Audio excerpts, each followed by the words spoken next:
Alright. Hello everybody. Looks like you've already been busy before I was here. Hype train.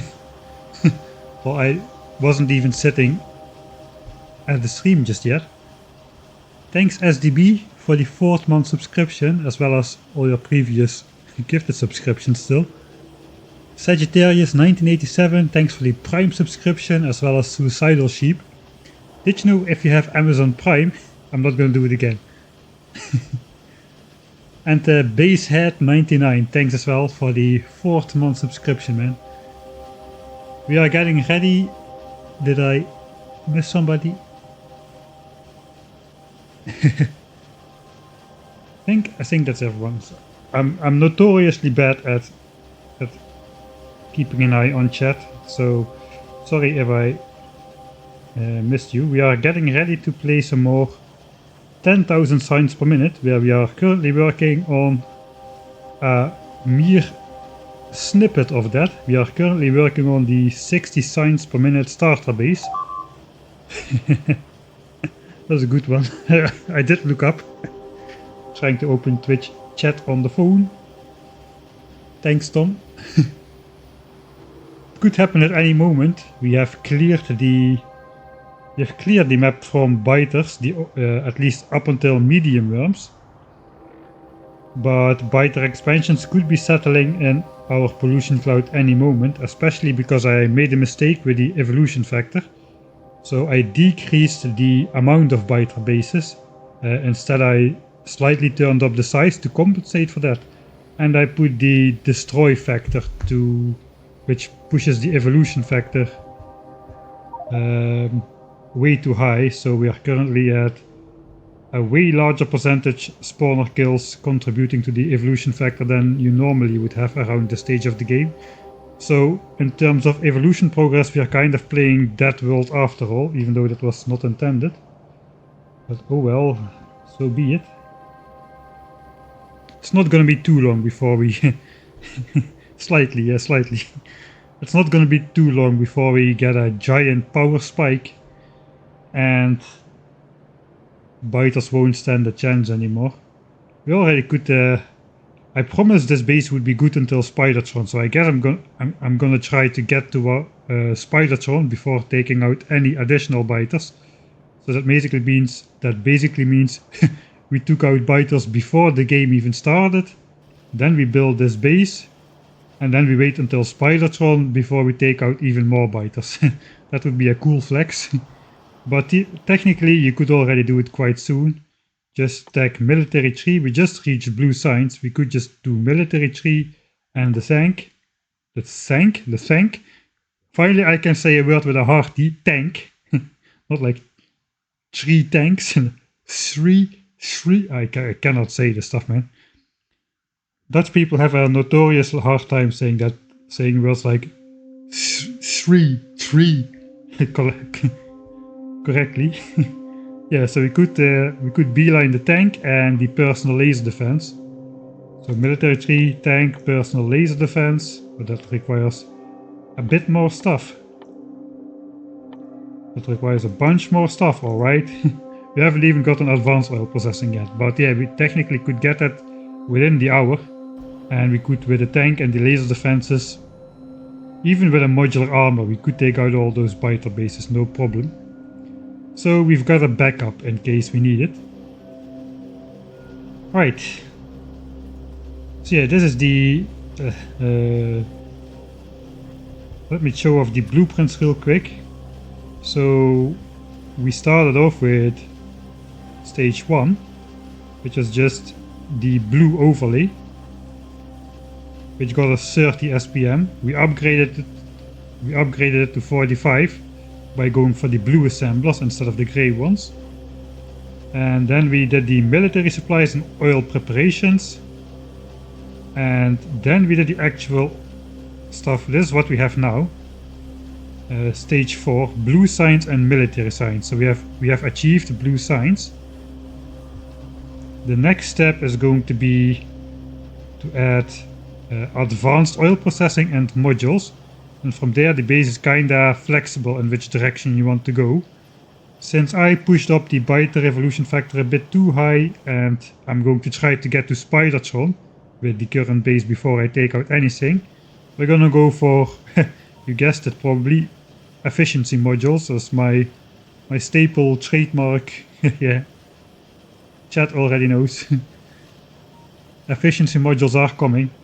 We're gonna efficiency module all the miners and probably the entire base. It also will prevent us from having to build another line of coal, since we will have less power consumption, so less coal goes to power and more coal can flow towards the base, so that's gonna help us in many ways. Right. So the goal for today is to get to yellow and purple signs, I guess. We're first going to get to advanced oil processing and modules. Advanced oil processing is designed to be as early as possible because normally you don't have rich oil sources. Since this is a 10,000 signs per minute map, we buffed the resources and the number of resources because we don't want to be limited by resource accumulation UPS in the end game. All UPS should be available for the 10k SPM factory as much as possible. That also means we do not have oil problems because our oil patch is 15,000%, so that's like 10 times the normal amount. So yeah, you're not going to have to be worrying about that, but you could use it in a normal default settings map. It's what the blueprint book is designed around. The blueprint book is available on Discord by now. I have a section Michael's Blueprints in there, and there you can download the blueprint book for yourself. So you can build this staged upgrade system for yourself. So today we're going to get to advanced oil and modules, then we're going to get to bots and the power armor, and then we're going to get to stage 7, which is yellow and purple signs and a lot of options, and by this point the full bus will be filled in. So before stage 7 I only build out the belts that are absolutely necessary. After stage 6 we will have bots, and the rest of the belts can be built by the bots. So we don't need to care anymore about how many belts need to be placed. I need to zoom out slightly. So this is the entire scale of the base. Let's zoom out slightly more. This is the entire base in one shot, basically. Approximately, like so. So this is what we still have to build, and this is what we have now. So yeah, there's still quite a lot. Alright, probably the stream has been going for almost half an hour, so I'm going to put the 3-minute commercial thing on. So we won't have any interruptions during the first hours of during the first full hour of the actual stream. So I'll start streaming in 3 minutes from now. Let me see if I can. I should have the dashboard up. I will read through chat a bit during the commercial block. Alright.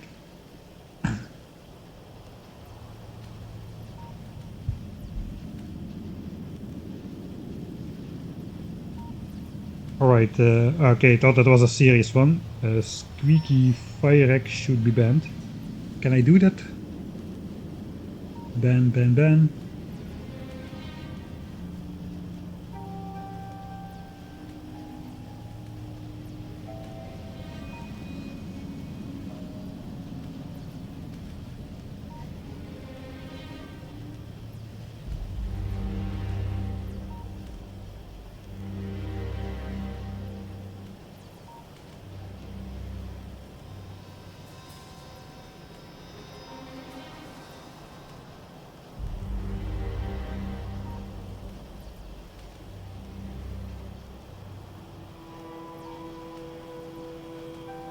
Alright, I think I did it.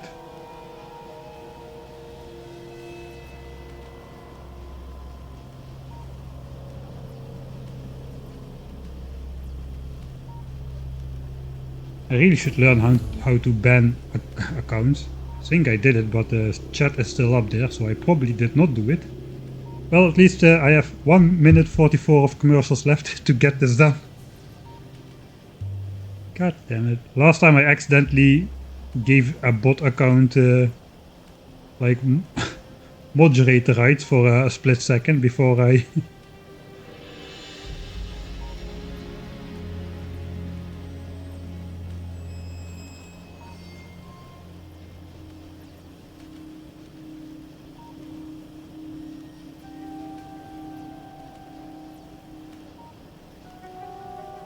That should be a lot easier to just, I should be able to click on it and click ban. That should be all right.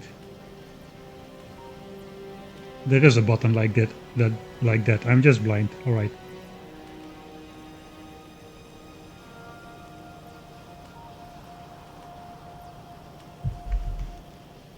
Right, I collected all level 1 emotes by now, apparently.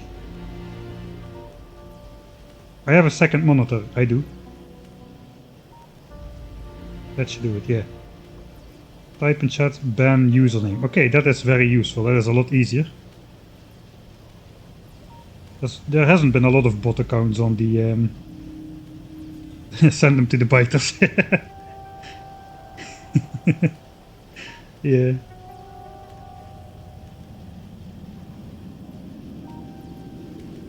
Struggling ban.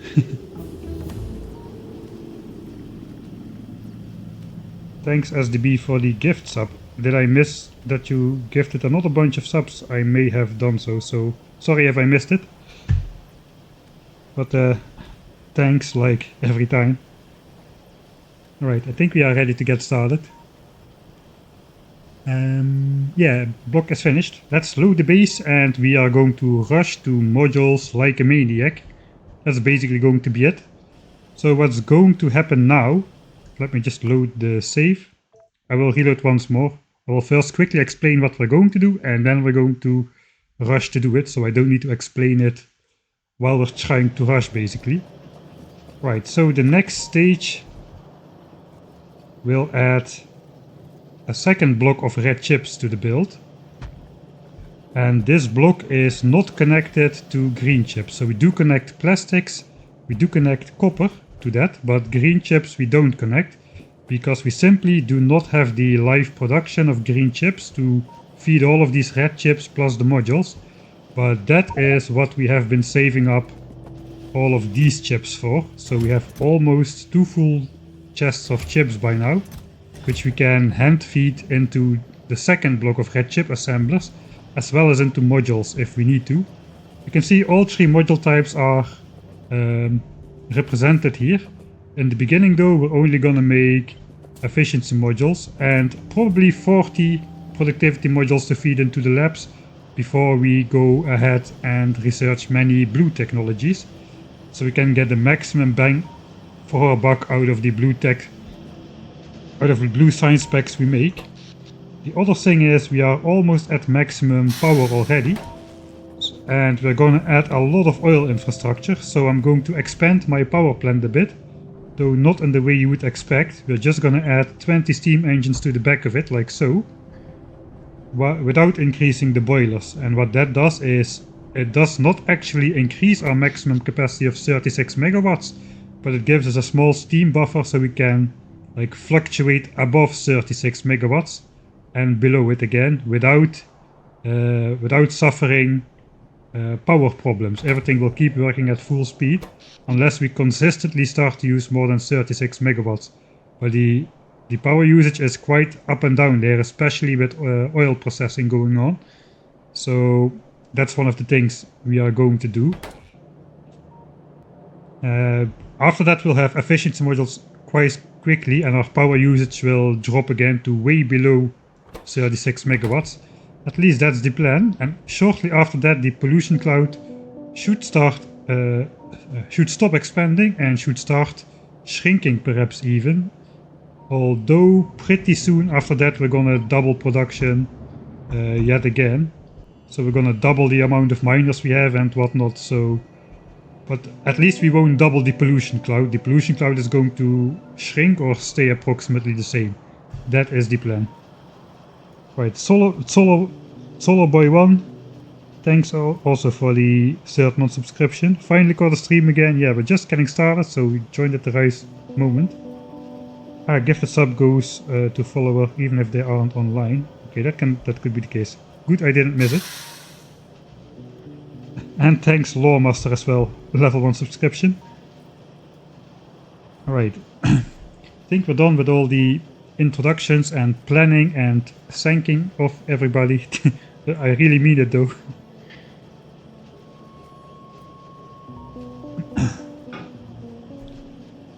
Alright, let's go. We're gonna speedrun this thing.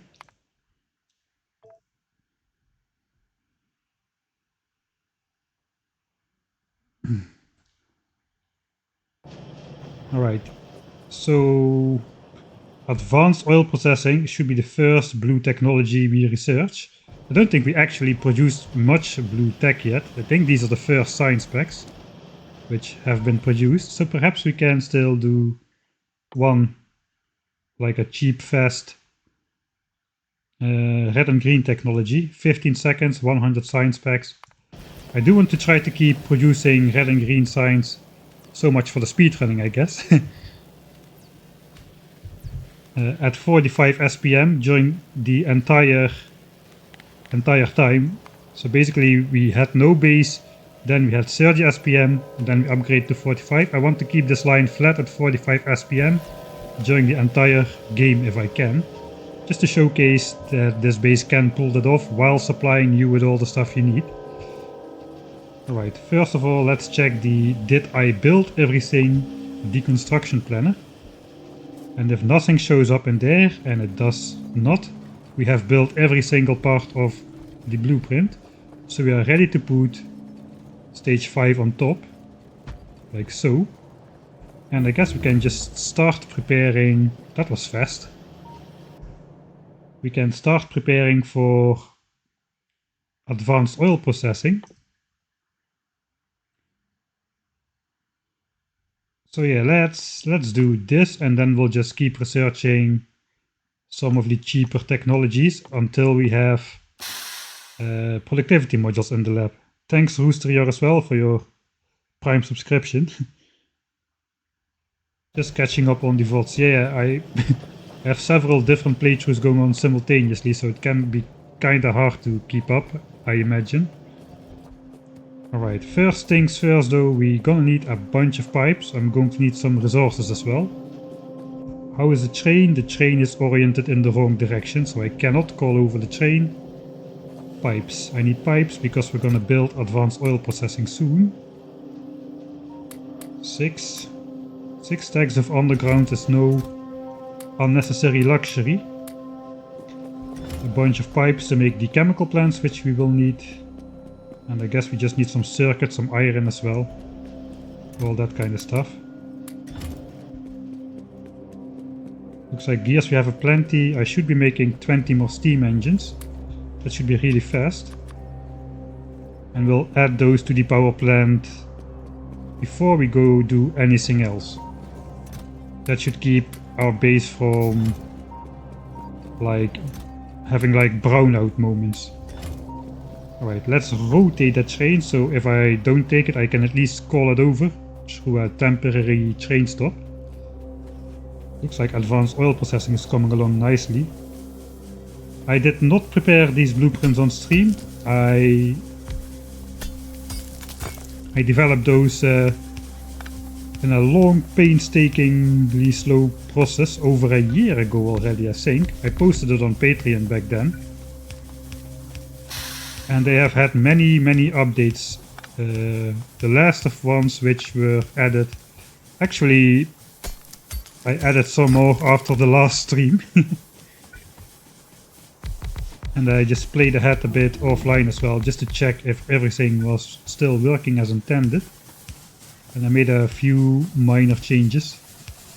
Alright, so this ratio looks cursed. You cannot feed 3 steam engines on a single boiler like I'm trying to do here. So this 54 megawatt of power is fake power, but at least the steam buffer, these can produce only 36 megawatts, but they can produce extra steam, and the steam engines convert it into power. So we can produce like momentarily more than 36 megawatts. I think I'm just gonna build a full length steam pipe across the back. Now these boilers are working at full capacity to fill up that steam power. And this is now going up, the steam buffer. 22k, 23k, etc. These pipes are going to be full.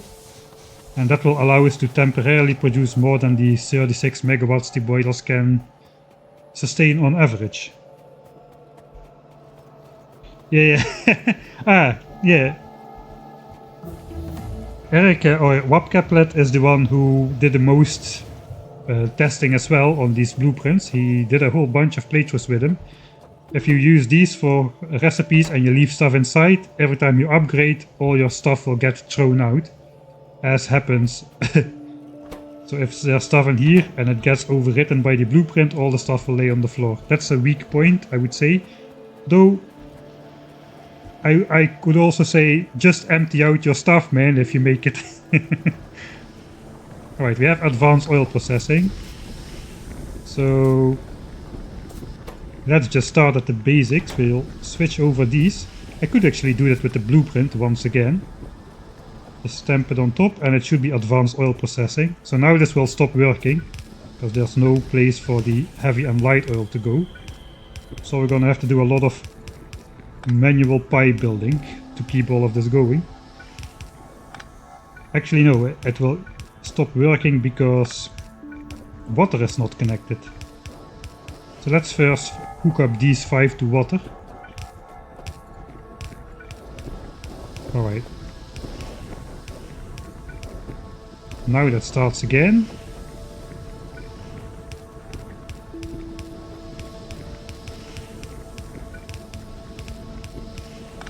Yeah, thanks Eric for playtesting way back in the day. Can't believe it's been such a long time already since I developed these blueprints. Yeah, the 10k SPM was just too much for my old rig, but with this rig we should be able to get to capture it on film.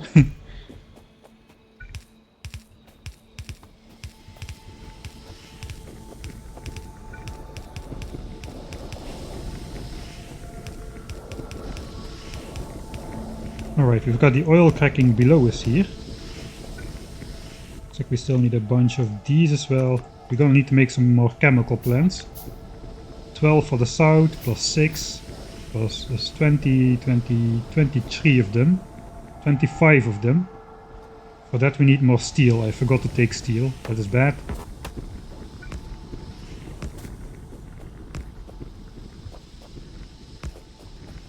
Alright, so now all of these are probably going to be full. And these are going to be idle because there is no place to go. So let's connect this up. Already a sneak preview that the oil refineries will continue here later on. But for now we can connect the light oil to this tank over here. If I would have made some. 1, 2, 3, 4, 5. And that should clear up the light oil pipe. Later we can send that to oil cracking as well, down there. For now though, we're also gonna unclog the heavy oil pipe. This is also filled now, 100 oil is inside. So this will clog up yet again soon. So let's build out the heavy oil pipeline as well. Unfortunately we have to go all this way, already laying out the pipes for the future oil processing area, the full 20 oil refinery variant, which is going to be the end game situation.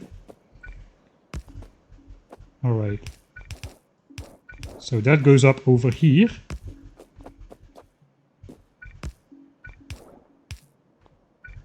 And we pump that in here. That goes into lubricant pretty soon. Yes, we can make 2 of these. We can exactly make 2 of those now that we're here. And only when there's more than 20k oil in this tank, which there is not at the moment, it will be sent out to be cracked. So let's research lubricant. It's only 50 science packs. And I guess we're just gonna go for all tags, so let's grab all red and green technologies. It's good we have blue science set up before we actually finished researching red and green technologies. As 45 SPM doesn't sound like much, but it is quite fast because you have a lot of stuff to do in the early game.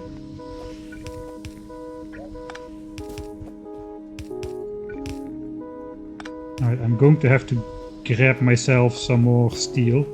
Before I set this up, I need to make those chemical plants. This is not going to be an all achievements run, no.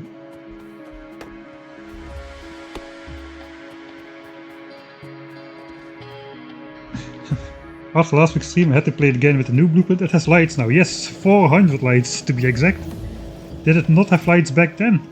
It looks like it has gone through already a bunch of changes. Let's take the train to grab some steel. Alright, we still have plenty of pipes. Unfortunately, we cannot go down all the way. Alright, this thing will fill up quite quickly. It's already at 19k. It's already almost ready to be pumped out. Over 20k. Now it's still disabled, but any moment it will switch on now. Come on, I don't want to miss the moment. Oh yes, it's working, it's working. Just tiny tidbits of oil are being pumped into here now. So we'll first set up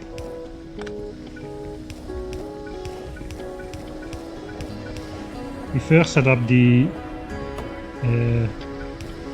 light oil cracking into petroleum gas, since that's the most urgent.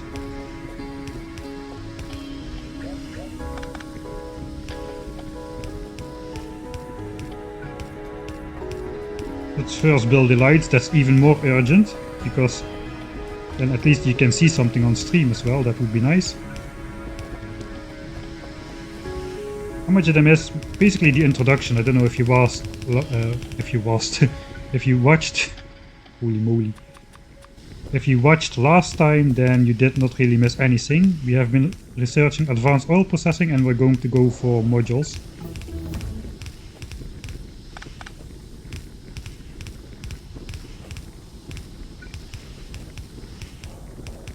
So yeah, spoiler alert, there's gonna be, not really spoiler alert, there's gonna be another line of oil cracking at the south side here. These just connect like so later on. So quite nice. Alright, that's all of those. And we are cracking light oil into petroleum gas. We're pretty close to that 36 megawatt benchmark. We probably will get over pretty soon, since all of the oil stuff is going to be working in full force.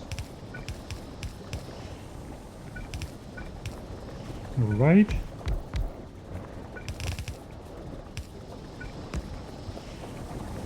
Lubricant is researched, so I can set the recipes again by using the blueprint one more time. It not only hinders you by resetting and throwing out all your stuff over here, but also does set the recipes again. It also overrides any chest limits you set, so if you change that up. Alright. If you change that up, then yeah, the blueprint will reset it every time to the preset that I did, basically. Okay, now we're definitely going to be using over 36 megawatts. We're going to have the full belt of plastic.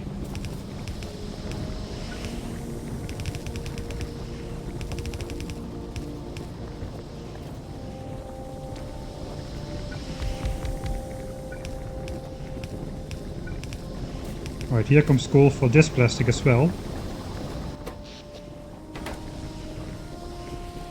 And we have a bunch of sulfuric acid to fill up.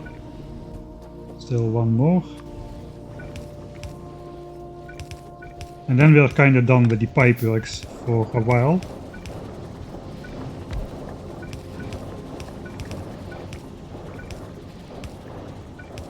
Alright, here comes the sulfur and it meets up with iron, which was coming down from the belt already. And then we also have sulfuric acid, which we can use for some batteries. I still need to make those.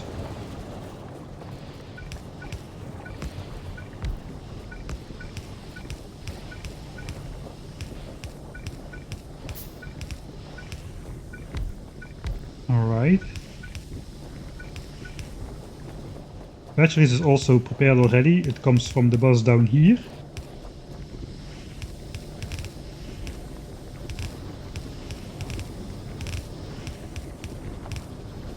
And we already built out the belt a little bit more for the next batteries. Now the batteries is not going nowhere. These batteries are just intended to make personal batteries. If you want to go that route early for your armor, these batteries. So you just need a couple for that, but at least you're already making them. I'm going to wait until I have power armor before I do any of that armor shenanigans. Alright, this is the second plastic belt, which now we can afford since we build up all of this.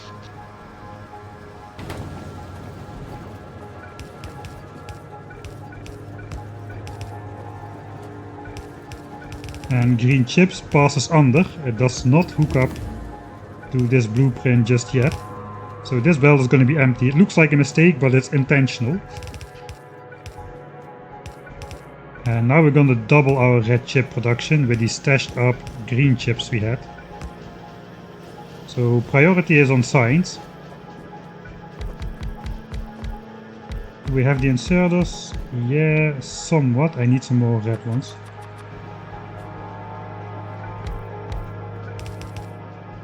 I will catch up with chat in a moment once red chips are producing. That is kind of a benchmark, so I'm just trying to get it done as fast as possible. For now I want the other chips to priority going to the belt. They won't do anything on the belt except go into modules, which we'll set up soon, but first we will finish the red chip setup. Probably should throw these copper wires on the belt already. Alright, so that's all ingredients for the second batch of red chips, except green chips, because we simply don't have enough green chips. But that's alright, because we have been producing green chips since the early game. And these chests are basically almost completely full. So now we're just gonna hand feed these green chips into these. This is the starter base for the 10,000 signs per minute indeed. And now we have double red chip production, even though we are not feeding them with green chips live. We just use our stashed up green chips, which we already produced earlier, to get that done.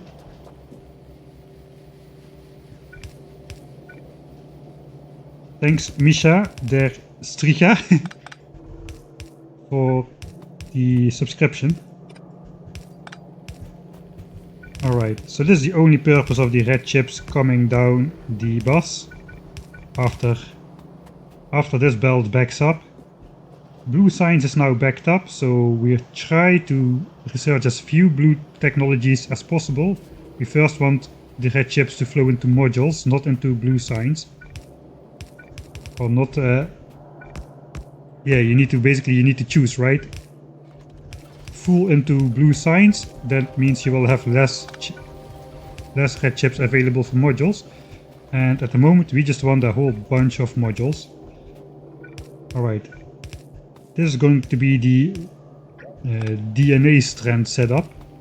And I'll show you what I mean by that in just a second.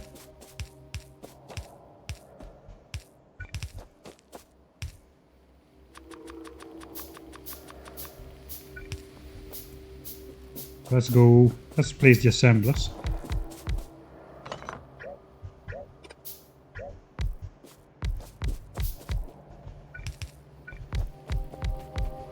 So this is the module area. This is the modules for personal use. These will not be used in purple science or whatever. And as you can see, we have output priority on the bus. But there is no bus, so our output will go up to the modules so far. All of these belts are not connected in the blueprint. You can decide for yourself what you want to connect. I want to connect modules, basically, efficiency modules. So we're gonna just go up with this belt only. It's a 1 to 3 splitter. So this input goes into these 3 equally, and the 4th one just loops back into the input. So it goes, eventually it will be split equally.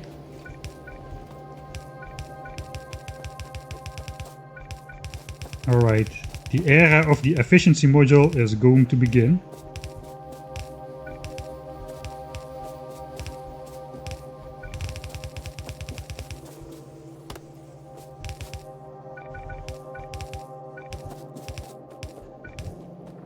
And then these modules are transported under here. Not into a cargo wagon this time, just in a plain old boring chest. And for this inserter you need to have substations unlocked. That's I guess, not unfortunate, but yeah, it's like a motivation. It kind of shows you the techs you need to research for the next stage. As here we are going to quit using all the wooden power poles which we have been using, and we're going to switch to a nice substation grid.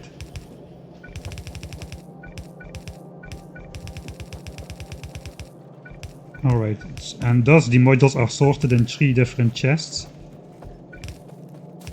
And I think that already does it. I have not been producing red chips. I'm an idiot. Unfortunately, that is going to set us back a little bit. Probably somebody in chat already mentioned. I have faith in you. This is the starter base for rocket launch. Yeah, that is exactly the way to put it. The starter base for rocket launch. Alright. I guess I'll just try to, in vain, to speed it up myself a little bit. Make up for the lost time.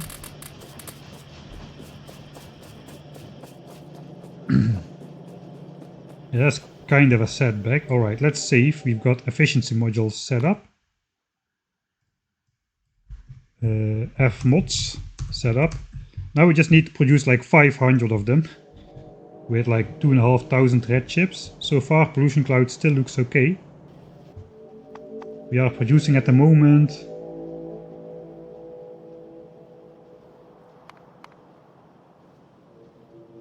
over the last 10 minutes, let's count 1.3, 1.8, 2.15, 2.35, let's say 2.4k pollution a minute. So we'll check again after efficiency modules what the effect is on the base. So this looks like 2.4k pollution a minute. So if we're going to shrink that down, we should be good until, well, we can basically double the base size without negative pollution effects. Let's see if we actually build everything from this stage of the game. I missed one chest somehow. Alright, there's a chest here now. That's a new addition. This is not critical. I'll get to that later once we go there. Right, the bottom I missed some pipes and I missed some belts. This is also a new addition, which basically sort of prioritizes copper to red chips in the late game, but it already needs to be added in the early game. So this was actually added to stage 4, I believe. The 10k base, yeah, not quite gonna go into that just yet. So this is why this is the DNA, the DNA module setup. Kind of looks like a DNA strand. Right, the hard part is done. Now we just need to wait basically to produce 500 efficiency modules. And we just need to keep these things fed with green chips, which we have stocked up.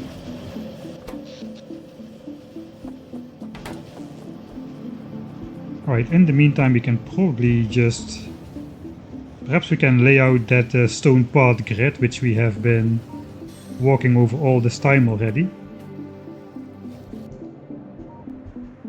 Yeah, first, let's first make sure I have everything built.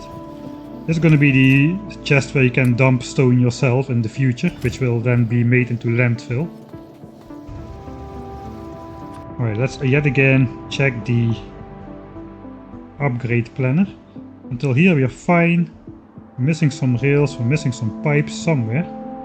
Oh, that is why we are not using power. I was already checking. Yeah, it's good we didn't go over now long. This is empty, so plastics is not getting made.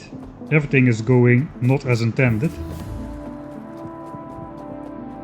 That always seems to be the case, unfortunately, because I forgot to hook up the oil cracking to here. Now it should all start working again. And we'll probably start using more than 36 megawatts soon. Oh, science. Science is good. So military and blue science is backed up at the moment because we have been researching red and green technologies. Looks like... let's just grab a couple military ones then as well. Let's get this one as well. This one allows us to blow up trees with a single grenade. Yeah, everything is slightly behind on schedule in that case.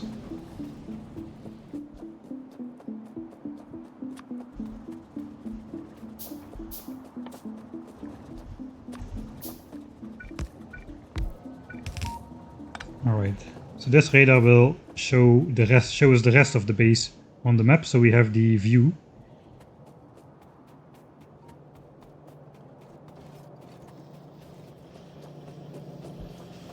Alright, red ships are backing up there. I kinda want to... let's just output priority to the boss for now to make up for the lost time. Blue signs can wait. Let's just grab all of this. Okay, we have enough modules to make ourselves some productivity modules for the labs. That was what I really wanted to do. So we have 20 labs set up over here. That means we need 40 productivity modules, which cost 5 chips each. So we need 200 reds and 200 green ones. So let's do the Michael Hendricks quarter stacking thing. Like so. 100 modules already. Since I'm going full efficiency module, let's just make that chest unlimited.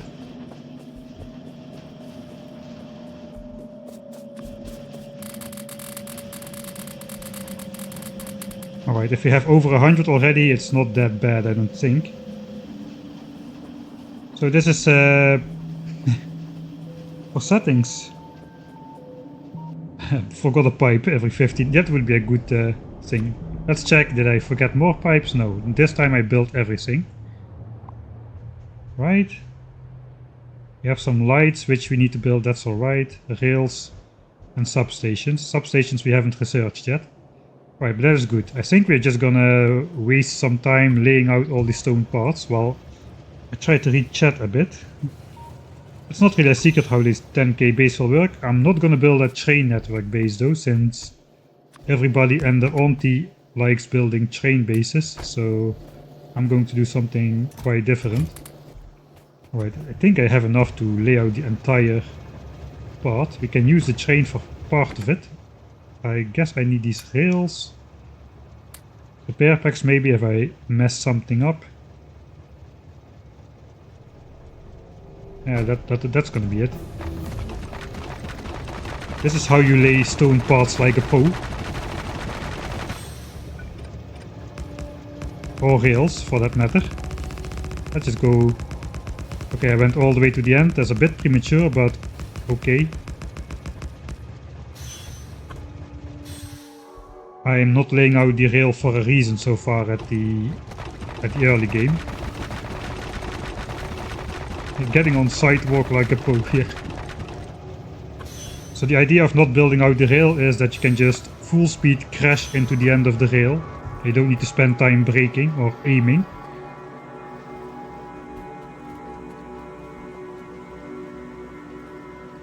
Alright. So the productivity modules are coming down the belt. That is nice. Before we start to research blue technologies, We will have those guys inserted in the labs. That's good stuff. All of this starts to back up now. So I guess we can... Let's do neutral output priority. Yeah, we're definitely gonna use beacons. I don't think my rig is powerful enough to build a 10k SPM base without them.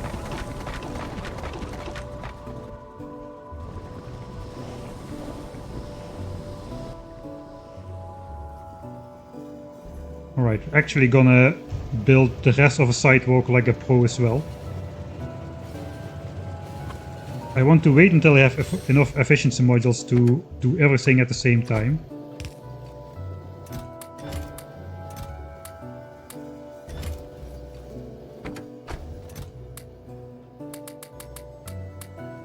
Alright, so I want to take my car and my other car. My other car is also a Porsche. Right, we need a little bit of fuel. So if you place a car but don't touch the steering wheel, it will be placed in a orthogonal direction. But once you have touched the steering wheel, it is really hard to drive orthogonally. So the plan is to basically place down the car, then we just drive on the path without touching the steering wheel, and we should be able to lay out that path quite nicely. And I have two cars, so I can just do this, rotate the car, put back the coal, and now we can do this line. This is a long one. So that's a lot faster than just walking.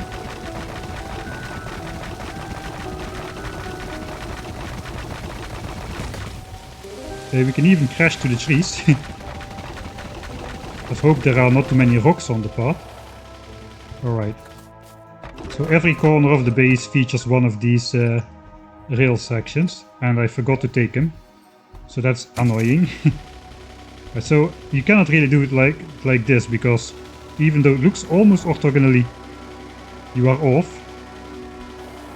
But if you just place the car like so, the car will be perfectly aligned. Then all you have to do is control your mouse movement, right? Okay, this is a way shorter section. Okay, I'm gonna just steal a couple pieces of rail from the end here,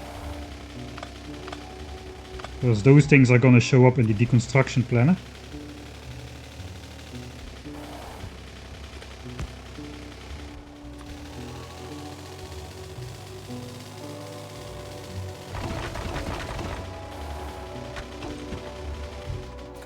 Alright, rotate and put again. So yeah, if you have two cars it's easier, because you can just press the pipette tool, which you cannot do if you have only one car.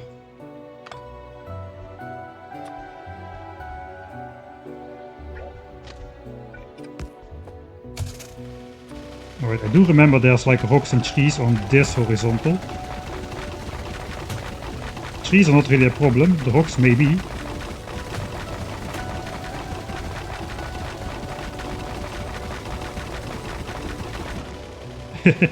Alright, there's the rock. Let's take it inside the car through our broken windscreen. Alright, we end up in this forest over here. I guess we'll do this section by hand.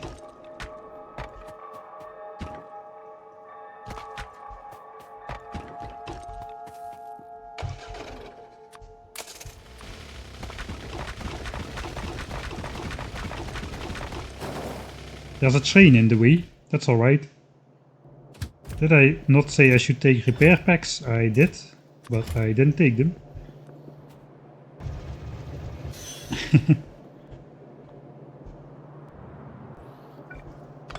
Alright. If you want to lay it like a pro, just get a robot network. We're not there yet. We're not there quite just yet. It is locked behind blue signs, and we have only just unlocked blue signs. It is quite an investment to lay down the robot network. So though indeed you should not postpone doing that normally in games.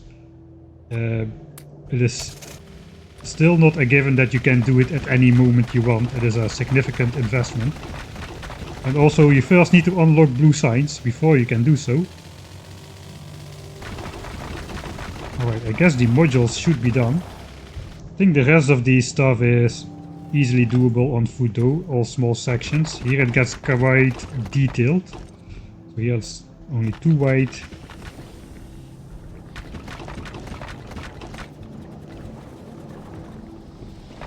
We have blue signs now, but the tech part, the bots, needs to be unlocked. And you need to make roboports, and all of that stuff is not cheap. Bot frames, electric engines need to be set up. It's quite a process. As for now, we are focused on the module production.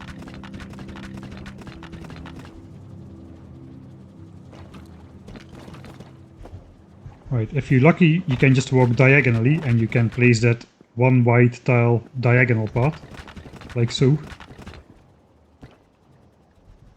Milestone. Oh, what the heck happened? 1k military signs. Oh no, now they switched order. Oh no. I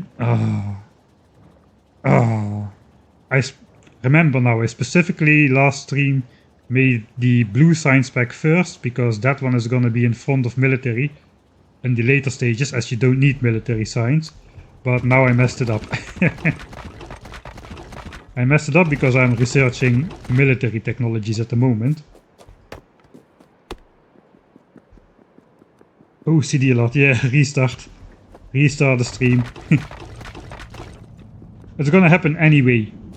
I already deduced that because we have purple signs as well. Purple signs are going to be made after military signs, but that's going to come to the front as well later on, once you start in the infinite research projects. So it was never going to be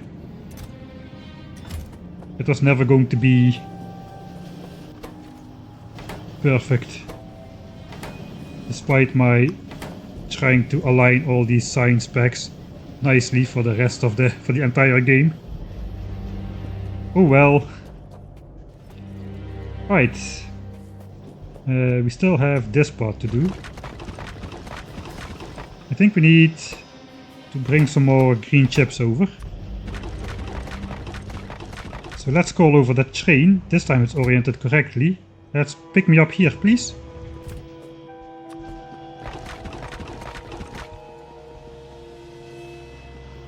There it comes. Nice. Right, now we have to set it back to manual though. So I'm not sure how much time that actually saves.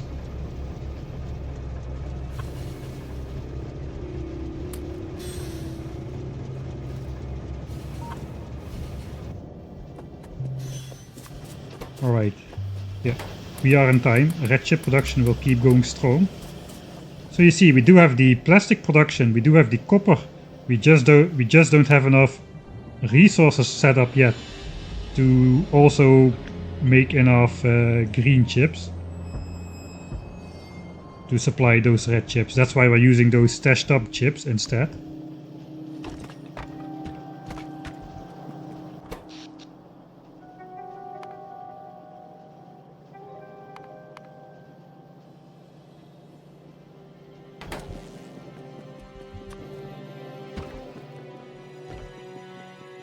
Alright, I should actually go put those productivity modules in the labs first. Let's just grab them all off the belt. That should be 40. Yes, indeed.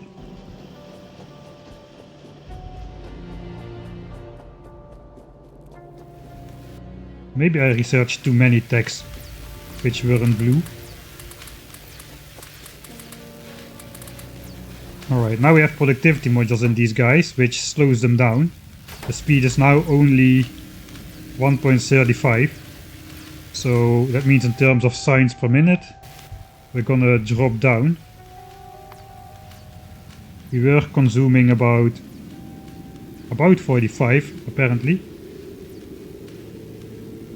but the techs are gonna get slower. These are 30-second technologies, but later we'll get into like 45, and even later we'll get into like 60-second technologies.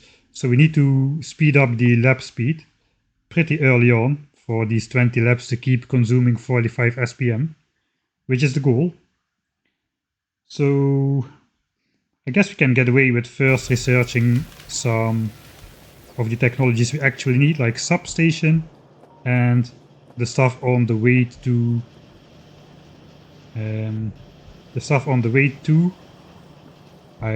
bots and power armor, which is the next step, because this walking speed is not gonna do much longer.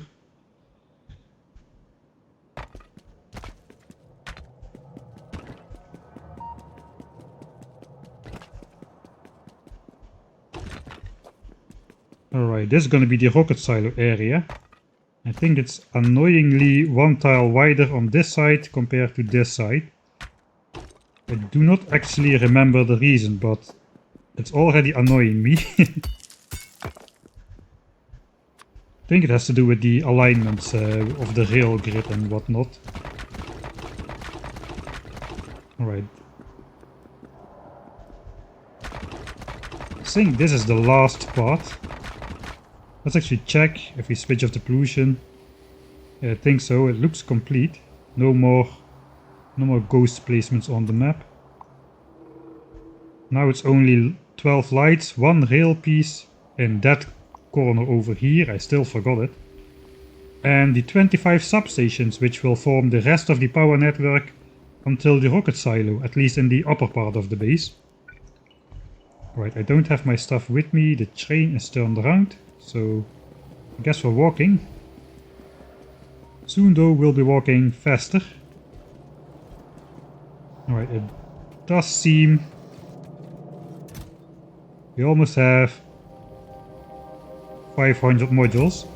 So we have at the moment 160 miners, so that requires 480 modules by itself already. That's going to be all of this, basically. Alright. I'm just going to call this like ready for stage 6 blueprint, I guess. Because that will show us the tech part we need to take. So we did part 5. Now we're going to add part 6, which is quite a big addition, as you see. Alright, that just fits on top. There's going to be blue chips, low density structures, robot frames, electric engines and robot frames. Plus we have substations on the map here, so we know what techs to take. Let's go substation first. I guess we'll do those in sort of an order. Let's get blue chips, electric engines, robot frames. I guess we want the power armor. We want all the good stuff now. The legs. I do have portable solar panel. We're going to go for Mark II batteries in our armor, so that means we need low density structures as well. These are just literally like 5 times better compared to the Mark I batteries. So if you want to run construction bots from your armor, getting the Mark II batteries early is a good call usually. But that requires low densities as well. So let's see, this is a slow tech, normal, normal, normal. These are all normal.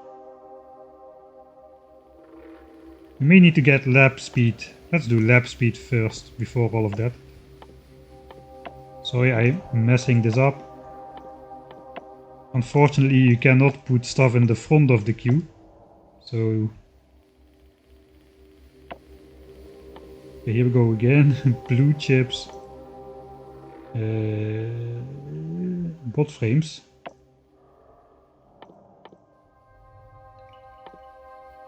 Bot frames. Power armor legs. That's gonna be it for now. Okay, we are researching blue signs now. So that's great. The master of hand feeding shouldn't need bots. Okay, so you see I did the blueprint reapplying and now the chest limit is reset into place. So that is one of the things which could be improved, I guess. We have enough chips to do some more hand feeding like a pro. I could actually just do this for now and also enable this belt. If I had belts on me, that would be.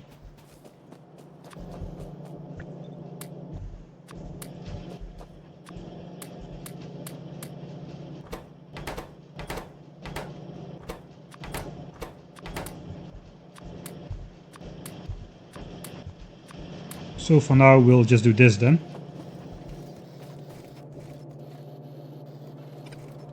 That works as well. We've almost got our 480 modules for the miners. So let's just wait around. We'll first go put those in the miners. As you can see, stage 6 adds a whole bunch of furnaces again, which means we're also going to need a whole bunch of extra miners. So the pollution we are about to save is going to be produced again anyway, because we're going to double the base size. Let's just take exactly 480 for the occasion and take the train over to the other side.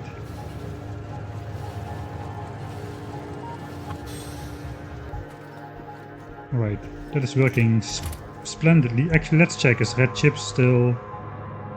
Yeah, red chip is still alright. We've got our most important modules.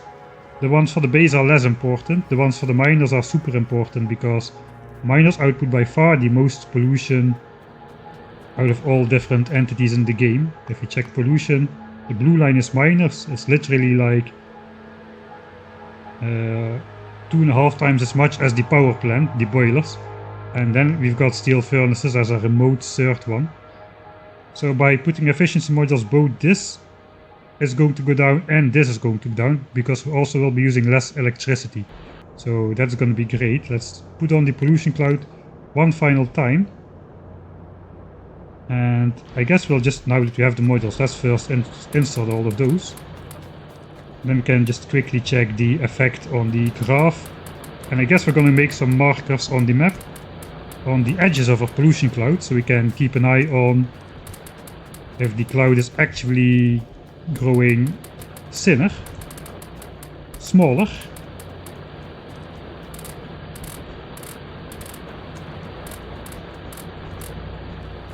Alright, so a miner outputs 10 pollution a minute by itself, but each module gives a 30% discount, so, or discount, a reduction. So now it only outputs 2 pollution a minute, which is similar to a stone furnace, instead of 5 times as much. There's a hard cap at minus 80%, which is why we're not getting minus 90%. But yeah, with 2 modules you get stuck at minus 60%, which is double the pollution output compared to minus 80%. So we're going for the full 3 modules in every miner. And that should be it. Now if we check the pollution again, the 10-minute graph, miners drop down from 1.2k all the way to like... Now it is actually the green line here. Let's make it the blue line again. It drops down to 240. So we've basically cut almost the total base pollution in half already, just by efficiency moduling the miners. Power draw as well went down from 11 megawatts to 2 megawatts for the miners.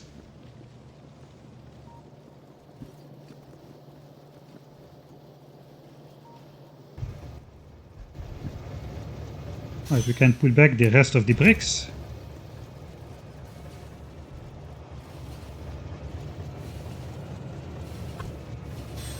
Alright, now it's just up to us to efficiency model the rest of the base. We've got 133 of these, which only accept 2 modules, so that's going to be cheaper. The oil stuff requires, or they can accept 3 modules as well. So we're going to need several hundred more modules, but module production is quite fast now. Alright, the output priority has been reset. Let's keep 1 stack in there so we can make our armor stuff.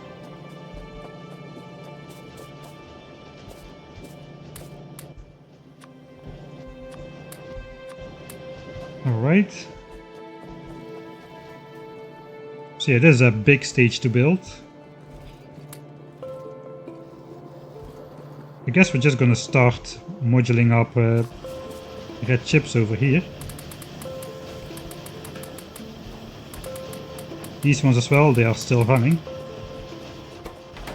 And obviously these are going to be running almost all the time, so let's efficiency module up the efficiency model assembly machines. That did not come out exactly the way I thought it would. Okay, now that we have our... let's just switch everything on. 16 efficiency module assemblers. Probably we cannot feed all of those, but for now we do not need more productivity modules, we do not need speed modules at the moment. Everything is going to be efficiency.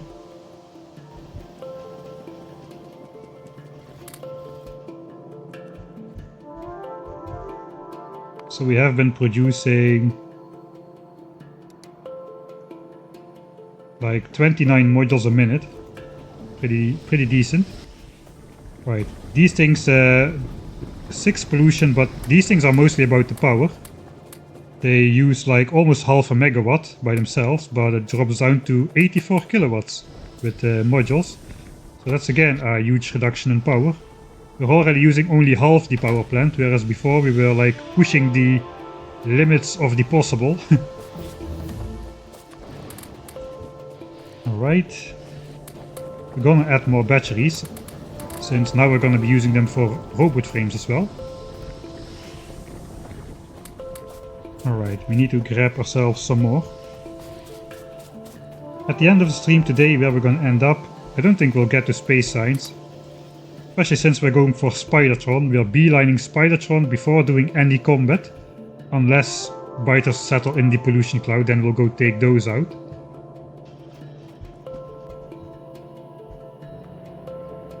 But in general, we're going to just beeline Spidertron, which means we will have done combat before we build the base, and we'll do combat after we basically beaten the game, but no combat in between. This is sort of default settings with a murderous evolution pace and bigger nests. So no, it's not really, it is more like that world in the end. Alright, here is our 1000 chemical science packs as well. Switched around. Okay, never mind. This is not enough modules. We need 27.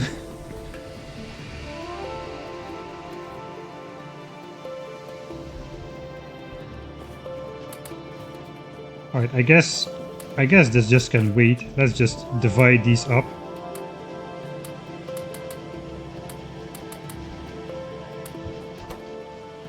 We want more production and we want it right now.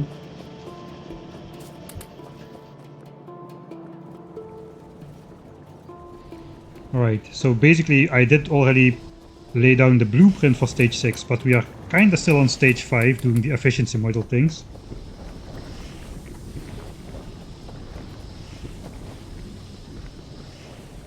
Yeah, the science queue is, I think it's always on by default now. And they even added a command to the game which does not mess up your achievements. Just like you can type /evolution to see the evolution factor without disabling achievements. You can also enable the science queue, I think, by command as of now. Alright, efficiency modules is a bit slow, so let's first go... I guess let's prepare for the miners and the furnaces. Alright, so what do we need? We're gonna expand steel smelting all the way. This is a new iron mine, this is a new iron mine, so that's 2 times 30 miners is 60 miners. A new copper mine, another 30 miners. So let's make like 100 miners or something. Maybe 96, I think 96 is the exact number we'll use for now. Alright, so I guess we'll just do that in these assemblers. That's what they're there for. Just grab some of this. Half a stack of gears, some circuits, and that's our 90 miners. Done. Then how many furnaces is this? This is 24. So that's 4 times is 96. I guess we can make all of these. That would be 100 and... let's see, 96, 120, 144, 150 more furnaces. Alright, so that we can also do in these assemblers. Just gonna grab ourselves 15 stacks of stone bricks, so we can make 15 stacks of 10 furnaces. That requires 10 stone bricks each. And then we'll just throw in steel. We need to grab steel if we have it. We do.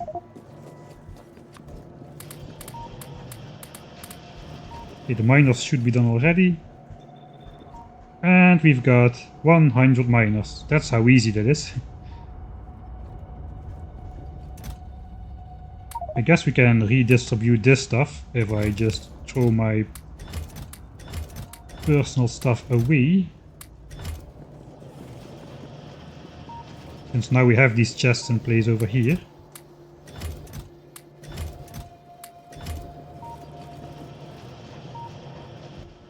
Oh, I put away my 500 stone bricks as well.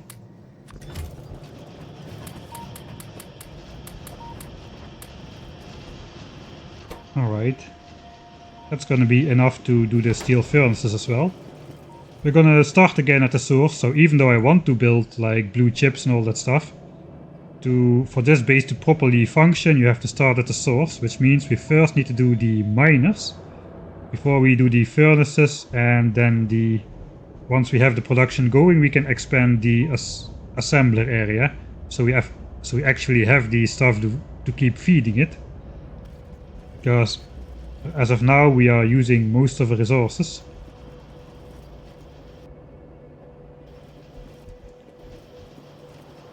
Okay, I forgot to place those sections of part actually.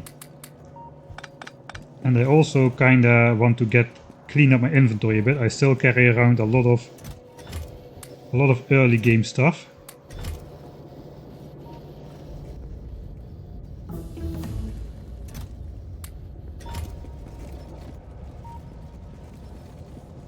Right, we've got blue chips now.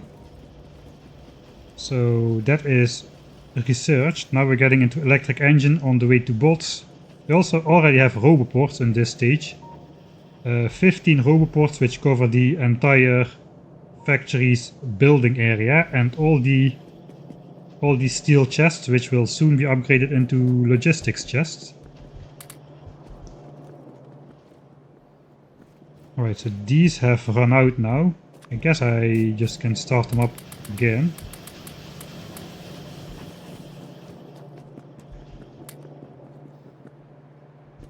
Alright. Actually, I just came to put this stuff in place. Just like the small decorative outcrops. Yeah, we have reached efficiency modules and we kinda are done being sort of in a rush, I guess. Not that we were ever really in a rush, but yeah. The thing is, we're gonna need another set of like 300 modules to set up the miners.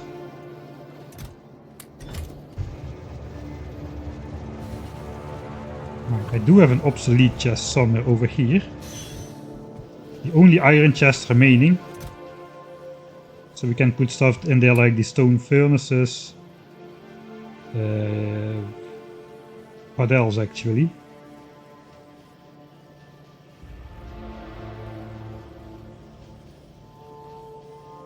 Just the stone furnaces. Alright, I thought I would have some more garbage on me. Let's throw the rails in there as well, I guess. Okay, I don't have any garbage on me.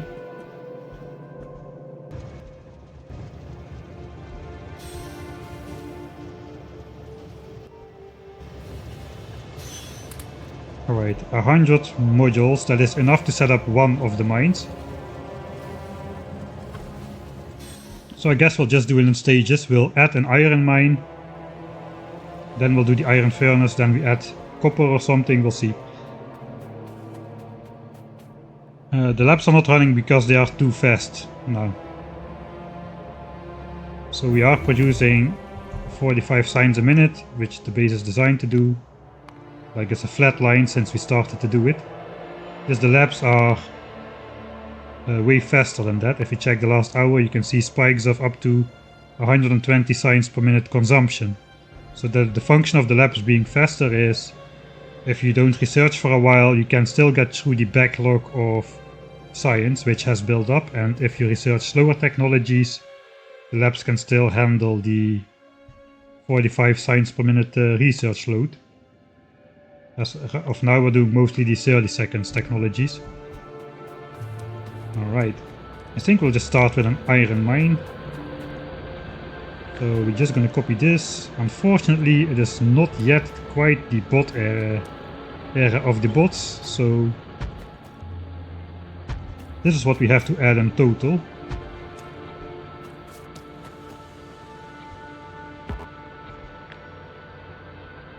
So that's roughly 300 modules. We have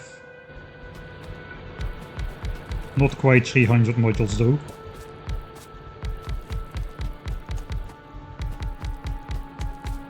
But we do have enough to add the first iron mine.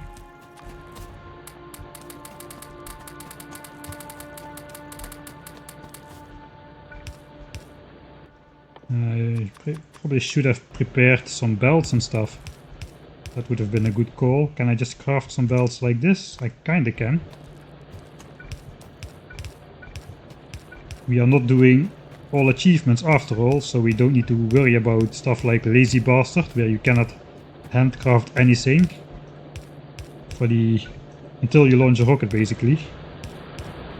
Alright, there is going to go our pollution advantage. I forgot to make the markers on the map.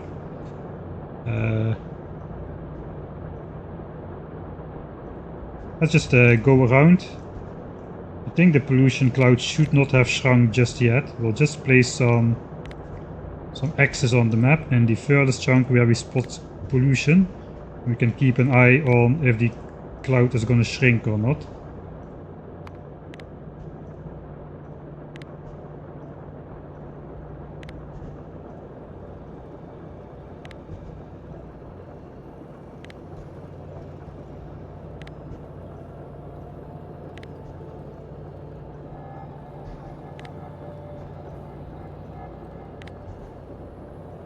Here it's kind of in the forest.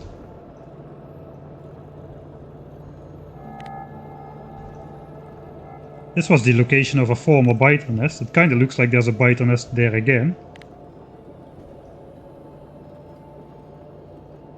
Let's put some more X's around that. So yeah, we would have been polluting those guys. They were in this chunk. There was a nest there with like 4 medium worms because I upped the nest size. On default settings that would have been like 1 medium worm max. Alright, so this is the border of our current pollution cloud approximately. We should be able to see something in the graph already as well. Pollution. So this is damage to trees that has been going down almost immediately. The tiles represents the amount of chunks which are polluted, which is still going up.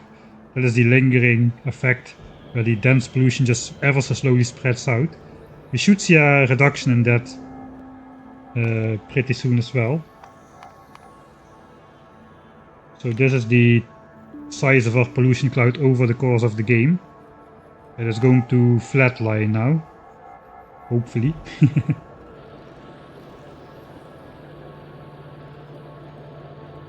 I miss an underground belt. Okay, yeah, that's good catch. Right, we kinda just don't care about filling in the entire patch at the moment. So I'm just gonna do stuff like this. Let's reconnect this. Maybe eventually I will, but for now we just connect it like so. So in default settings, this is the point where you would have to go out to an external iron mine. Like make a mining outpost somewhere else on the map. And then you can also just belt it over with 2 yellow belts. That's perfectly fine. Not at all expensive, yellow belts. If you want you can use trains, but it's not really a need to do it. Iron chests, that is what I should have put away. These are early game resources, which we were not allowed to touch because this is a self-balancing starter base. And it should be able to balance itself. That's the whole premise.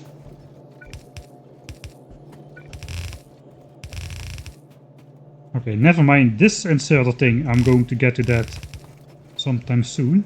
Alright, let's check the lab situation. Blue science is still backed up. That's because red and green science was completely out. We're basically not producing more than 45 science per minute in red and green either. So we cannot consume the backlog of blue science packs. Alright, what is next? I guess we continue on that path which we were going for Mark II batteries. Power armor I did already, right? Yeah, power armor is done. I guess we could get the Mark II shields as well, if I can find it. Personal roboport, that is what we want. Yeah, construction bots, personal roboports. Let's focus here. Let's get logistics bots as well. That will give us 33 inventory slots for a while. And of course we want to upgrade the bot speed with the 2 blue technologies, because unupgraded bots are terribly slow. Alright. Actually, I am first going to build the entire mine, and then I can just explain this furnace area, because there's a cool gimmick to how this furnace area is going to produce red bells of resources with only yellow bells. So that's quite a fun twist as well.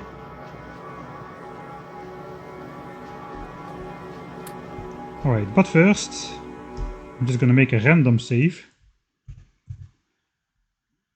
which I will reload, but I just want to kinda re-chat a little bit and sip my coffee. So let's just look at the entire base work from a distance.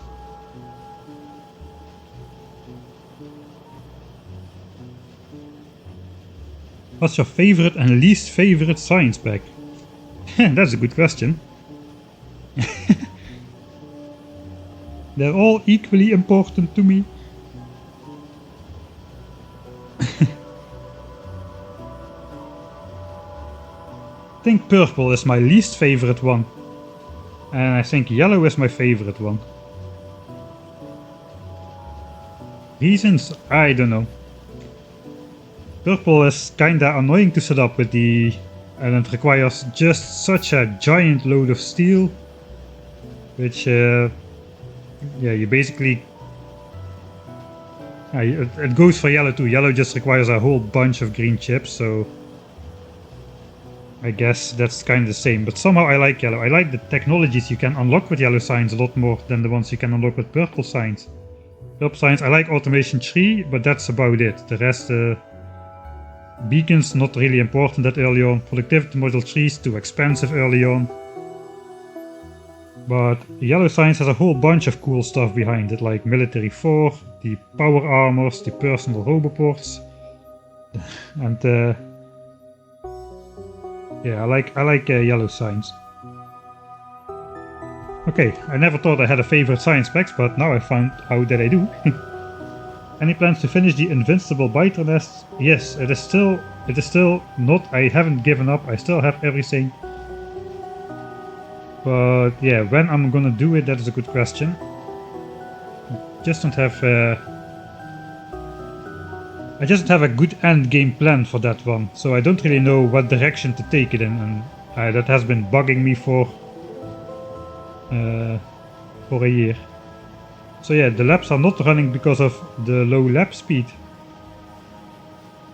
So you can see now most of them are working. We were probably researching a 15-second technology at that time.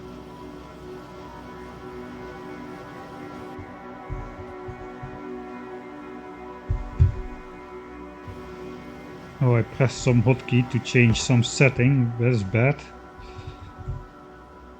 I don't even know what the hotkey is. So yeah, now we're actually close to 45 SPM for the last little bit. So the lab area is working as it is designed at the moment. But yeah, it should be able to handle a lot more than 45 SPM. That is the goal. So unlike Science Galore, where we automated the 36 extra science packs, the goal of the labs was to consume less than we produced, so the belts would always be full and the base would look shiny. That is not the case here. Redeem the OCD by making the blue and black pack switch positions at every milestone. Yeah, but there's still the issue of how I'm going to keep purple ahead. I should just produce military science packs and just load it into loads of steel chests and just blow it up with rockets every now and then. That's a little bit too much OCD though. I think I caught up mostly.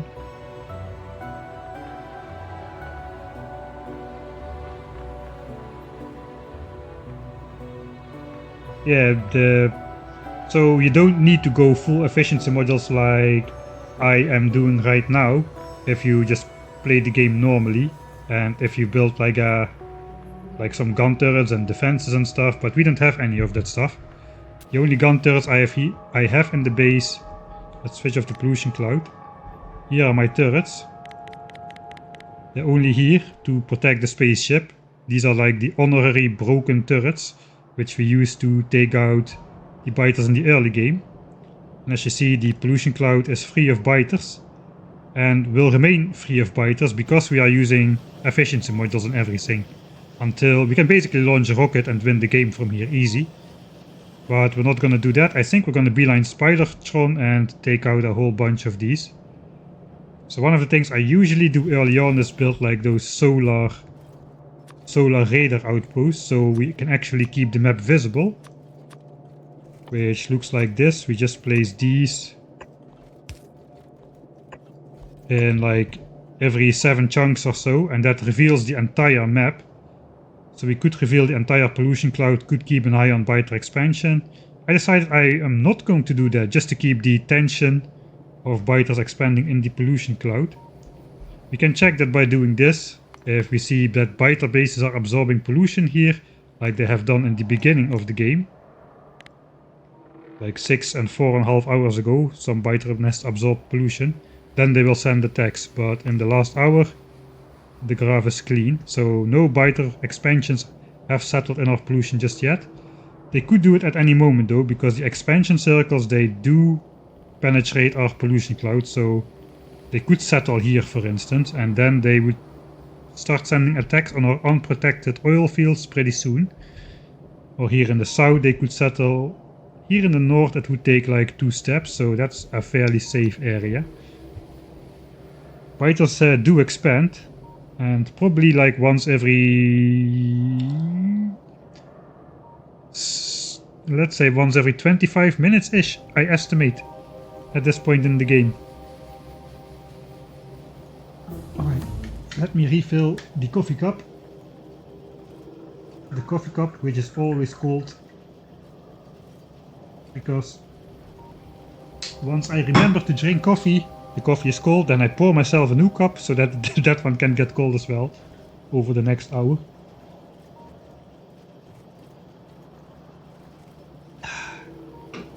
Alright. Thoughts on expensive mode or 100 times science cost?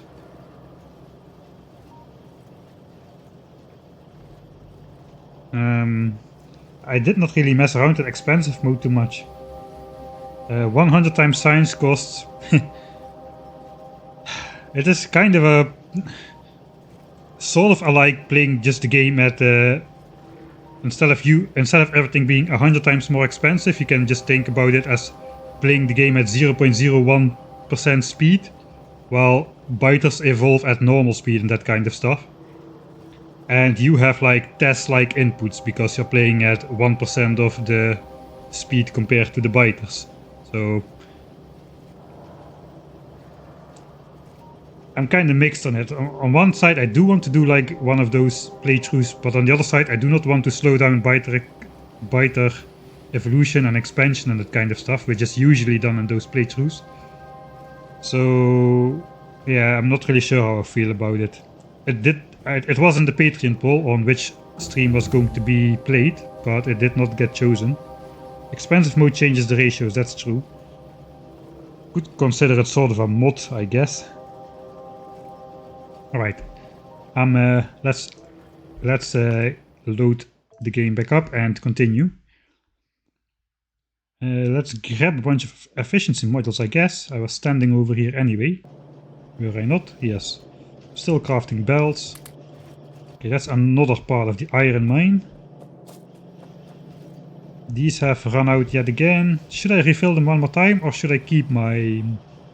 I have only one chest remaining. I guess I could score some more. Soon we're going to be producing more green chips anyway. The problem is we're also going to be building blue chips and that will eat up all of the green chips. So yeah, we don't have an infinite number, but I guess we'll just do one more set of red chips over here like so. Just to keep module production going. We need a bunch more of them still. And we are out of red chips here, since we are researching blue signs at 45 SPM. We are eating up like 70-ish red chips a minute. Just on blue signs. And we are producing... Without the extra buff, we are producing like 70 blue chips a minute, 75-ish. If we buff it with the green chips, we are producing like double that, roughly. So,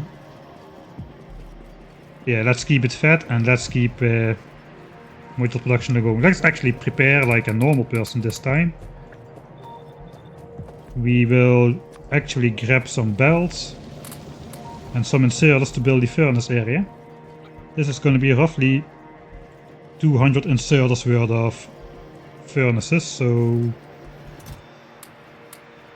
that is 200 inserters, a bit more. We have a bunch of belts now actually. I handcrafted all those belts. I guess we're gonna need a ton more undergrounds.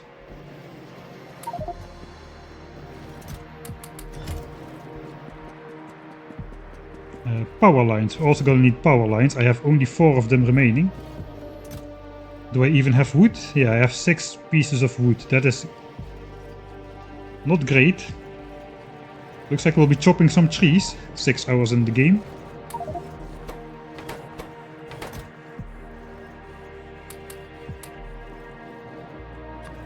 Still didn't put away my iron chests.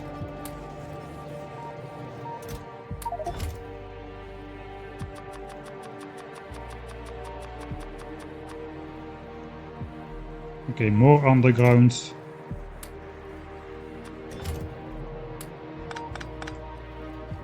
That's not gonna fit in the inventory. Yeah, it's not gonna fit in the inventory. That's basically where that sentence stops.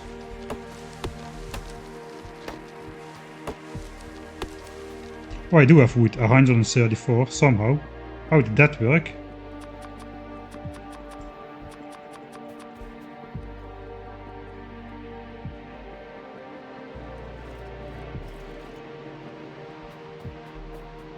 Right, let's just build a second iron line, then we can build the furnace area for iron and steel. And by that time we'll have enough modules to also do the copper side. So I'm building the miners first, but they are not yet switched on. They are not connected to power yet. I first want to put the efficiency modules in there, saving every last ounce of pollution generation. That's also going to help with the byte revolution speed. Now we mostly have been pushing byte revolution by killing the spawners, but pollution is not an insignificant factor.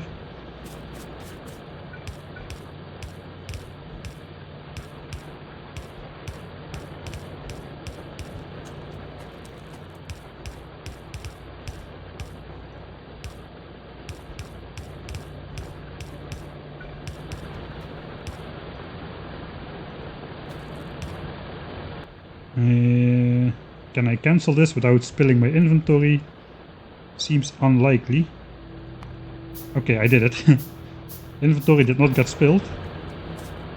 But now these power lines are not gonna fit. My inventory is gonna be full.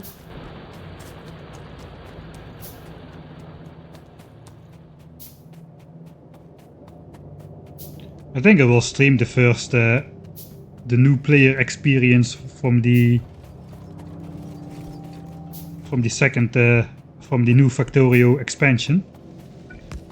Once it comes out, why not? Right, now our inventory is full, so the crafting queue just stops until there is space.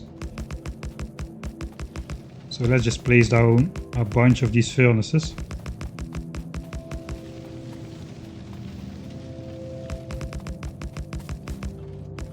And then the crafting queue continues again. Alright, so how do you smelt red belts worth of resources? Because this is already a yellow belt. This is now a red belt. Yeah, that's a good question. Normal people would use red belts just immediately, but I haven't produced any just yet. And with this blueprint you don't need to. I'll explain those fast inserters in a bit. So yeah, let's first build up this furnace area up here a bit.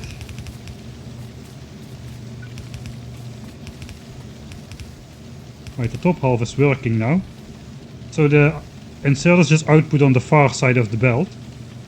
So we can basically sideload this on the inside, and then these can also produce iron plates here.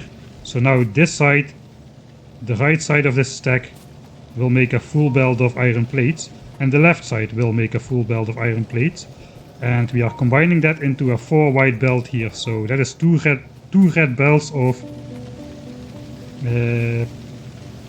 iron plate production with a red belt like setup. Of course, we also got the ore. We need 4 half belts of ore, but we only got 2. So that is where these guys come in.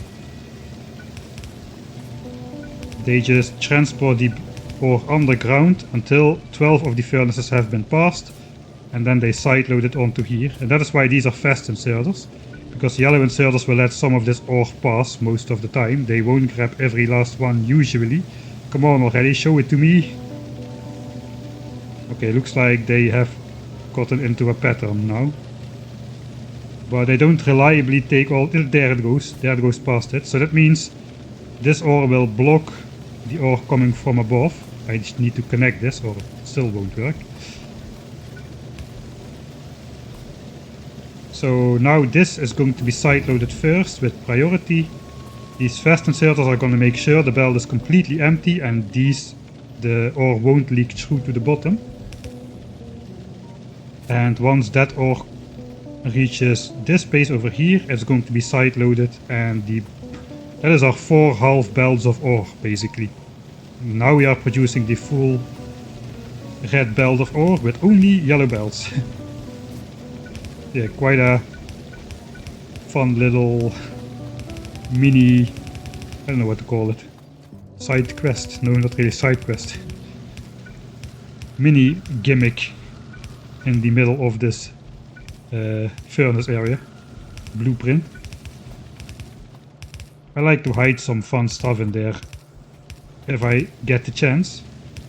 I have a whole slew of fun little game mechanics hidden in my final Warptorio base, so that is going to be cool. Once it comes out, once we get to the end game. Alright, did I build everything from the iron furnace area? I did. Oh, thanks Baini for the subscription through Amazon Prime. Right. I've got potentially 4 belts of iron going to the boss, except on the actual boss, of course, at the moment we still have only yellow belts. So for what are we producing 4 belts of iron if we only have 2 belts on the boss and we don't have any red belts yet? Well, output priority is going not to iron, but it passes under here, and same for here, it goes to steel. So 2 of these yellow belts go this way, and 2 of these yellow belts go this way. So we are still getting away with the stuff we want to do. Now coal is going to be loaded on this part here as well, kinda cursed, but steel is basically gonna work in the same way, except the stuff is coming from the bottom side. As up to this point we only had 10 active steel smelters, to not overproduce steel in the early game at the cost of iron. But now we can actually build the full 48 furnace steel setup to start preparing for purple science, believe it or not. Because like I said, purple science, my least favorite science pack apparently, consumes consumes so much steel, and just like we have been saving up green chips to make extra red chips when we needed to, we're now going to stash up steel to produce extra purple signs when we need to. Before we have like external outposts which make extra stuff for us, we're just gonna use the buffers we are building up from this point on already. So we are barely into blue signs, but we're already preparing for the purple sign stuff. Alright, so this will eat up the entire 2 yellow bells of iron. But now we still have 2 full yellow bells of iron going to the boss, whereas before we were sharing it with those 10 steel furnaces. Okay, let's speed up this just a little. Coal is a bit slow to get loaded up here by the slow inserters, but the slow inserters get the job done. Right, so now iron is done. Now we just need to set up copper. For that we need another 100 modules. I bet we're gonna have those. Let's take the train back. We can bring that over here. Probably should not be walking on the rails because the train is way faster than I am. But we won't die if we hop on a moving train like that. Alright. That solves the immediate module problem. Okay, let's just go in automatic mode then.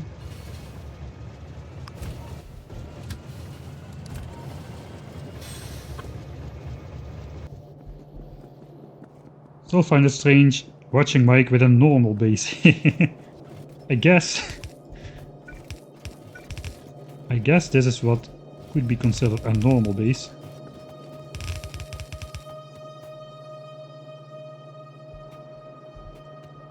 Alright, we cannot really hook that up just yet, so we need to do that after we place the mines.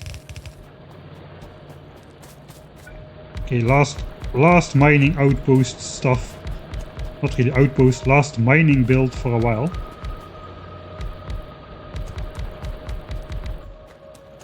Made exactly enough miners.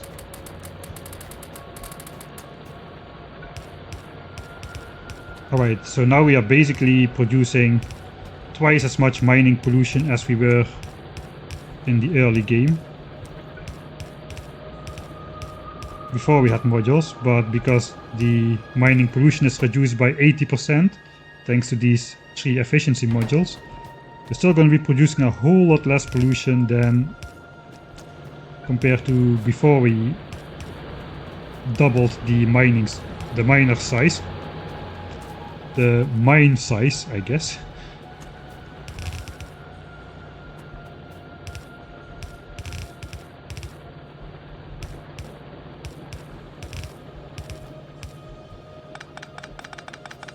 I just realized once we have bots, they are gonna repair our honorary turrets, I guess. Well, I guess so be it. Oh yeah, wait, we need to do this. And then we need to build the copper setup as well. So the copper, we had only 1 yellow bell before, and now we are expanding to 2 yellow bells.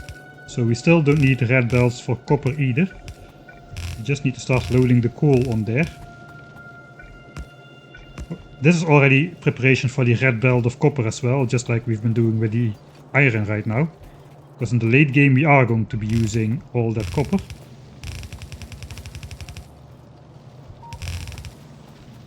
Alright, so now we just need to build up this part of the blueprint. If the image is the video image is stuttering, I have this actually in my game too, so it's not an internet issue. I know what's going on. I am connected to power, right? Oh, it should be good.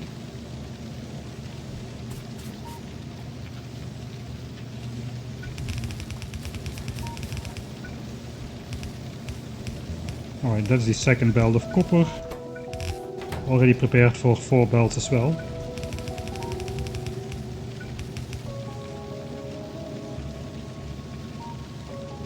Why does this guy not have coal? Has he just been unlucky? It looks so. Yeah, okay.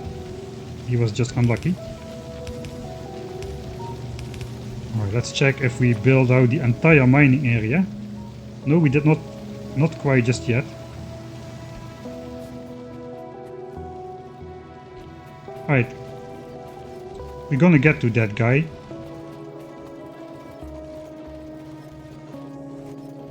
Let's get to that guy now. Okay, so why the heck am I drawing off iron ore on an underground belt right here? Sideloading it onto this belt for some reason, where it meets up with stone bricks, the stone brick furnace stack. I don't know. What a noob. Let's just build out these chests real quick while we wait for that stuff to come by. Yeah, for concrete. Cannot fool you guys at all. Right, that is why this guy is a filter inserter, by the way, because his iron ore passes by here. And it's now laying right here on the belt.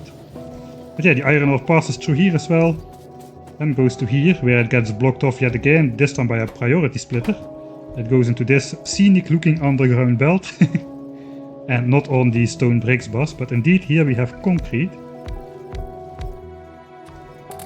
Oh, I forgot to efficiency module the landfill assembler. Here we're going to be building concrete. Probably it's not the first thing which I should be building, but yet here I am. We need to build everything eventually anyway.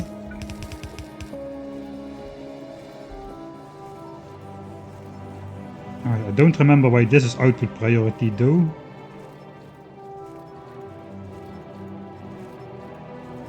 That's alright. Right, concrete needs iron ore and stone bricks and water. So there's another pipeline leading out of the blueprint here, which is another late addition. I did not put these in the blueprint before. Leaving it up to your own imagination where you need to put the water pipes. But that is kinda not good, because you cannot really predict what stage 7, stage 8, where they are gonna put stuff on the map. So it's better to just define all the entities within the blueprint and just let you hand build the stuff outside the blueprint if you're gonna be following this playthrough. Alright.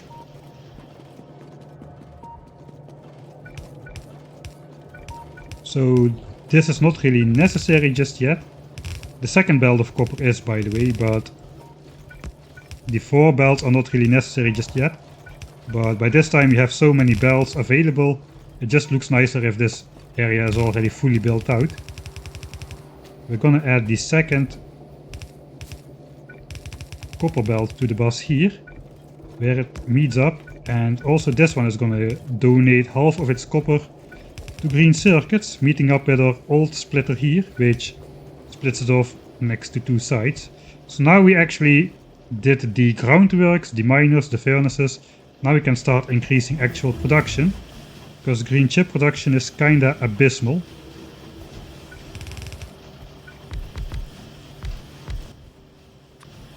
Of course, no assembler is gonna be built anymore without putting efficiency modules in there.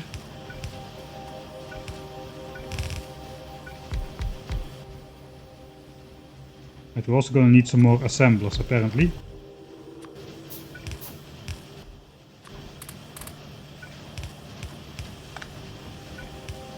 Right, this adds the second part. The second set of green chip assemblers. So now we doubled green chip production.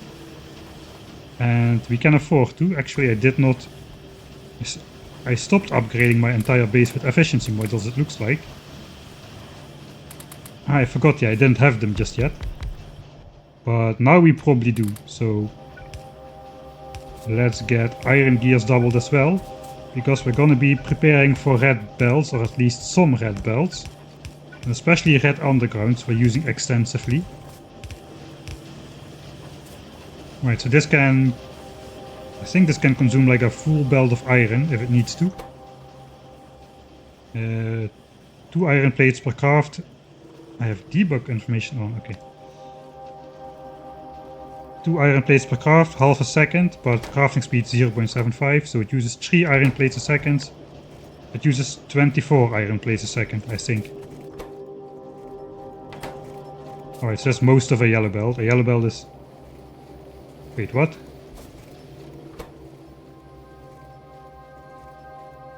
Three plates. 24. And this thing can produce only 15. Okay, it's reaching the end because gears are backed up at the moment. Alright, that's what's going on. If we do this... Probably we should be doing this. Let's actually start making some of those red undergrounds with all of those gears. They are really expensive. I guess not all of our yellow ones should be converted. Also gonna make like red splitters. Let's do that as well.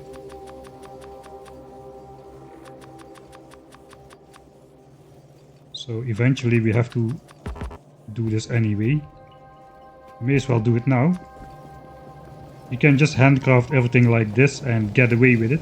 If you just have the intermediates on you, this will be produced faster than you can craft it. The only annoying thing is, if now you run out of power lines, you cannot really quickly craft a power line. So that is the disadvantage. In general though, I think we should go grab those efficiency modules and really start lowering the power production of the base. I forgot to research for a while, but that's alright. That's why the labs are faster. It takes, I mean, there's like 100 belts in here with 4 science packs. We have like 500 science packs of belt buffer, approximately, I think. Right, so what is next? It's a good question. What do we want? I think we should, just in case if there if an enemy expansion settles in our pollution cloud, we're 0.1% away from big biters. So our gun turrets are gonna be kinda peanut shooters. Yeah, we do 7.2 damage, so we cannot even realistically kill a single big biter with our gun turrets at the moment. So I guess let's just at least research the tank, so we can run them over with a tank. I have red ammo. I probably should grab myself a bit of red ammo at least. With red ammo we can actually take care of those biters. I'll just switch out my yellow ammo for my gun. Alright, so now we are equipped with red ammo, and in a gun turret that should do more damage. 8 plus 3.52, so it's 11 damage against 8 armor. So it costs about 100 bullets to kill a big biter, but at least we can kill him now.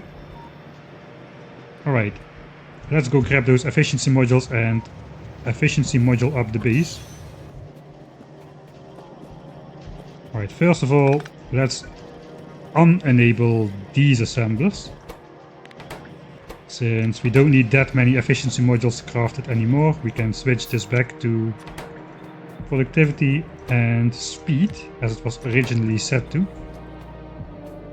We just do not need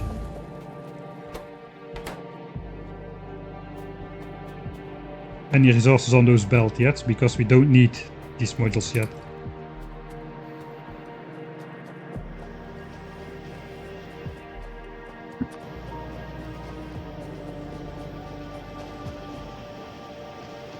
A quality of life mod that lets you add something in front of the queue, both in the technology queue and in the crafting queue. That is actually something I would consider even. I mean, normally I don't really like to use mods which speed up aspects of the game, but in my opinion, putting something at the front of the crafting queue and technologies at the front should be implemented in the base game.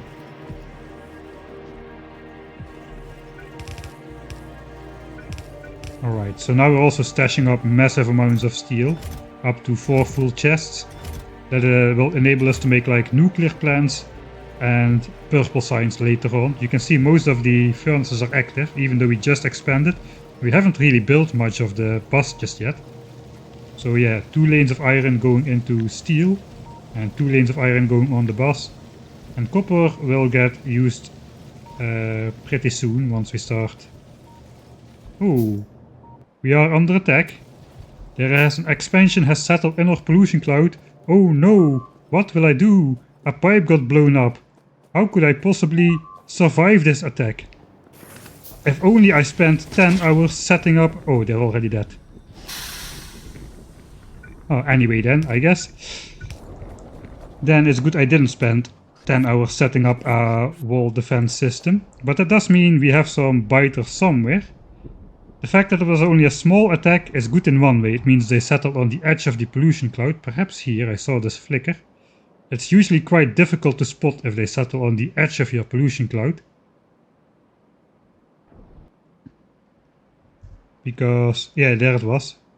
Only when there's 15 pollution in a chunk it leaks out.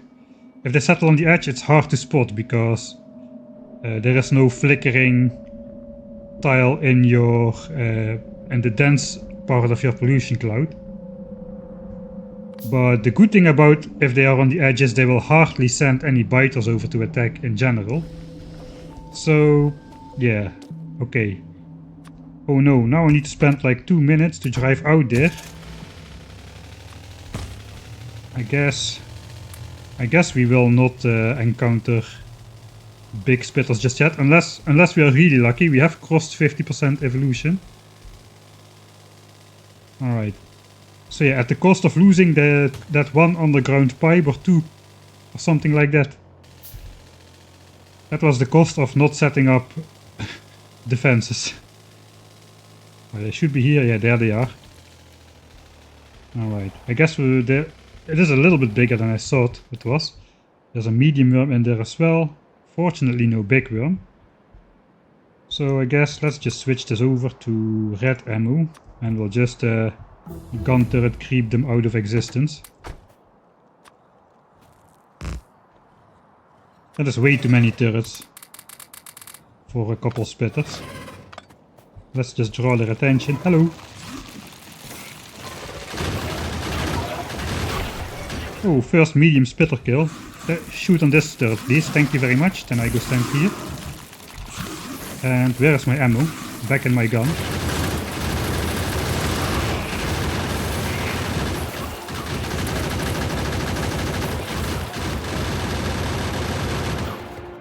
Alright.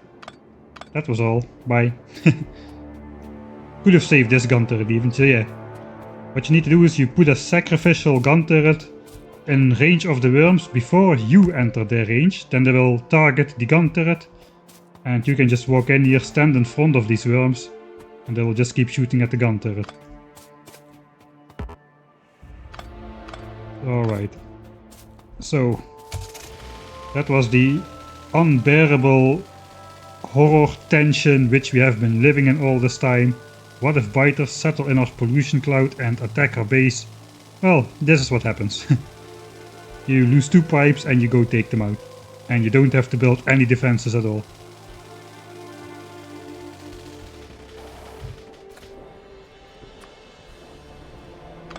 Let's make a save. Got attacked. Time for some coffee. I think it's still a little bit warm. Oh yeah. Actually evolution went up again.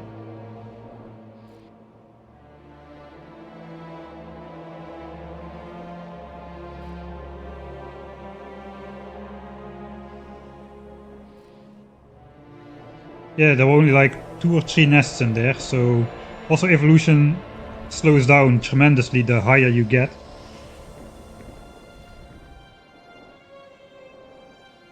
If you are at 90% evolution, it is 100 times as slow as in the early game, I think. Like 100 times slower than early game at 90% evolution, and at 99 it's like 10,000 times slower. So right now it's probably like... I don't know, I cannot do math, that kind of math, but that's the pattern.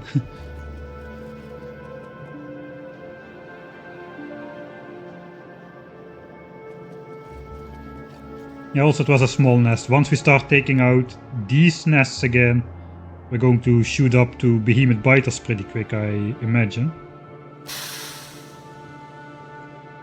Oh, thanks Maxenlit for your Prime subscription as well. Did I miss somebody? Yeah, J40, thanks as well. I just remembered I heard the ch sound in the back of my mind.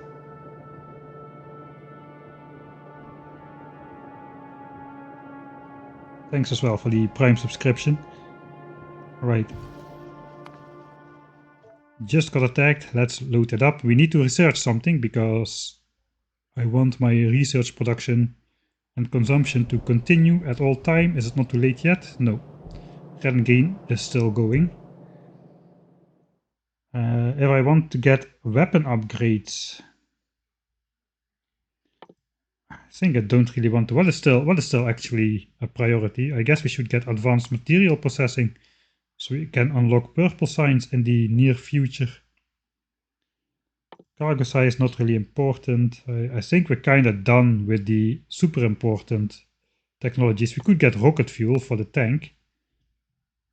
A tank runs better on rocket fuel. Without rocket fuel, its acceleration and power is just really limited. Oh yeah, the Mark II shield we wanted to get for the power armor. I guess let's go laser and laser turret as well. Then we can do personal laser defense. And with that we can make a pretty fail-safe system to defend against even big biters. Or if we have to go take them out. Oh yeah, let's keep going with that.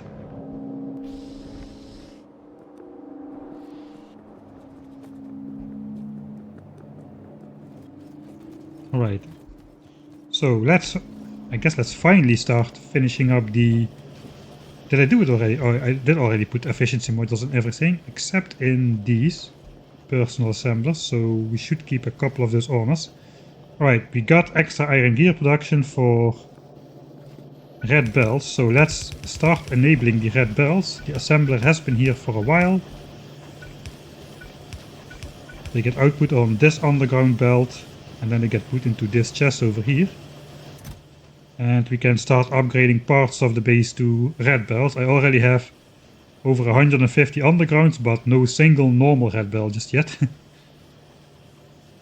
So these are not automated, these are just handcraft, because you don't need that many of them. But red bells, I'm not gonna handcraft 4000 bells.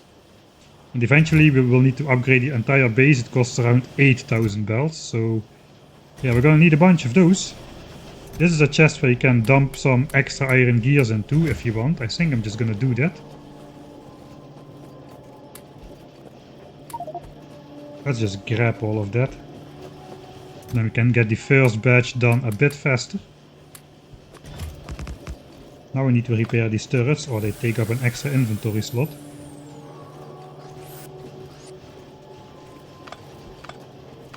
Alright, let's just systematically build out the boss further. Stashing up to 4 chests of iron gears. We're already putting all the chests in place for the late game as well. So you may see this is not connected just yet, but late game the belt is going to go around. And these are going to be filled up as well. We're putting the steel chests down now because later they're going to be upgraded to logistics chests, passive provider chests. So we need to have them in place already in this step. So even though we're not using them yet, they are gonna be there.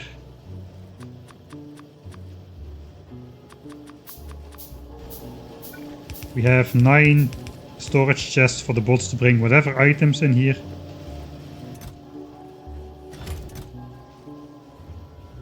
Alright.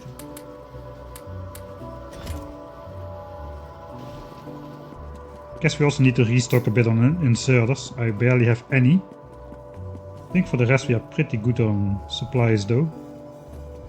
Let's just grab a couple of these. Once we have logistics bots, we can just order the bots to bring everything to us.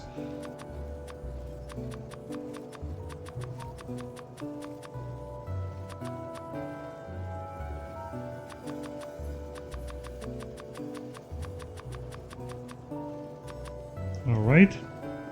That was all of the inserters, so let's just grab a couple slow ones as well.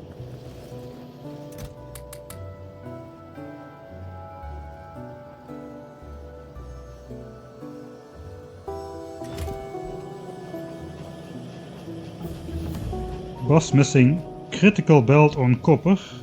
Ah yeah, I see. That's why these were only half active. Yeah, that starts to make sense now.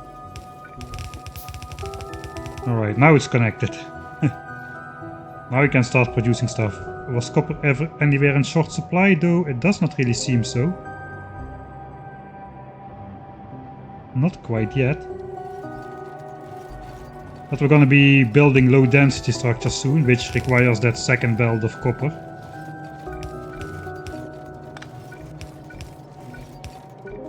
We also have a fake green chip belt with two suspiciously looking gaps in there. That is where later, once we have external outposts, we're just gonna slot red belts of green chips in there. And those will take over the production of green chips from the base, so the base has access to the resources in other locations instead of using them up here.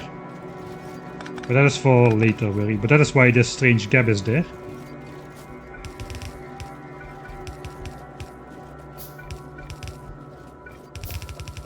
Alright. So that is built out as well. We're also gonna need extra engines added, because this is barely enough to supply... This is enough to supply blue signs. 10 of these are needed for 12 of these blue signs assemblers. 45 SPM. These two were extra. You don't need extra in the early game except for cars and these fluid pumps. For the rest you don't need them. But now we're gonna be building... Now we're gonna be building electric engines over here. So we need some extra engine assemblers to provide engines for electric engines.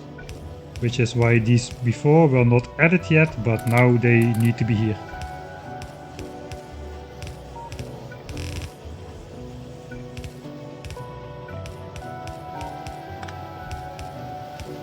Alright, that was easy. So the engines are finally going on the bus now as well, whereas before they just went into this chest for personal use. Now we can afford to start bringing them out on the bus. Blue sign still has dips. All of the engine production is going past blue signs. So we don't need to worry about blue signs running out of engines.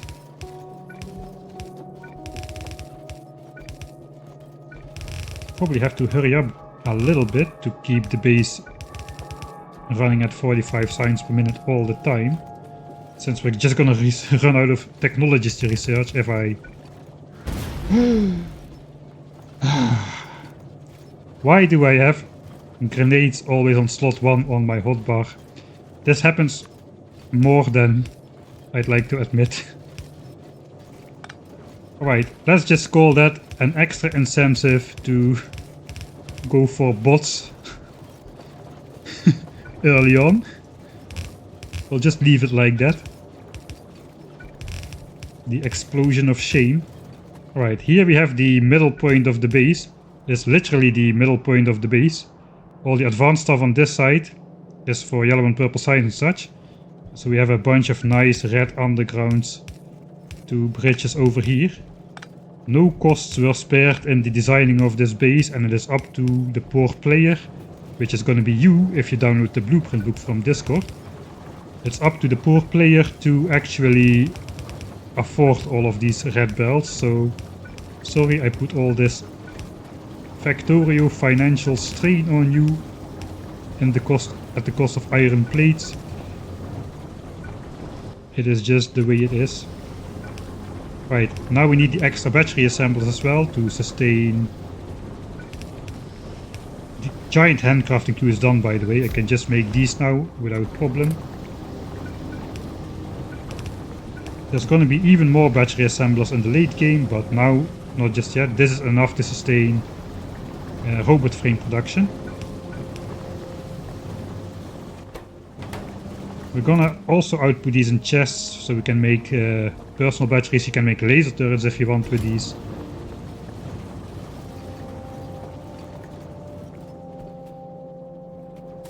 Alright. This is rocket fuel actually. Just a couple ones. So you have fuel for your car or tank. And this is also a late addition. This rocket fuel usually was only added in the next step of the blueprint, stage 7 or something. I decided just to add just a little so you have fuel for the tank, because the tank really does not work well without rocket fuel. So yeah, we're almost there at rocket fuel actually. Right, so that is built out as well. Also, it's just going on the belt, just for you to grab off the belt. There's no need to build stashes and stashes of the stuff just yet.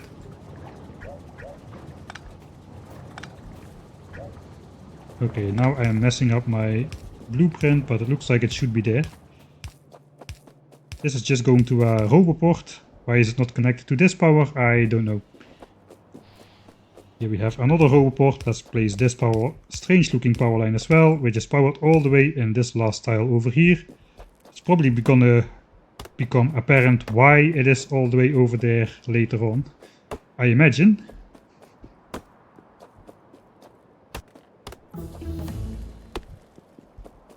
Some random tree chopping. Every now and then I have to do some random tree chopping and whatnot. Right, I guess we can get started on the actual fun part of the boss. The blue chips, the low densities, electric engines and robot frames. Missing one underground on top copper belt of boss. Missing one underground. I can easily find that with this guy, I guess. Let's take the train, it's there for a reason. Train is gonna be obsolete as soon as we hit the power armor though. Right, I am missing some more stuff here. 3 stack inserters. To make landfill a lot if you need it. You can expand this chest if you have like giant lakes nearby. We don't, so I'm happy to keep this at just like 4 stacks for now. This inserter only inserts a little bit of stone in here, so once you go around deconstructing rocks or whenever stone gets in your inventory, it has a tendency to do so. You can just come on over and dump the stone inside this chest. Alright. There was some more stuff not built out here.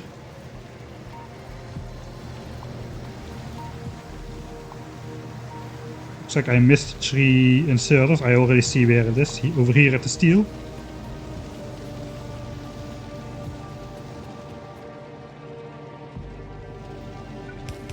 Alright, now it's truly working.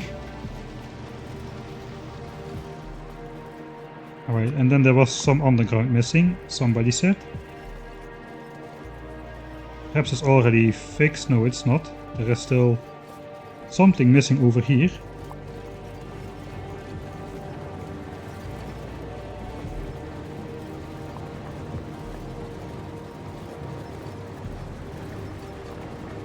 Just don't see it. What the heck? Ah, it is over here in the middle of all these hit point lines, which is probably why I didn't see it.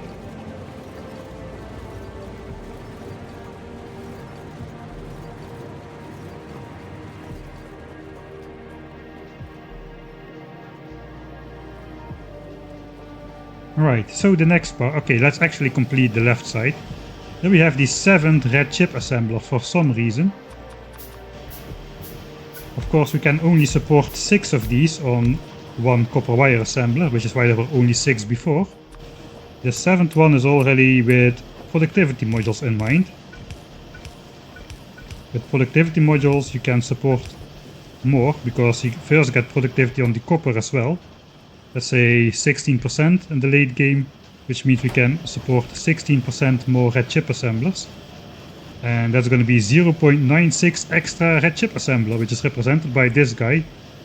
This is 1, not 0.96, but just imagine we like bite a edge of the corner or something. Anyway, that is built out as well. So now this entire side, this square should be done as well. It looks like we have some more power lines to build. Always something else to build. I guess we need to make the roboport soon. To cover the base in roboports as well.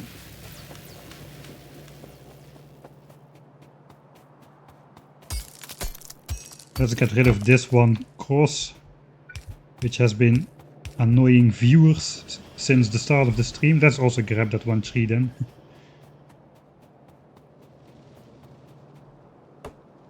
Alright.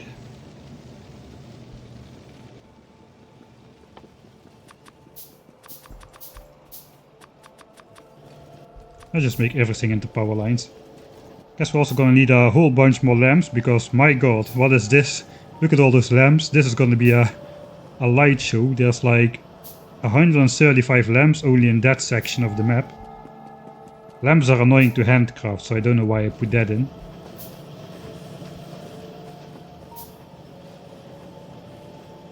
Yeah, I guess we're gonna have to do it anyway.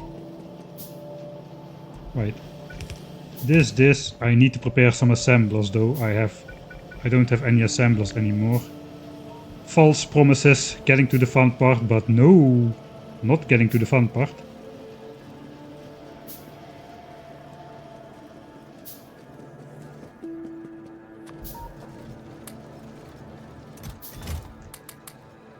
Alright, we need some of this. I guess we can make assemblers in here as well.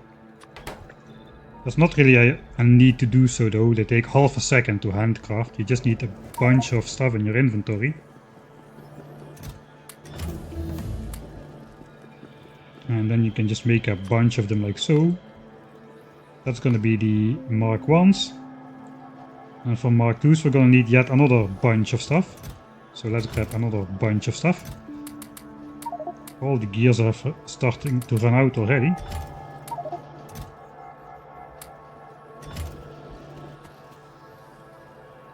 Actually, we don't need more iron for that, so we probably should put that back.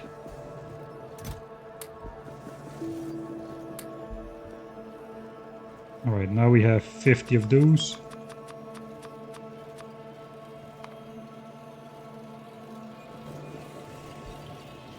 I guess I could get rid of my 54 furnaces. Let's do that. I already know where they're going to go.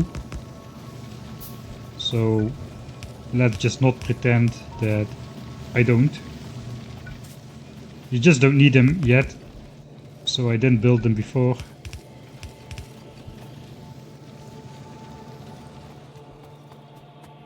And we're not gonna build this furnace setup, we're just gonna put the furnaces down. So they are out of our inventory. I guess even without blueprint it is quite obvious where they're gonna go, but I'm still misplacing them. So perhaps it's not that obvious. Yeah, there's a 1 tile gap for the yellow belt side loading stuff. If only I could draw a straight line with my mouse, that would help. Alright, no more furnaces. No more steel furnaces for the rest of the game. Outposts are gonna be electric furnaces. How is power situation? 20 megawatts thanks to our efficiency modules. We are using up a lot of coal though.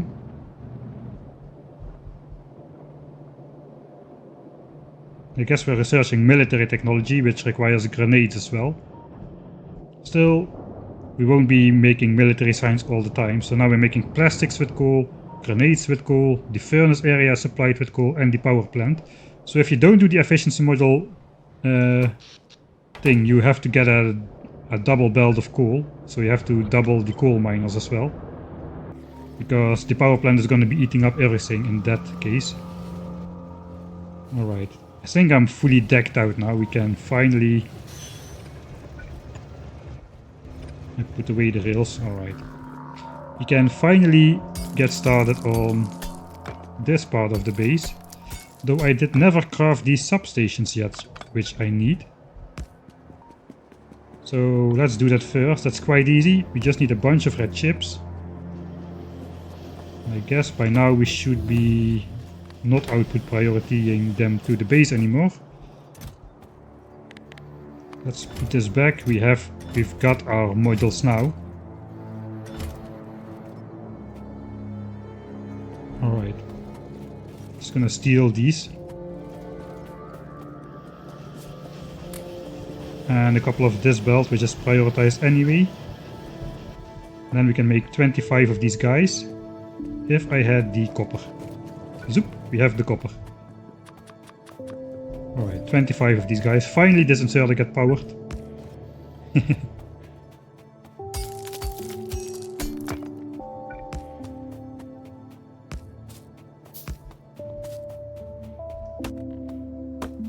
Alright, this is a nice grid. So that will please the eye and the soul.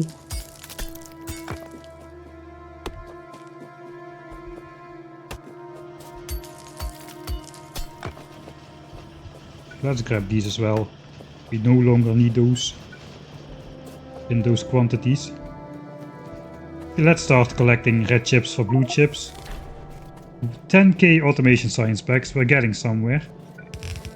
Red chips over here. Prioritize to go further on the bus by default. Same for green chips. And we're going to be using a lot of these red and greens for blue chips now. To get the power armor and whatnot, and some equipment.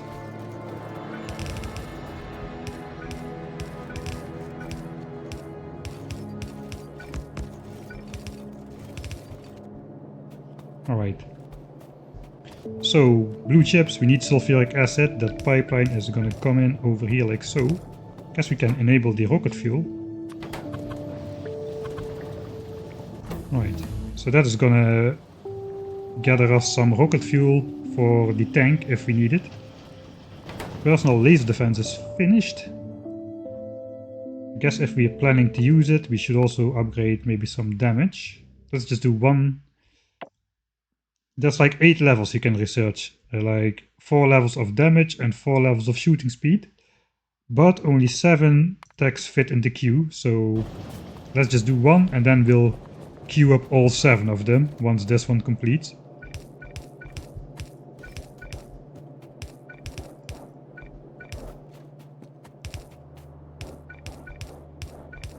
Right, we're gonna want a couple more productivity modules.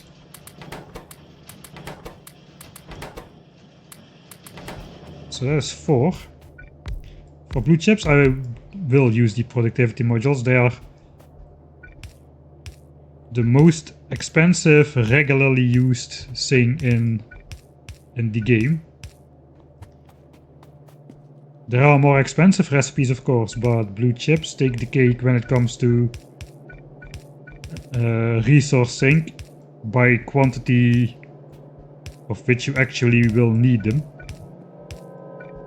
Alright, here we've got a suspiciously looking splitter as well, another late update where you can later plug in an external belt of green chips as well. So blue chips gets more green chips basically. Alright, that is finished. Now we can click all the other researchable levels in there. As well as the damage upgrades, like so. There's the full set of laser damage upgrades which we can get with blue science. It's gonna have some 60-second technologies as well. Should probably keep an eye on. Do we have enough research speed for that?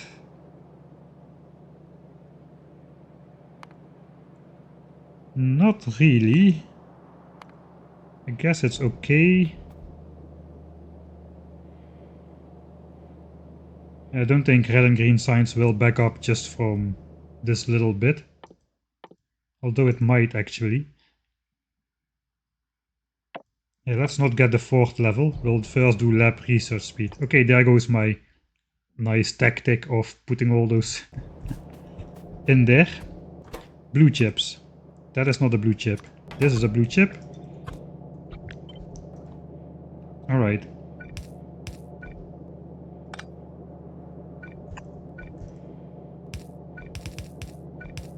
So we have a whole light show going on the side of these more expensive recipes over here. Again, all of the chests are built as well as late game buffer chests, but not all of them are connected just yet. It's up to you to decide when you want to connect more buffers. Same for low densities here. It doesn't even go in the first chest, but late game gonna have up to 8 chests.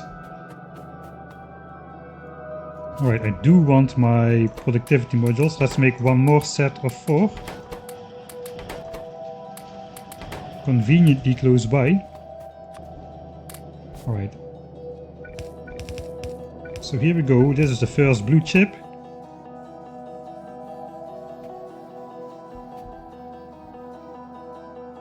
And we're gonna have some productivity bonus on that. 8% for now. Not a lot.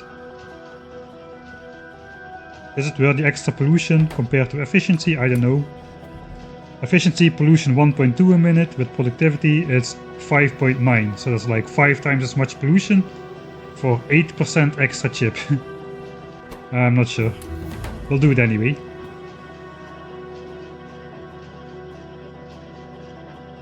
These streams also will go to YouTube. I am planning to make an edited version of this 10K playthrough as well. Alright, so we got a full belt of green chips here, another full belt of green chips here, only half belt of red chips, which is sufficient because we need 10 times more electronic circuits than advanced circuits. The blue ones are outputted on the far side of the belt, which is why we are side loading the red ones on the near side. And that just goes all the way around, like so.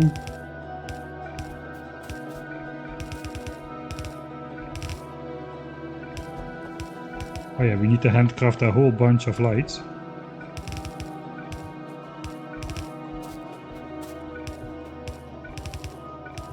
Alright, and then the red chips finally reach these 2 assemblers here as well. So let's first get those productivities in there as well. Then the red chips will get blocked off by the side of this underground belt. Maybe we can see that. Yeah, there's the red chip. It gets blocked off, but blue is able to get through. And it goes in the chest. So now we can make power armors and whatnot. Everybody always complains that YouTube playthroughs and Twitch streams are too dark and I should get afraid of the dark mod and whatnot. I just decided to let's do it a bit different for this base. Alright, so I'm not gonna build these underground belts just yet.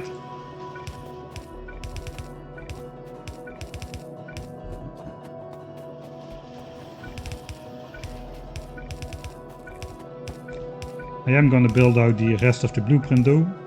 Again, decorative underground belts, because why not? The reason I do this is so that you can just run between these, which you cannot do if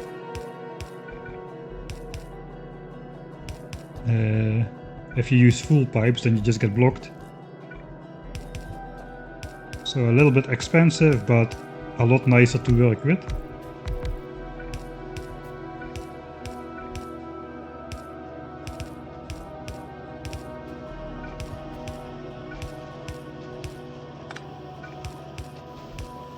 So yeah, we only need a handful of blue chips for now. So I'm not going to connect the rest of this just yet. Anyway, we don't have the resources to feed that many. This is just to get like the power armor and some maybe some Mark II productivity modules later on, etc. But that is now built out. We can continue with, I guess we continue with electric engines and bot frames before we do the low density structures. Since it takes a while to make bot frames. And low densities we just need for like the high-end equipment, the Mark II batteries and whatnot, and the Mark II shields. Those require just a couple low density structures. Oh, Much, are you sick?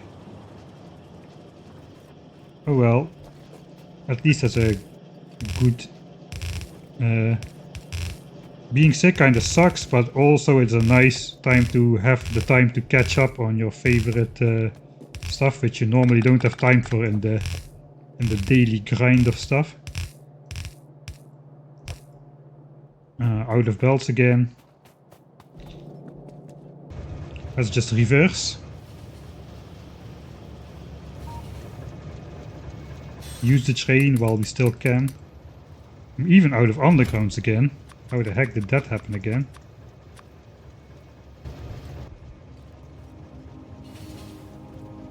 Catching up with sleep. Sleeping is nice too. But also sometimes doesn't happen enough. Okay. First, electric engines, which is just engines and electrics. Electronic circuits. And of course, everybody's favorite recipe, the green goo.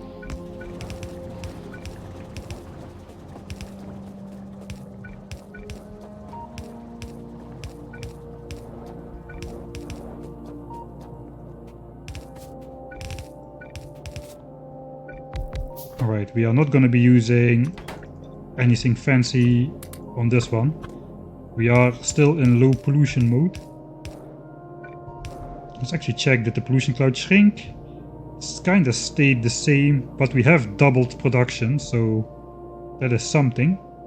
They're slightly smaller. All the X's are like one chunk outside of the pollution cloud at the moment. You can probably now see that in the tiles overview. Right, so yeah, we went up, then we did the efficiency modules and we got up a bit more.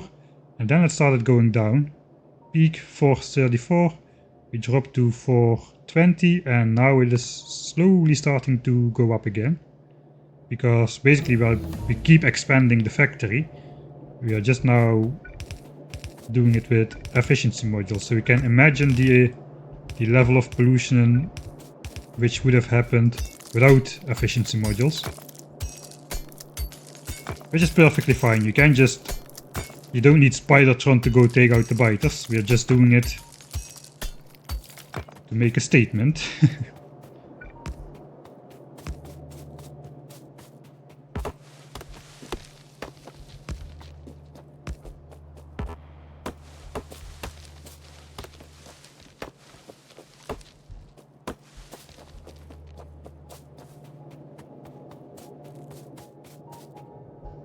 Alright, so that's our first electric engines.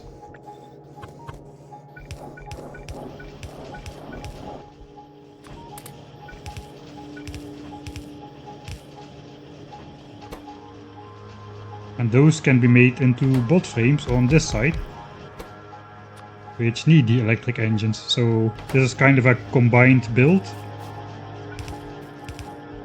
The electronic circuits go further, the engines get blocked. Because we also need electronic circuits for here, but we need electric engines, not normal engines.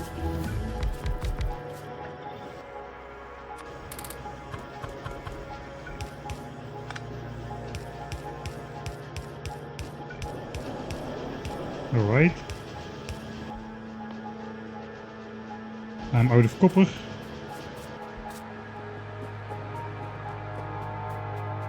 Really, I left that one tree. I have hopes.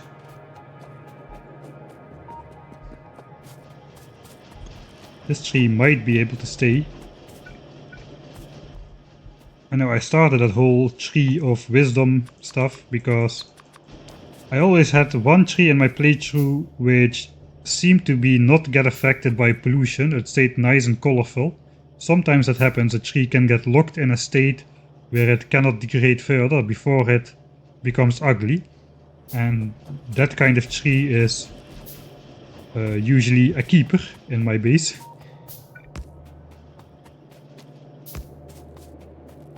Alright. I guess we can output the electric engines on this belt here. We can starting to collect those in chests as well. Because we need those for the power armor as well. And also for the legs.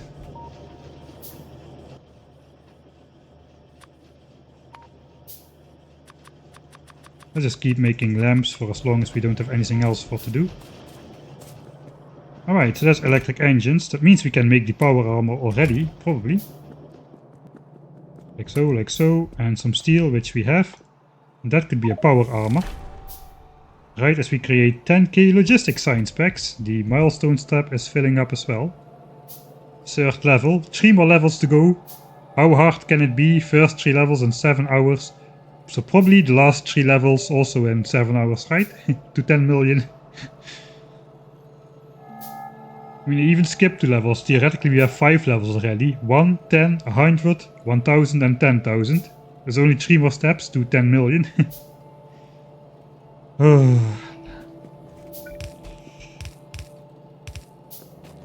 Alright, I was doing something. Yeah, power armor. I haven't made the modular armor just yet, which actually is also an achievement in my stuff.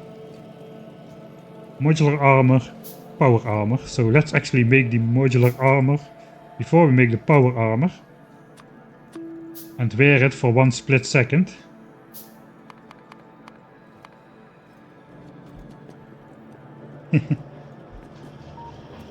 So at least we have something in order on that list.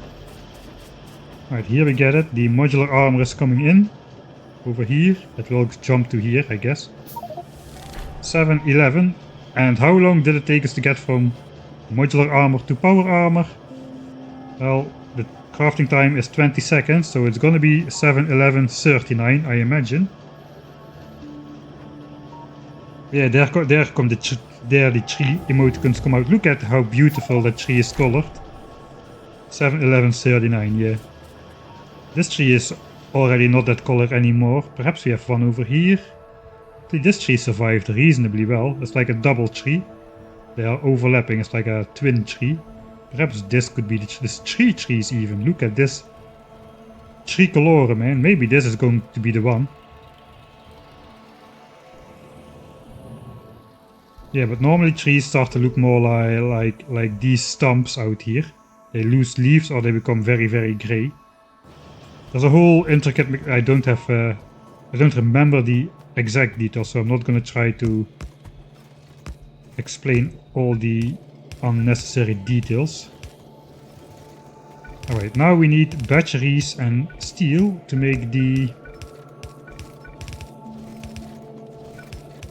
bot frames, while here we get copper and steel and plastics for low density structures prepared already.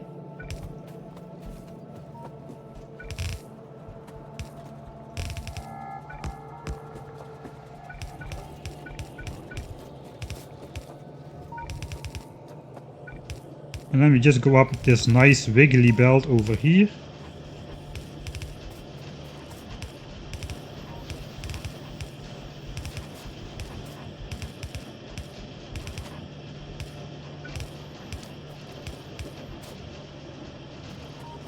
And then we can start making these bot frames.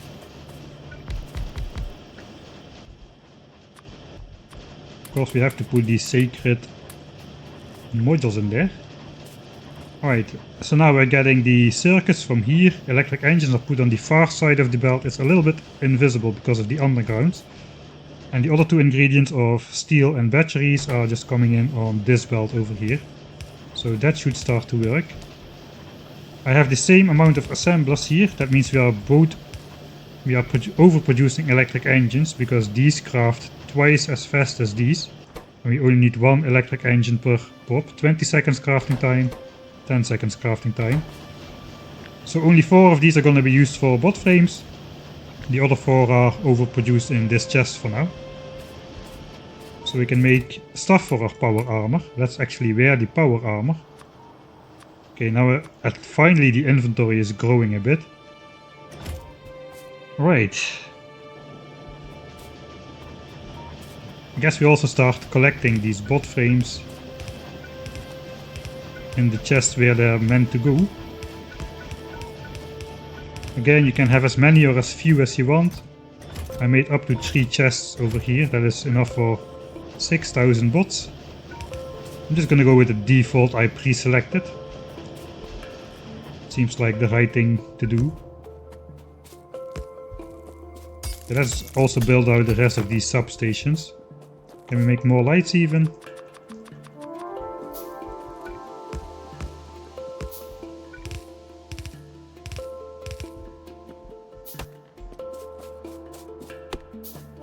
Okay, this is gonna be the rocket silo area. Which is why all those shiny lights are there. But not on the rocket silo itself, so we can see the nice glow of the rocket and the exhaust when it flies up into the night. Alright, 23 megawatts, still on just a single steam power plant. Let's check the science situation. Okay, this is a 60-second technology. And we are still doing 40 SPM about. Alright, so we are not completely consuming the produced 45 SPM at the moment. So we are producing the required SPM. All of the assemblers are active. Alright, so we can safely research those laser damage upgrades then. Even though they take 60 seconds, that won't back up those belts in any way. If only I could find the other one. Alright. I guess we'll unlock purple and yellow signs. That is the goal for today. So we should be doing that. Okay, last of the 4 major ingredients from this stage. Blue chips, robot frames, electric engines and low densities. Kinda expensive, but I'm still not going to productivity module these just yet. Here we just come down the middle with the belts.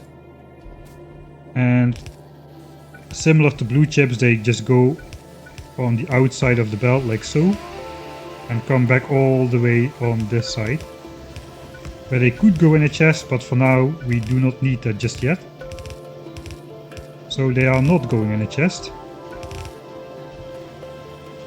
You can just scoop a few off the belt.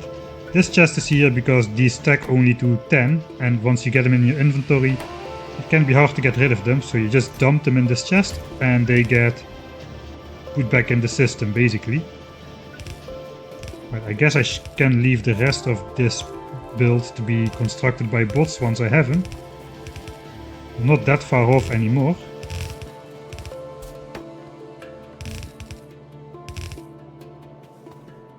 Perhaps I should just build everything by hand, because if the bots build it, I don't get to explain all the stuff.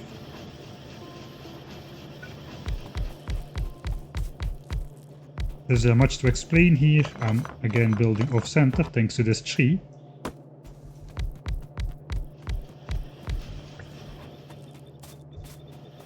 Anyway, my bots are gonna be so slow. If I do it, I want to at least do it with personal bots instead of the bot network. So I guess I'm just gonna do it by hand for now. Once all of this is set up, I'm going to start filling in my power armor. Alright, so here we break the pattern. There is space for beacons around here, which is why the underground bells are here and here. There's going to be beacons added later. Here are going to be 2 extra beacons, which makes the long-handed inserters too slow to insert the copper. So we switch around the copper belt to this side on this tile. So here's going to be copper and here's going to be copper.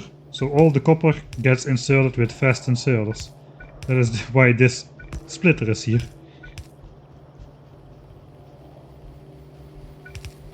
I'm not sure how many bots I'm gonna have around. Logistics bots are not gonna be that useful until we actually set up logistics networks. Of course we can have them deliver like iron plates to us and stuff, but construction bots are gonna be useful to build the rest of the bus. That's gonna be nice to not have to hand build that. But I think like maybe 500 construction bots to start off with, and later add like 500 logistics bots is gonna carry us a long way into completing the base. So later, once the base starts to grow tremendously, we will probably add like thousands and thousands of bots to do the long distance hauling as well. We'll see how that goes.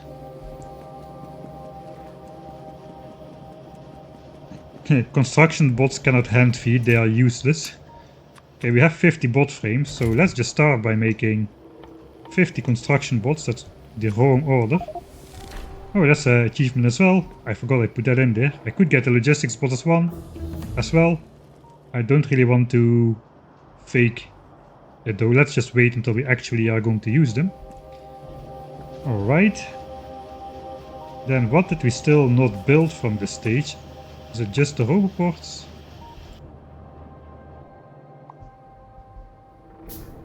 Yeah, just the 15 roboports, so I could build the complete stage 6 now. 15 roboports, I guess we can just build those. We will need them for the next stage. Roboports are kinda expensive, 45 red chips a pop. We're gonna have way more roboports than this, but this is the minimum network that is gonna cover the entire base. So this is gonna be like 4, 4, 4 and 4. There's about 16 roboports. And we need a similar amount of gears and steel. So let's back up one final time with the train before we have our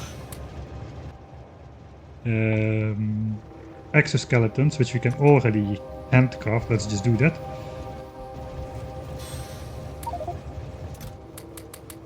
Alright, now we can make 15 roboports, I'm sure.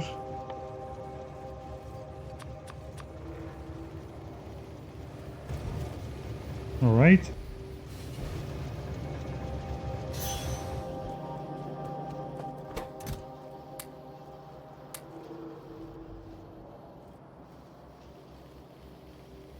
We can put the old armors in here as well.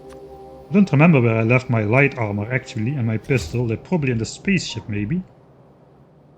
Maybe in one of these chests, the forbidden chests. Ah yeah, here it is. Burner miners in the forbidden chests, which we are not allowed to touch. I'm going to collect this after we launch a rocket or something. I think by that point we have proven the usefulness of the self-balancing starter base. Alright, so we have been leaning hard on coal for a while since we researched a lot of military techs in quick succession, which means the coal belt is struggling a bit, but still we have been able to keep up, and military science is backed up again. So grenade production is gonna back up again and is gonna stop consuming coal. So all of that is fine. Alright, let's put down the roboports. 15 roboports to put down.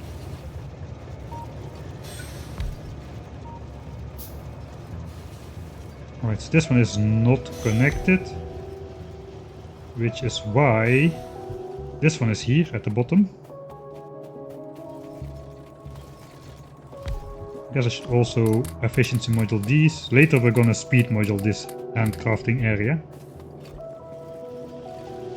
Let's enjoy suffering from our super slow walking speed one last time. Walking over this slow terrain without the train. Because in moments time we're gonna have the exoskeletons and we're just gonna be running so fast that the train is gonna become obsolete already. Okay, we have a roboport down here as well to cover the battery chest and the plastics chest. Those are going to be accessible to bots as well. Then we have this strange one at the end of these power lines. So that only covers the required outline.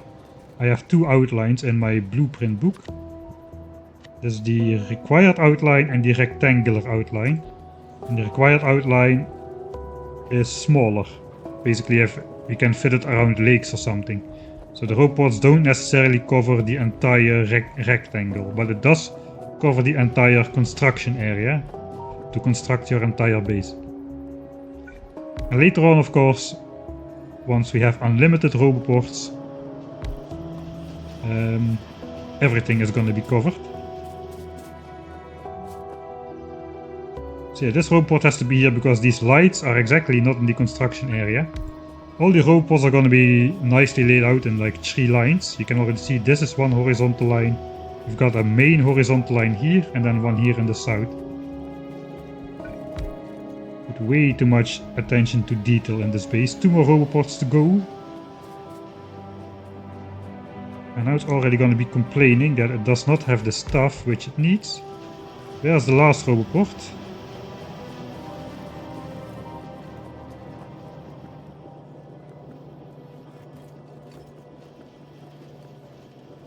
I have too many arrows because of all the deconstructed trees. I'm just gonna cancel all this deconstruction for now, I think.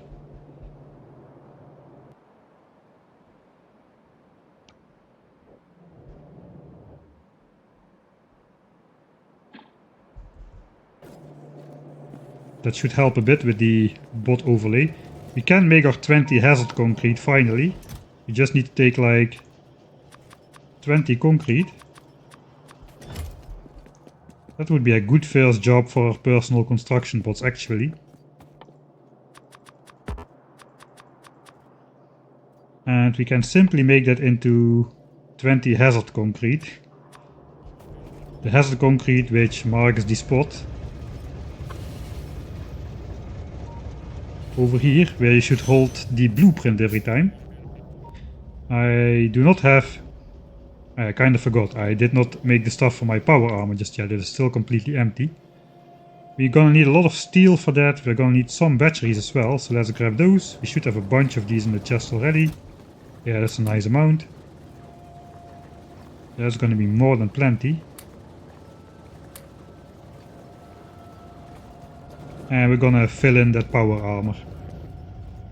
Okay, what else? We can just use the train to zap back and forth to our personal crafting area. Alright. First of all, we're gonna need some solar panels to make portable solar panels. I like to go with 15 usually. Like one row at the top is gonna be 7. And then one block of 8. 15. Maybe I'll just make 20. I'll just do it the Michael Hendricks way, so bear with me.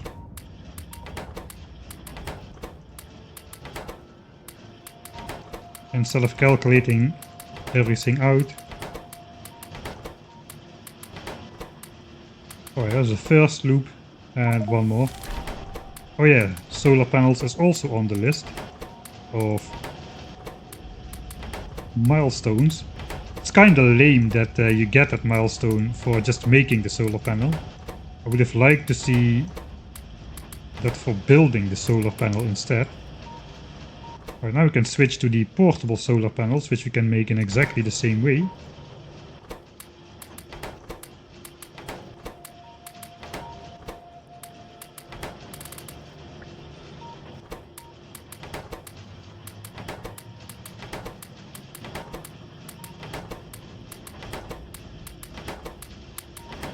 I realize that this is very interesting to watch, so it's just gonna take a moment. Making the power armor is always one of the specialist tasks which you do earlier than stuff is automated. So it is going to be a hassle to do it, a nuisance to do it anyway. Okay, those are those. Now we're gonna make personal batteries. We want the Mark II personal batteries, but those require 10 personal batteries each. And they're gonna want 3 of them, so we need 30 Mark I batteries. Those I am going to do, that's just 100 steel and 50 batteries.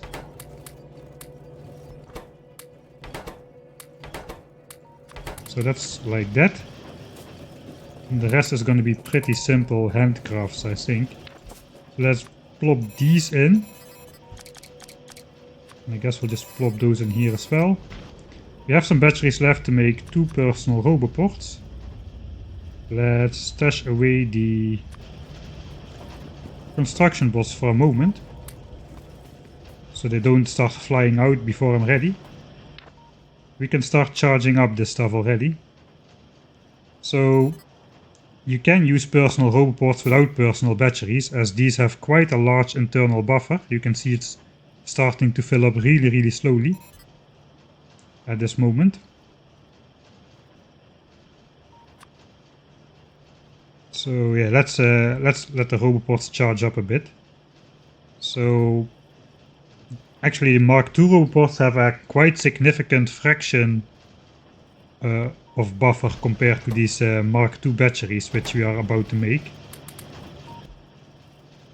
Okay, now we're gonna need those low density structures, 15 of them. I guess we also could do like a Mark II energy shield. That would not be such a bad idea.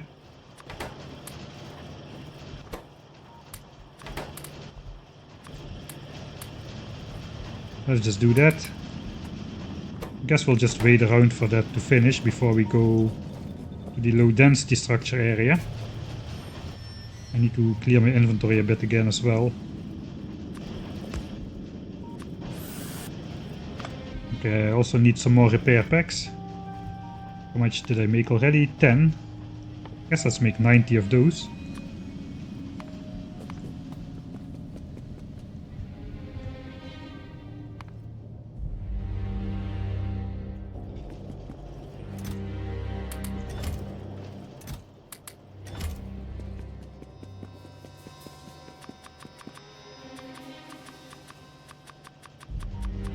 Okay, that's one stack of repair packs. Let's see if we can finish the game on one stack of repair packs. That seems unlikely. Alright, last shield is being made. Mark II shield also requires low densities. Add the bunch of blue chips. Okay, these are all done. And these are all done.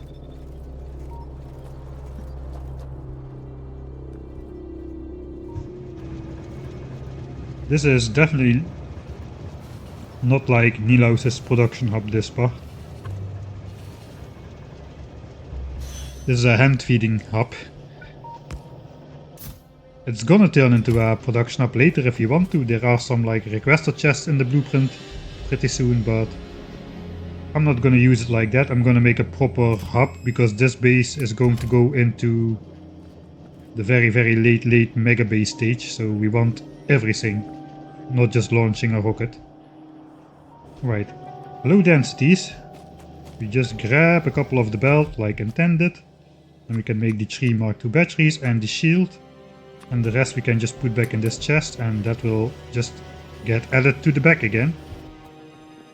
Alright, engines. Is this full already? Almost.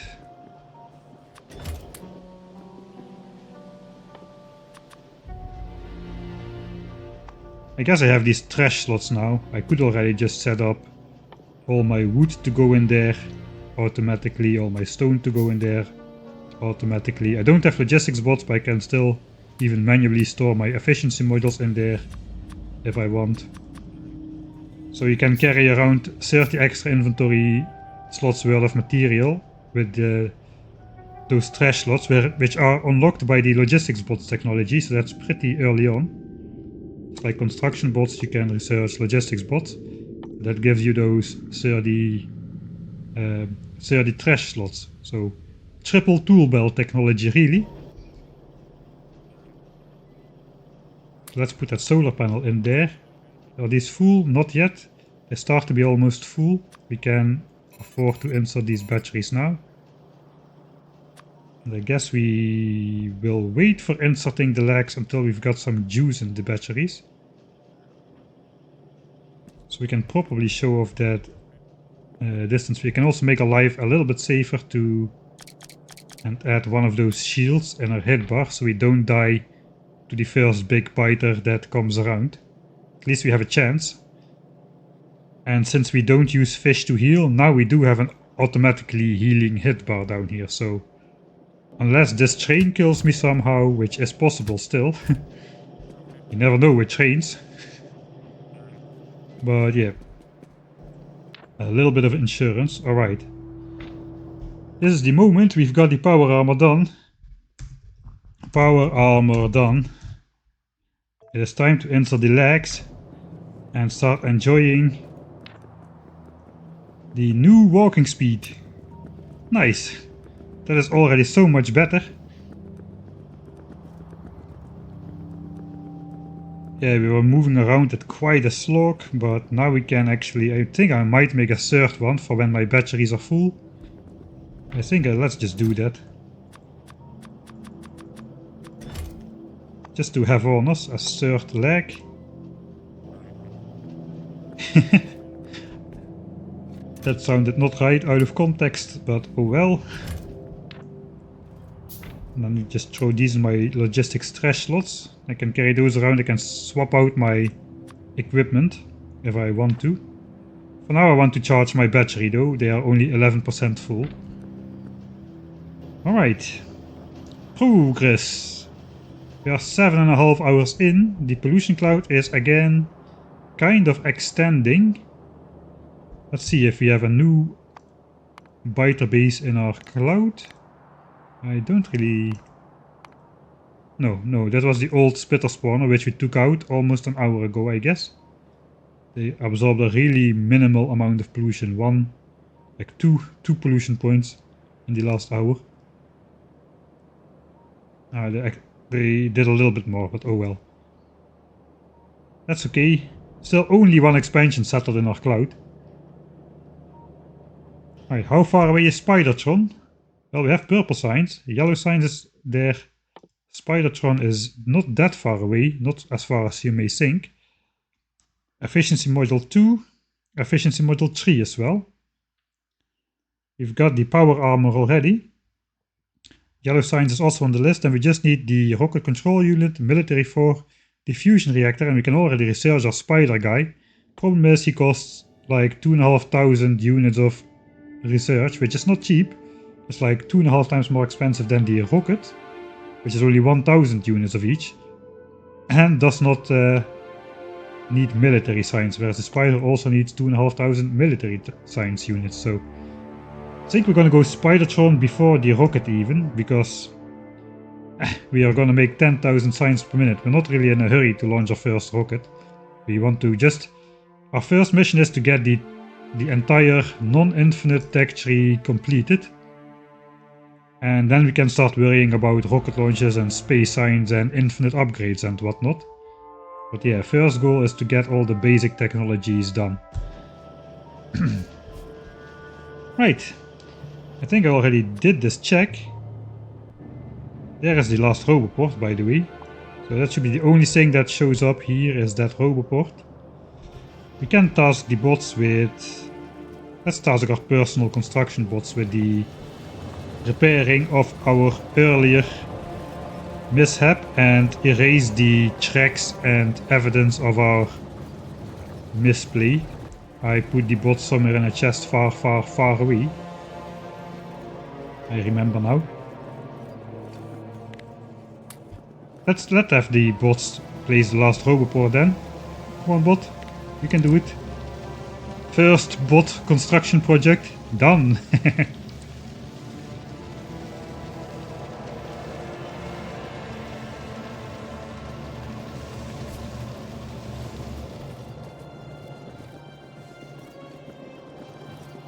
J-Matcha just finished the game with Factorissimo Inception. That's cool. Here it goes. The hazard concrete. And I'm missing all the moments again because I'm reading chat. Let's watch this ugly plot of hazard concrete right in the middle of my base, overlapping this roboport and whatnot. But yeah, this is the place where you should mouse over with the blueprint to make it fit. That is why it's there. Alright, last little repair, and no one will remember I blew up my own base with a grenade.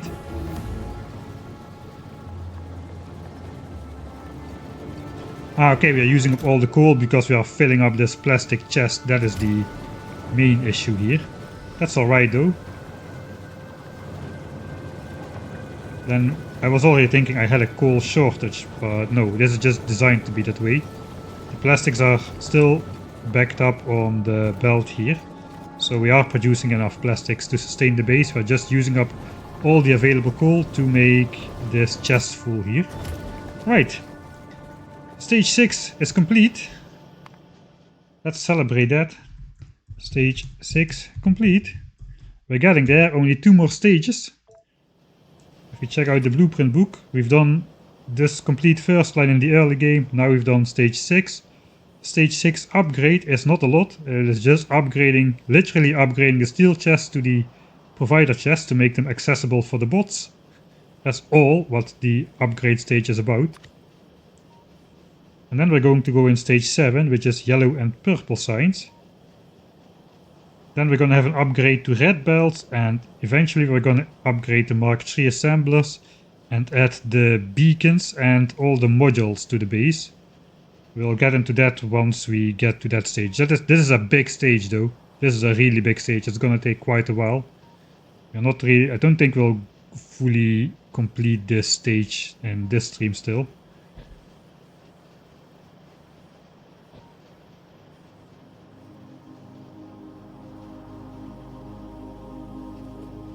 Any tips to make a more efficient train base? I would have to look at the base, I guess. I don't have too much experience with giant train networks myself, so I'm probably not the right guy to ask that question.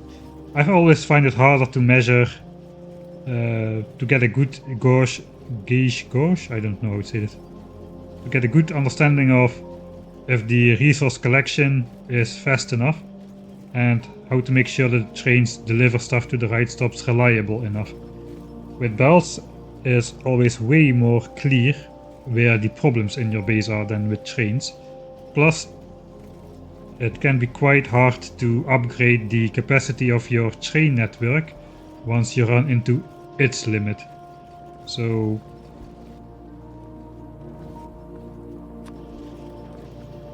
yeah, it takes quite a couple of quite a bit of trial and error to make a well-functioning train base, I think. But there's plenty of train guys out there with probably better advice than what I'm giving right now. Alright, I guess I should do the upgrade stage. I think it's 102 of those chests. Yeah, now they are complaining about repair packs for my gun turrets there. I'm going to repair those turrets. I don't want to have this flashing thing on here all the time. Although we're gonna have it on there all the time anyway, because I'm going to copy paste stage 7. Alright, now we need 102 of those passive provider chests, so let's go grab a whole bunch of steel. If we can still figure out in what chest it's supposed to be. Now the upgrade pictograms are there. We've got 4 full chests already, so that's great news. Let's just make a whole bunch of... I guess we can use these assemblers again. Let's just make steel chests like so.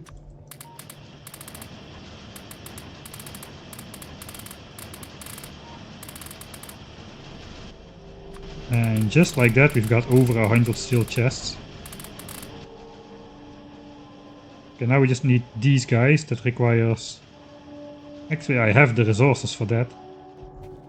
Alright.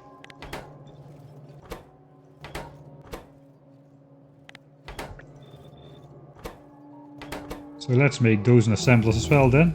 Pretend we are doing something right. I need 102 of those guys at the moment. Let's make 2 by hand then. And we'll do 100 in these assemblers. Alright.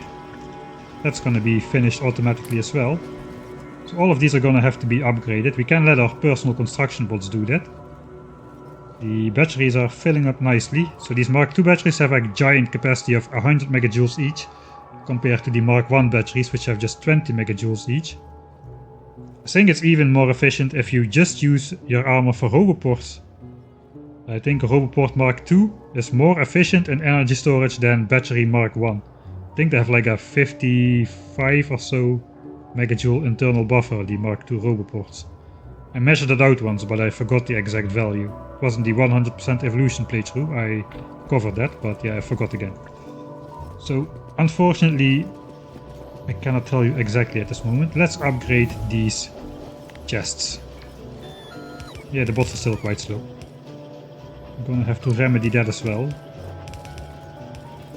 Right, we're getting there. Production science pack is research, utility science pack is next.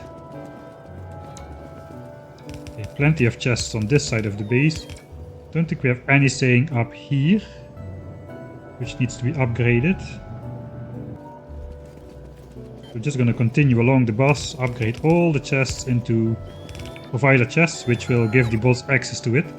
Now we theoretically could set up, like, we could insert logistics bots and just let them bring us the gears, so we always have a full stack. The problem is the logistics bots are going to be so slow, they're going to be following me around all the time, but then I'm going to run out of the network, they're going to go back. It's not really efficient to set that up already before we have like a full coverage in the base. Like without those green gaps everywhere, everything should be orange for that. And faster bot speed, so we don't spend an eternity waiting around for them to bring us the stuff. That would be faster just to go pick it up still. Right, so. Green chips actually recovering a bit, so that is good. Right, so the iron chest was placed later, and it is an iron chest by design. Because this chest is not going to be upgraded, it's just going to be the legacy chest with all the obsolete stuff. Let's just make haste a bit. The modules are going to be available to bots as well.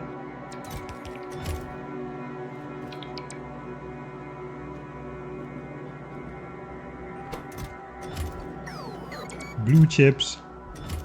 Low densities. I guess let's just start filling up one chest with low densities. Why not? I guess we have the extra copper production at the moment anyway. Yeah, not all copper furnaces are active. These are all running. These are all running with the copper at least. So we can spare the copper going into low densities. Alright. 12 more. We've got the arrows on the screen to tell us where we need to go. I guess we need to go to the, the chemical side of the base as well. That one is actually not in reach. I think I added this one later as well. That is why it's not in reach of the network. That's alright though, it will be soon.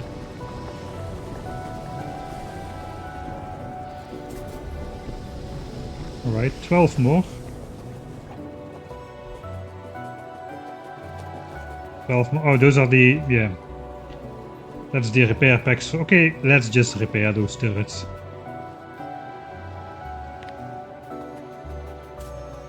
Alright, here we are.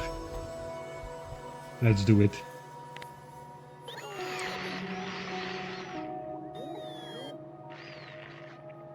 You are fired. My perfect synchronous unison repair effort, and this bot just F's it up. You are fired.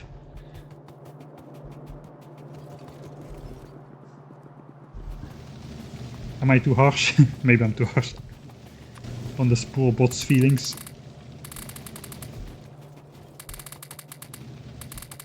Okay, I have regrets. Come back! I didn't mean it.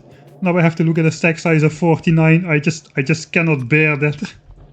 You're rehired. I'll give you a raise as well.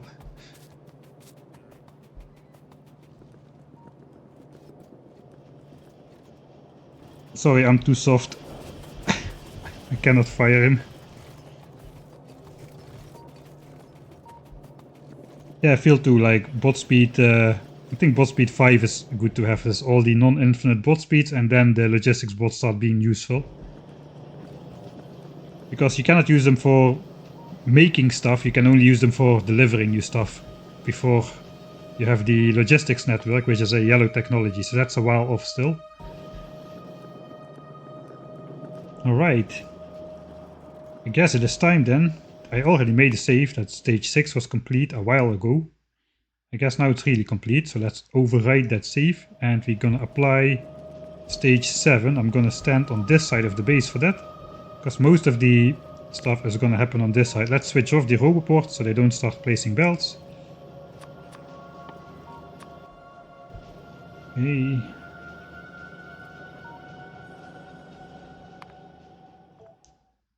Stage 7, the big one. Say stage 3, stage 4, stage 5, stage 6, which is what we have now, and now comes stage 7.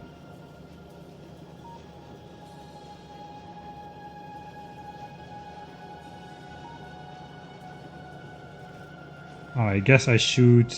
I don't want to shift click, so I have to deconstruct the entire bases. Trees again. Except maybe... I think this tree is gonna go down as well. Let's just keep him for now. Alright, let's try again. Stage 7. Okay, clicked without shift clicking. That is a good sign that everything works like it should. And look at that. That is a lot of hand building to do, man. You're even gonna have beacons for yellow and purple signs. Because we're gonna run productivity trees in them, and those are expensive. So we want to minimize the number of assemblers which use productivity tree. But speed trees are also expensive, so I designed it to produce 60 SPM, or 63 for that matter, with only speed 1 modules. So we only need the expensive modules for the assembler to get the productivity bonus, and we just speed it up with cheap speed modules. Only 1 speed module in 3 of these beacons to get the perfectly balanced, not 60 but 63 signs per minute. The base is designed around 63 signs per minute, not 60. 60 just sounds nicer. Alright, so I'm definitely not going to construct this for my personal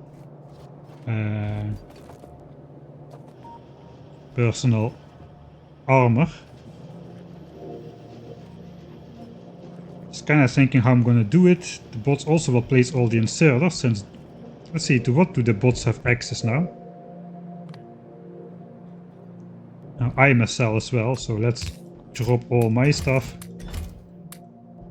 into a chest as well.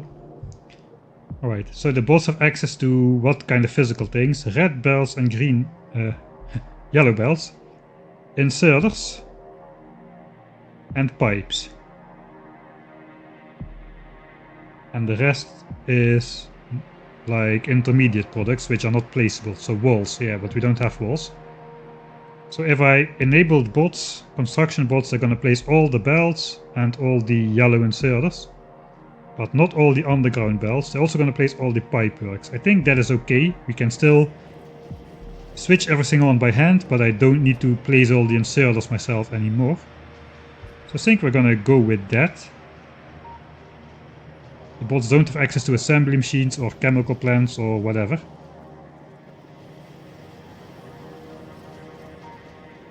So let's just make 500 construction bots, and they can slowly get started on building the entire base for us. Finally, we're making some progress. I do have exactly 500 robot frames somehow. Am I gonna handcraft 500 bots? No. Let's go. I'm not researching. Oh no, oh no. Okay, red and green signs is not backed up just yet, so we should still have the perfect flat line since the beginning of the game. That would have been a reload. We're almost there though. Let's research. I did research lab speed, that is good. Okay, module 2. Uranium processing, I don't know, we just need to research stuff now. Until we have yellow and purple signs set up. Let's get mining productivity. That reduces pollution a little bit more by requiring less miners to fill up a belt. I guess we can get the cargo size, doesn't really help us, but oh well.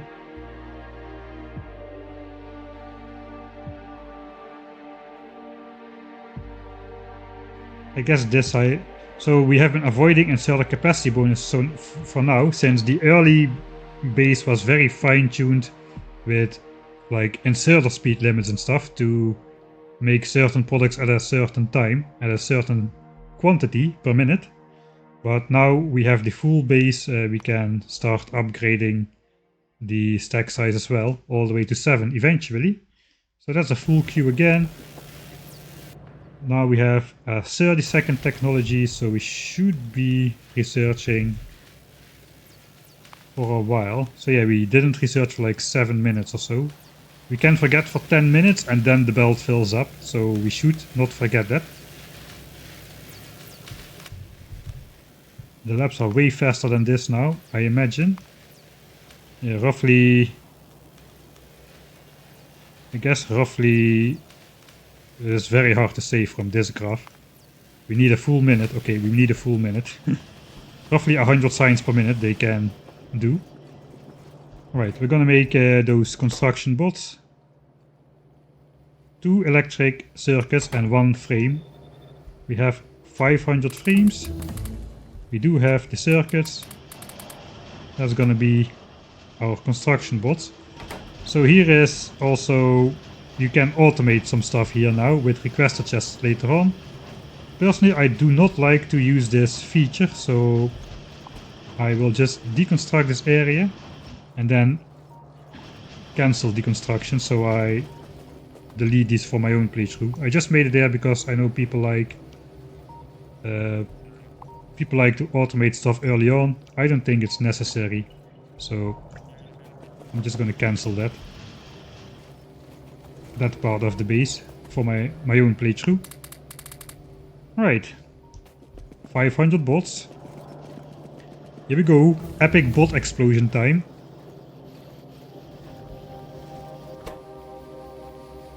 Probably almost all of them are gonna grab belts. Ah, nice. Let's follow them. I don't mind slow bots on a whole bot network. They get the job done eventually. Just for personal bots and logistics bots which are supposed to interact with you, that is gonna be important to have the speed. Looks like we're building this belt first for some reason. Good choice, good choice. I guess we're also gonna grab all the... This looks fun. Run out of battery. Okay. Right, now we're gonna have a huge power draw on our base with those robobots. Look at that. It's good we build that steam buffer. All of the bots went charging at the same time. So you can see this giant power spike of the Roboport network. But we're gonna drop down, hopefully below 36 megawatts on average again. Over the last minute we have still been under 36, so that is good.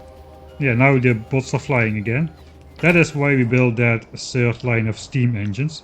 Because if you don't do that, we would have been struggling for power in this spike, and the base would have basically produced a little bit slower during that time, which means our 45 signs per minute thing would have been producing a bit slower as well, and of course we cannot have that.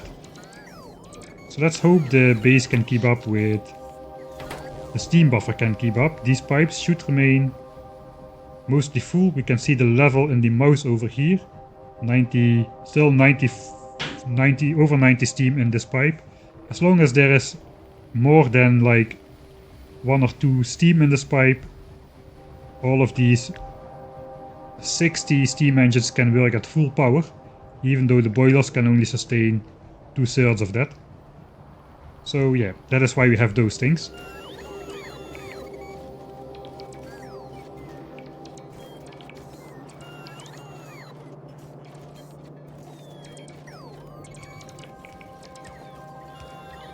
Three minutes of ads per hour is the minimum which Twitch allows you to set while not tampering with your channel. So I prefer to have these 3 minutes of ads in one block per hour rather than having like every 20 minutes having like a one break every 20 minutes. So yeah, but indeed, if you have Amazon Prime, you can subscribe for free basically, and you don't have ads, or just install an ad blocker. I don't care either way. Alright, so the bots are busy doing their thing.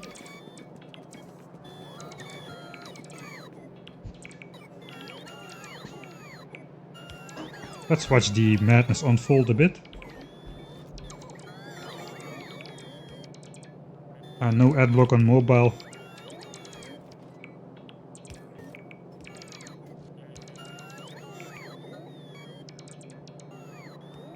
Alright, maybe 500 bots was a little bit too much for my power network. We're still under 36 megawatts on average, so we won't run into problems, even with the Roboport charging. But you can see the influence of that on the power demands of the base. We went from a stable 20-ish megawatts to basically full capacity.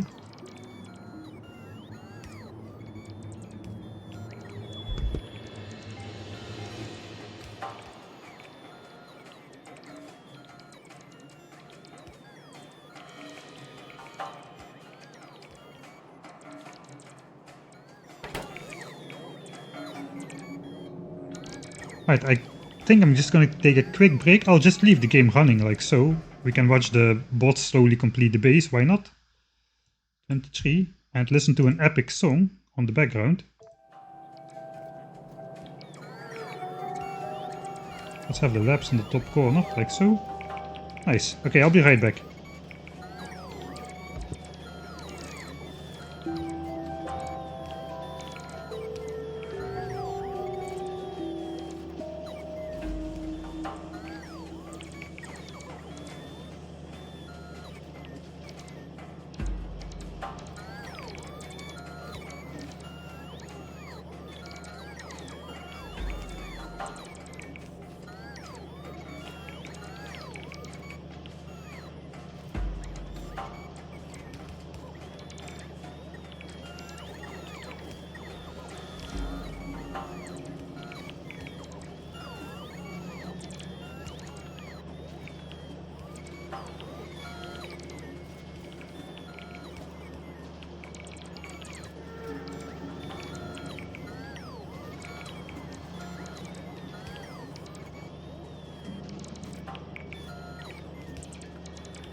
Alright, seems like the bots are done. Nothing is really moving yet on the bus because they are missing all the underground belts and stuff. I'm actually reading chat a bit. Yeah, maybe that overcrowding on the network could be one of the reasons too. I have those random connection speed drops, even though the normal speed tests always show like hundreds of megabits upload speed and this kind of stuff.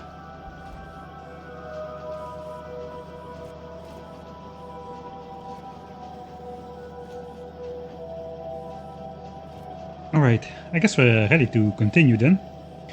Where to start even? Here's a good question. Actually, I forgot to read all the stuff.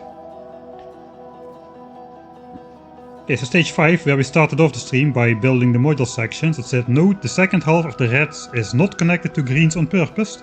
Use the stashed green chips to boost red chips and module production, like we did.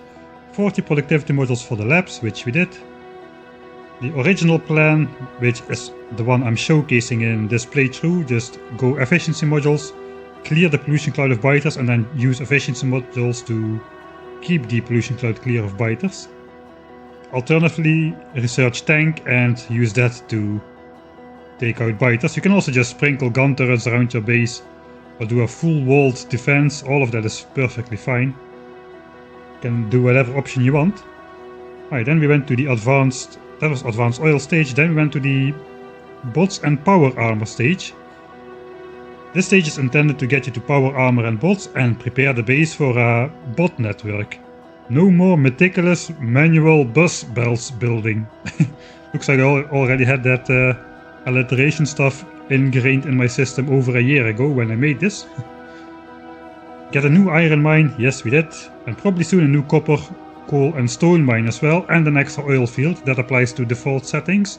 We have rich resources now due to the 10k SPM premise, so we don't need to worry about that. Okay, so here is where normally the base starts to run dry a bit. So 45 SPM is what we are doing with the full belts of ore. Normally your starter iron will start to run out and you need to go get the external mines set up.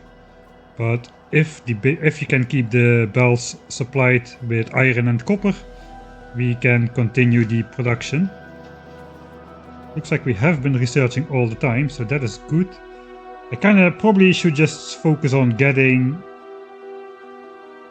the different sciences set up. I want to start with automation 3, so we can get a bit more productivity out of the yellow and purple science assemblers. These fit 2 extra modules inside, so that is good.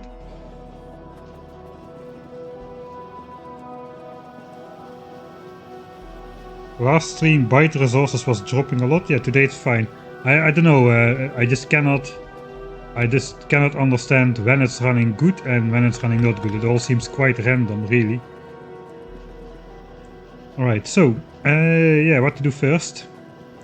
Let's run back to the start of the base to see if anything got added. Actually, some stuff did get added. We added this over here. Alright, that means we should be getting more copper actually. 2 more belts of copper before we to handle the base resource income. Since I'm going to want to showcase keep research going at 45 SPM, I'm probably just gonna... Do we still have enough to research? That is the question. I guess we could research some of these damage upgrades as well. Yeah, I think we probably... Oh, nuclear power we need to research as well.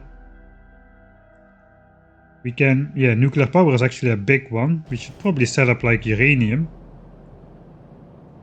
And prepare for nuclear power instead of this, because we are kinda nearing the end of the usefulness of our 36 megawatts of power plant.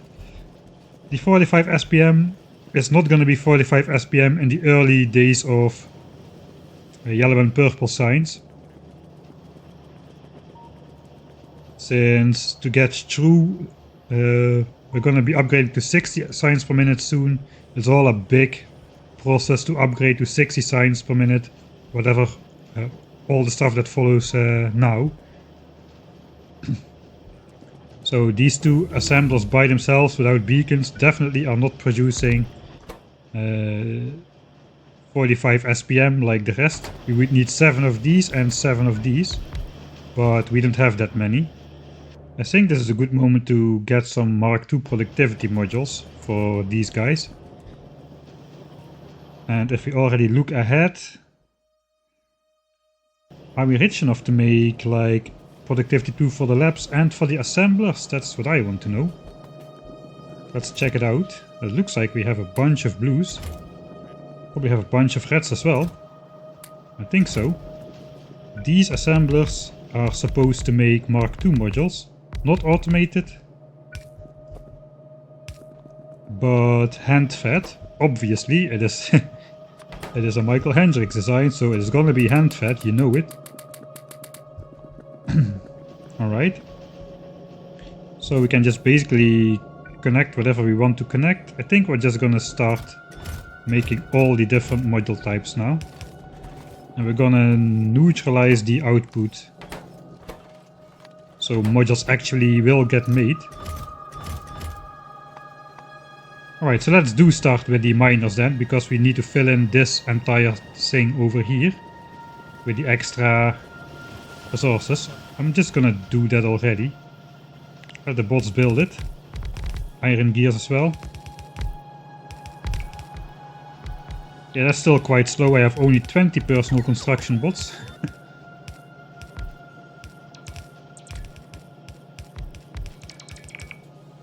How about reading stage 7 instructions? That's probably a good idea. Let's do that while the bots place that. Stage with many options. Build in any order depending on biter settings, map situation and personal goals. Gaps in belts prevent automatic connection of resources to places before you are ready for it. So yeah, the blueprint has these gaps, like before the signs, so that the ingredients don't automatically connect. So we want to input productivity modules in here before we connect those, so this is not covered. You can safely let the bots build the whole base and nothing should be connected automatically. So rocket control units not go in the chest, not go on the bus. It will be outputted on the belt, but that's about it. So that's what we mean with that. Am I already out of these things again?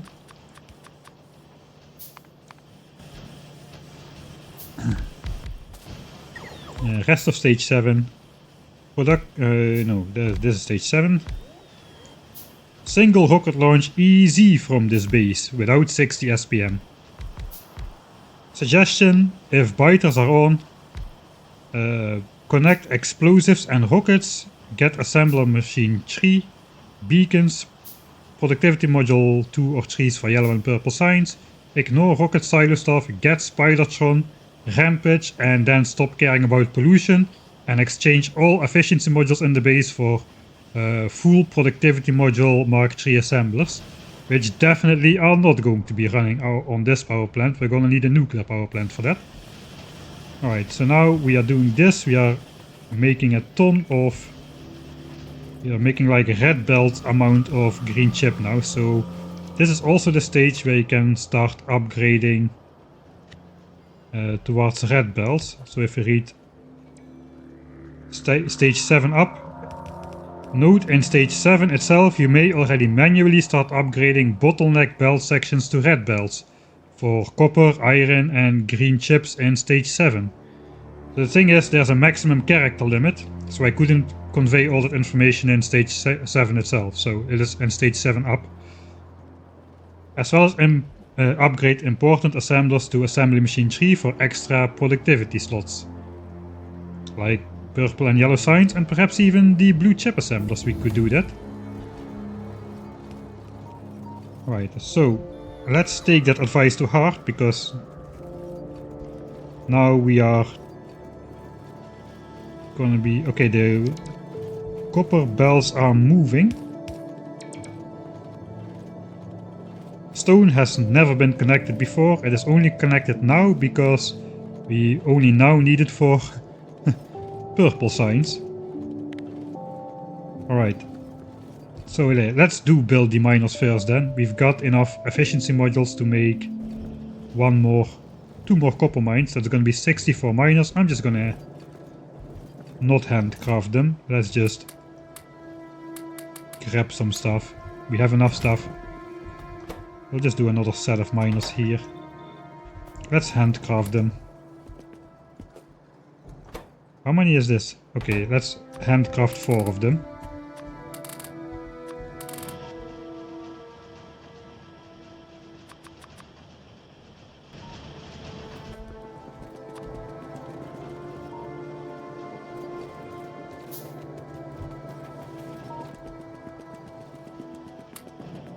Alright.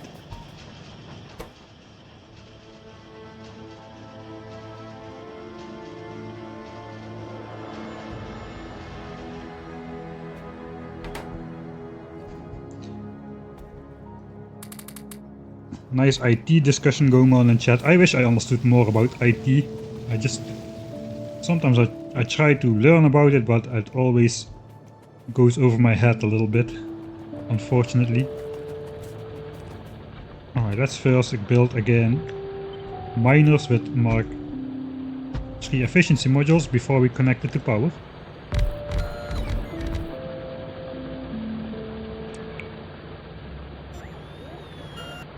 Alright, we're gonna need like another set of 64, so that's gonna be a bit tricky to fit into this patch. I think we're gonna have to make something like a proper setup.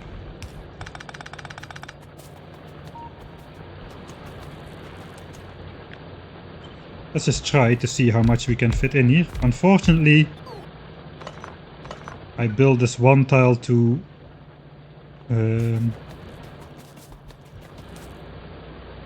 high. This touches the iron ores. That's not good. I want to keep my ores pure. This fits though. This fits. This fits.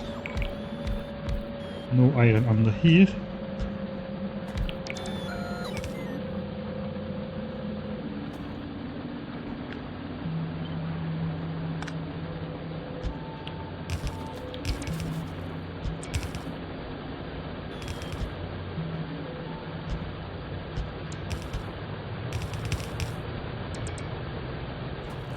Right.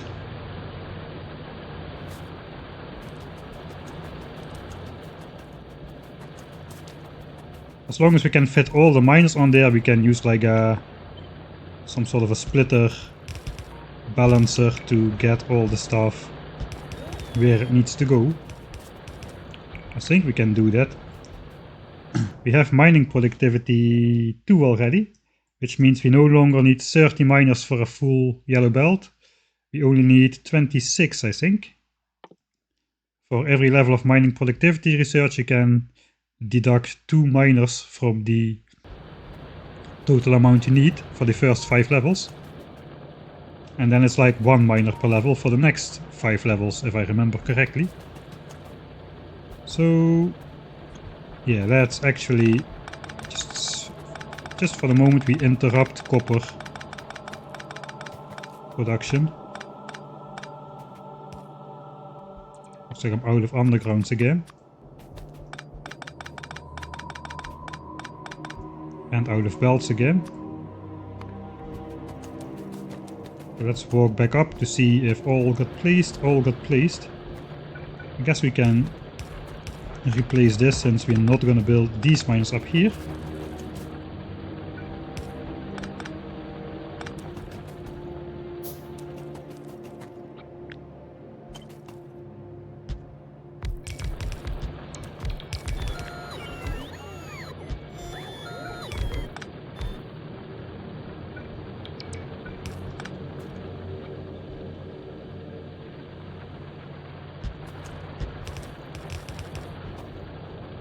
Right, how many miners is this on copper so far? 114. that should already be enough for 2 red belts. 2 red belts normally requires 120. But with the mining productivity we need like 104, maybe 112. Don't exactly remember, so let's just plop these down and see how that helps us. That should probably do it. I think I'm just gonna do like one of those belt balancer things here. Or those for the base bots. Dropping by to say hello. I want to keep my belts, please, so... I guess I'm gonna ignore this bit of copper. I don't want to go too close to the spaceship. Oh, we're even going to have the base boss bringing efficiency modules over. Ain't that something? Or what? Oh yeah, there they come. With the efficiency modules. Alright, I have these myself, so... But I guess thank you. Okay, we have like 6 belts outcoming. Let's not interrupt production too long. We're gonna just use one of those belt balancer things that somebody else made. The only blueprint book I have that I did not make myself is the belt balance. I just cannot be effed to make this stuff. Well, let's just do this and then we'll just anti... Oh, that got me.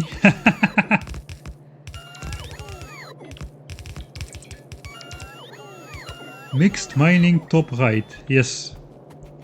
Oh, that's bad. Oh, there's actual iron ore on the boss as well.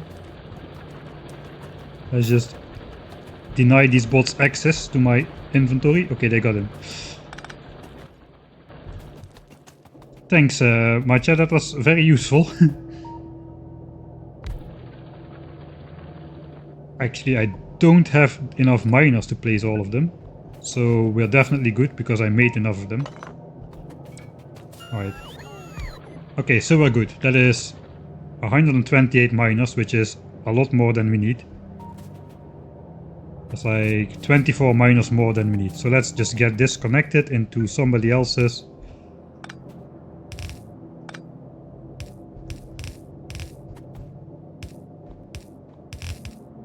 6x4 splitter.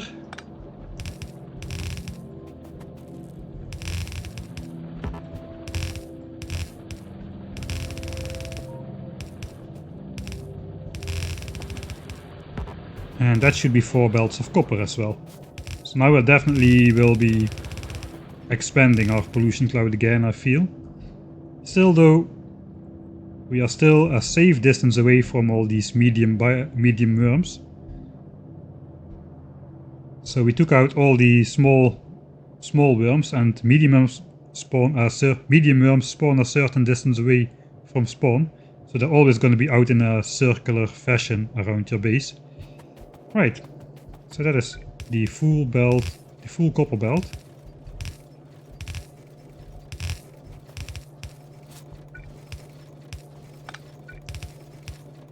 Like so. I guess I did mention to expand coal as well.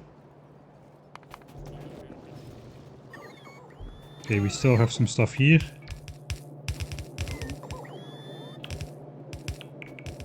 Oh yeah, the underground belts, which makes the copper act like a red belt.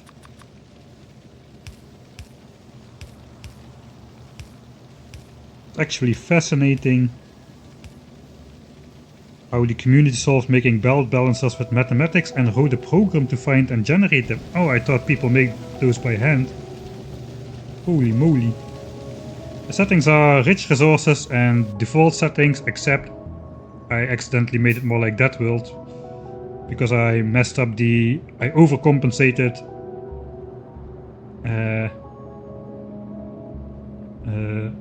minimizing the frequency of the nest by for every destroyed nest the pollution or the evolution goes up 5 times as much, but I also made the nests much bigger, so they're like almost like that world size, I think, and contribute 5 times as hard. So those are kind of the settings. We do have rich resources, which is nice. Oh, look at this cluster thing. Yeah, this is like optionally to expand landfill by a lot. It's still not going to be enough to fill in lakes like this. This is going to need millions of landfill. This can only fit like a couple 10,000s of landfill. But if you want it, you can enable a lot of landfill. Kind of feel I don't really need to expand coal. So let's not do that. Let's not bother. Okay, all of the copper furnaces are working now that we are mass producing green chips. And we can actually start upgrading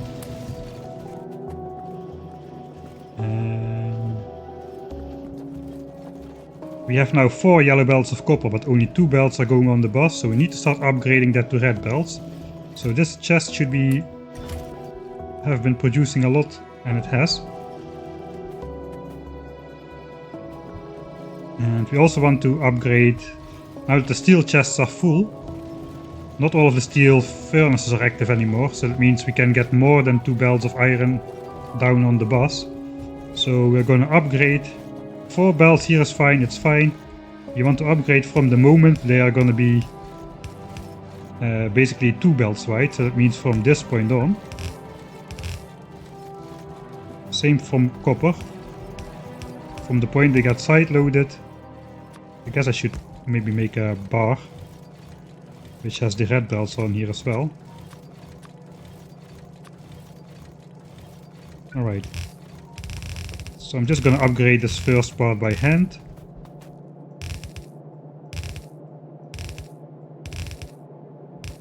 And hopefully don't miss anything.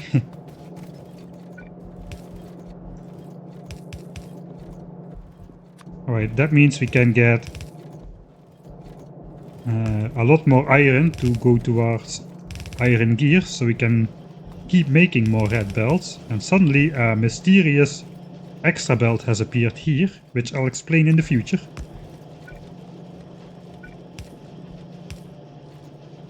Okay, let's just upgrade this with the upgrade planner. Getting a bit too tedious.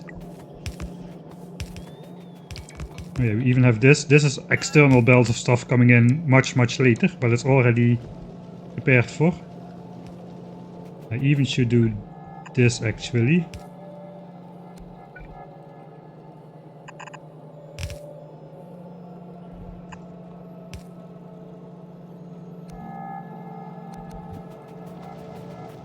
So yeah, 2 or 3 belts of green chips, depending on your hunger for modules, powerful modules. We'll get to that in the later stages of the game. For now we also want to upgrade copper. Copper distribution to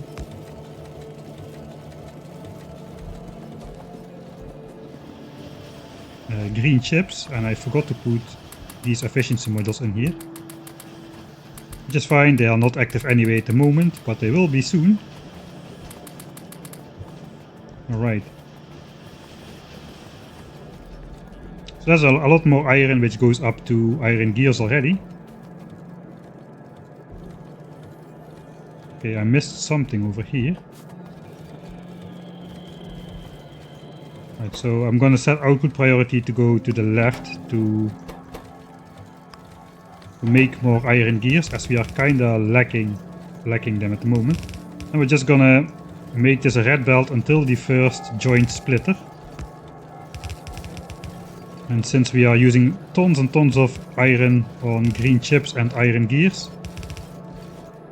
Oh no. One misclick and the entire base can get effed up. We're only going to have to upgrade the belts until this point here. And from here on, yellow belts are going to be fine to go towards the rest of the base. All of this extra red belt iron and copper is going to be used up by iron gears and green circuits. Alright, so this is now reaching the end. I guess this is like 15 of these. These things can eat up 0.75 copper a second, I think.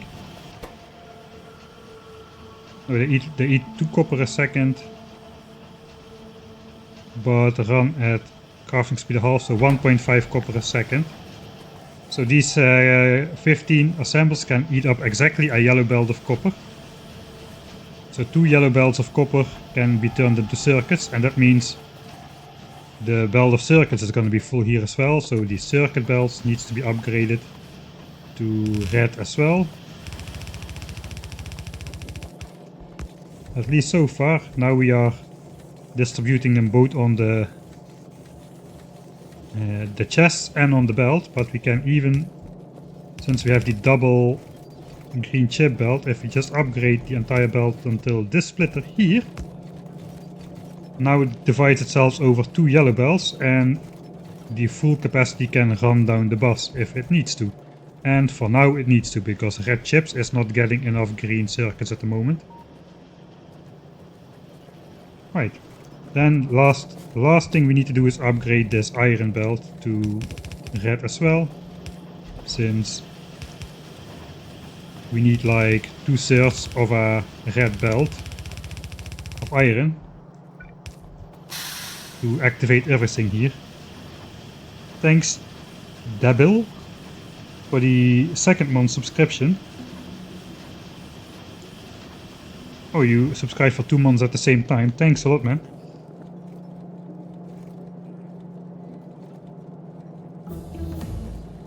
This is, okay, I'll explain it. This is a surprise tool which will help us later. Alright, so later we're gonna have steel coming in externally. This steel smeltery can be upgraded or can be revamped into a third iron smeltery. And then just the steel is gonna come in on this belt. The left belt is gonna be iron plates. And here is gonna be a magic switcheroo, where the steel switches side to this side, iron switches side to this side and goes into gear with priority input. So the third stack will only be used for extra gears, which is useful when you want to make tons of red or blue belts, which require tons and tons and tons of gears and will eat up your entire iron production otherwise. So we're gonna have a dedicated iron smeltery just to make the gears in the cases, in those cases. Right. Not bad. Nuclear power is finished. We should be researching something else. I guess let's keep grabbing blue technologies, I think. Stronger explosives, distractor bots, discharge defenses, explosive rocketry. Capacity bonus, I'm not really sure about that just yet. I guess let's get fire damage. I don't know. Doesn't really matter. We need all technologies. Anyway, even if it's only for them not bothering, for them to be not be in our way later in the game. I guess we can fill in the full section over here. Just double the plastics build, the battery build, and the sulfur build. So I guess we're just gonna make some of these. Okay, I need some more iron gears. I should be careful where I have my construction bots on.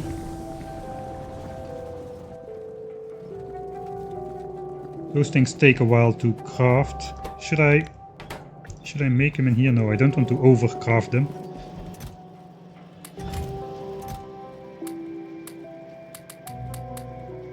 Alright. Now we are finally stashing again iron gears in these chests, which we haven't been doing for a long time, so that's good.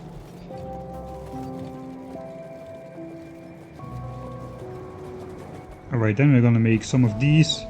1, 2, 3, 4. Let's count a bit. 8. Another 8.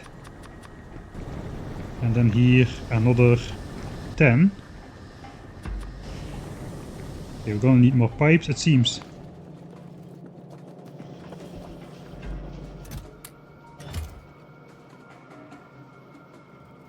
And I guess we need a bunch for the rocket fuel as well. Another 16. And then here yet another 16 for explosives and rockets. So that's another 32. Okay, that's quite a lot.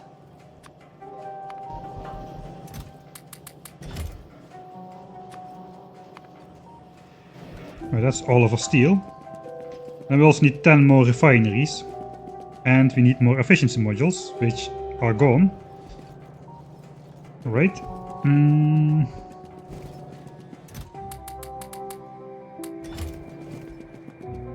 We need a stack of bricks for that.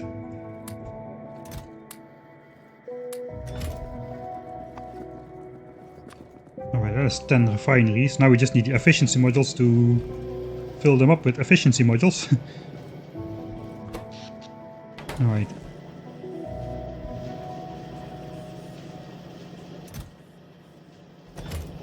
Forgot about my module 2 project. I think I'm just gonna hand feed a bunch of these. Speed modules are doing alright, but efficiency Mark 1 I guess we can use a bit more of if we're gonna make Mark 2 efficiencies, especially also for the labs with yellow and purple signs. I usually do that with blue signs. I like have Mark 1 productivity, with yellow and purple Mark 2, and then with space signs Mark 3. Because it gets progressively more expensive. Okay, so we're gonna need to wait a bit to make Mark 2s. That's alright. Let's actually just throw these in this chest over here. Kinda overproduced the chest a bit. Yeah, it can go really fast with this assembler setup. You tend to overproduce stuff a lot. Alright. So I guess we just come back here once all of this has finished handcrafting. And we can maybe just work on... Let's work on getting productivity 2s at least for the science assembler. So...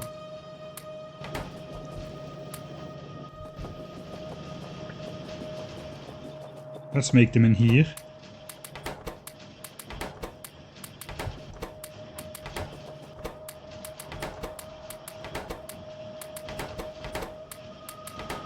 Okay, that's 8 pieces, and we have 4 assemblers which can take 2 of those each. Our first purple technology is gonna be automation 3 though, so we kinda want to double that immediately. Can I though? I think I do have enough modules actually, so yeah, let's pull that off. These are a bit slow to craft, so I guess we can just manually fill in some part of the bus. I don't want bots to build this because I want to control myself what goes where at what time. But this entire left side is now complete. I guess we can allow iron to flow further and gears. Don't see a problem with that. Red chips I do kinda not want to flow further just yet. We need them for purple signs though. Yeah, maybe let's start building up a small buffer towards purple signs. So let's enable that as well. Low densities, they are not going on the bus just yet. There is this belt missing by design, so we can build those out as well. So to be a bit careful, so that's why I'm doing this by hand. I guess green chips. And again, iron plate is going to be okay. Engines. We do not need engines anymore on the bus, so this is just a decorative belt going to the end. Where they end in a red underground, never to be seen again. Who knows where this red underground belt ends. But it is not going to be on this map. I guess we have the iron production to just fill that up. Right, so this is going to be towards yellow signs. Purple signs is still a bit further, that's over here. And this is also purple signs. So this is for the electric furnaces, and then this one goes to productivity modules over here. Alright, so let's just let that back up already. That will kickstart science production. Here's our rocket fuel for the tank, which we never made. I guess I should make a tank before I need to respond to big biters. So let's just do that actually. Do the save thing. There's the tank. It costs some engines. 32 of them. They're already past engines.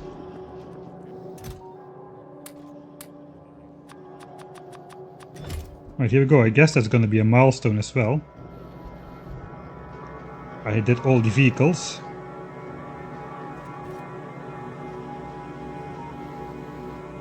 Five seconds crafting time. Okay, we're gonna get it. The first tank. 8 hours and a bit. Right, so then I guess we should also carry around a little bit of rocket fuel. Maybe 20. A tile contains 4 units, so we can just do that. And I guess for now we'll just stuff that in our logistics trash slots along with the tank and the cars. I think those things are all obsolete by now. Okay, the oil stuff has finished crafting, but let's first maybe get... Let's first get some purple science ingredients going, because we are...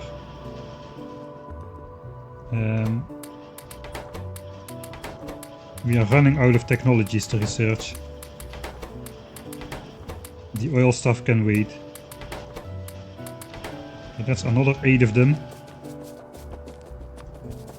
For now though, it's only gonna be purple science which you want to switch on. So I guess let's connect resources to purple science just in general then. Alright. What do we need? Good question. Now it's this is why I didn't build out the full boss and the partial blueprints as well. It's kinda hard to see what you need to take to activate what. You do need electric furnaces. Let's do some more lights, because it's night again.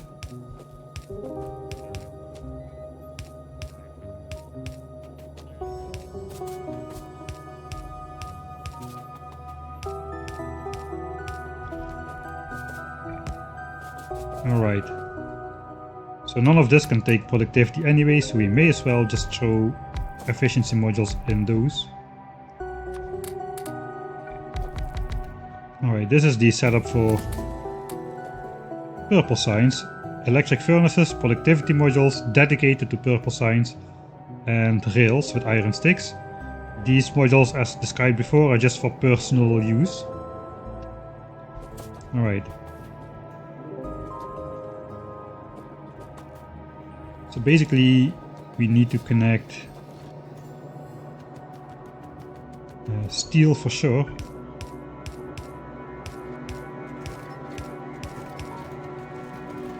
I think we'll just fill it in completely, why not? Yeah, low densities, let's start making them too. Only 4 are connected anyway, so they may as well go onto the bus. Same for blue chips. Nah, let's just keep them here. I can hand feed those when I need them. Alright.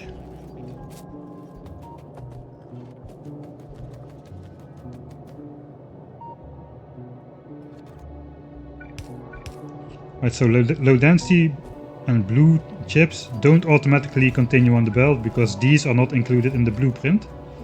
So all of them go to science instead of filling up this giant belt for no reason for the rocket already when you want to produce yellow science. So those are not there for a reason.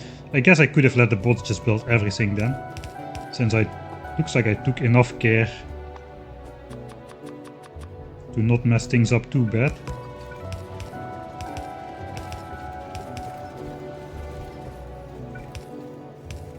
And no, actually inserters are placed.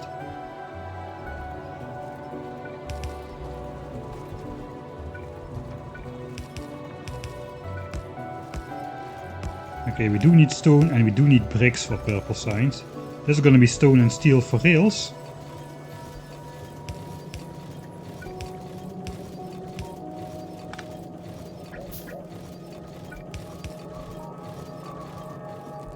And red chips for the electric furnaces. And then there should be bricks as well somewhere. Oh, we need to still use this one. Okay, again we are getting attacked at our steam power plant. We have a big spitter. Oh no, again I just put the car in my Let's grab the tank. We made a tank, so why not? Yeah, we're getting destroyed. I know.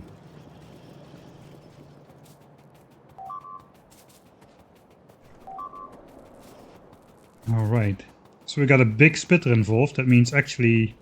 I think I just don't even need the tank. Hello. We killed the first big spitter. Alright, we even have these automatic ghost placements now that we have construction bots. So there's really nothing to it anymore. We just need to replace two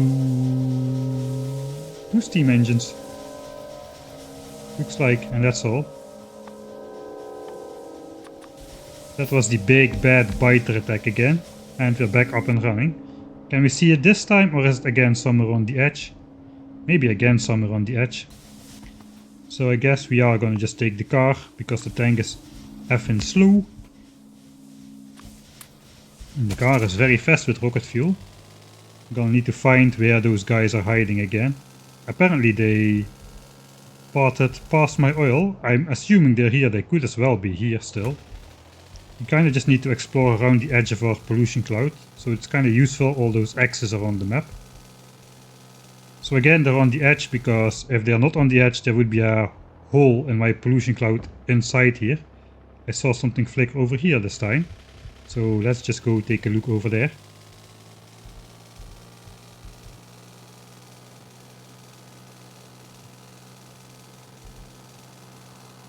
Okay, there they are. We have some big worms now though. So that could be an argument to actually do switch to the tank.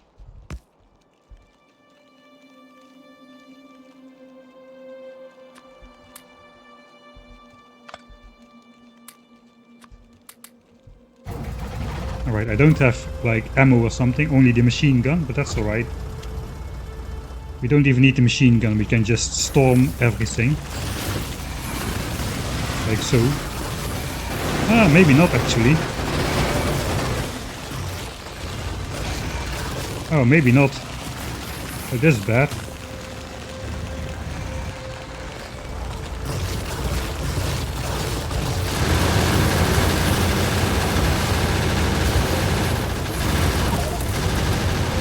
That's a lot of big biters. Okay. Let's escape. I'm not ready. That went a lot harder than I thought it would be.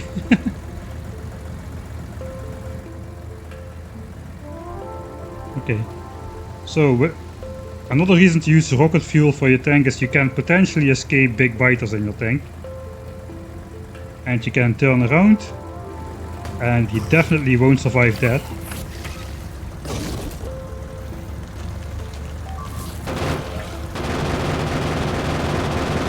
Yeah, my bullets aren't doing anything.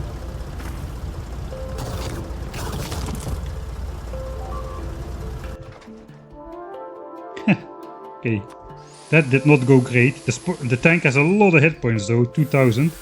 Spidertron has 3000 in comparison. So the tank is quite beefy already. Well, that failed spectacularly, so I guess we'll just save this time. I guess we'll just ram in straight ahead once more. There's still a small spitter. Perhaps I should just... No, let's just go.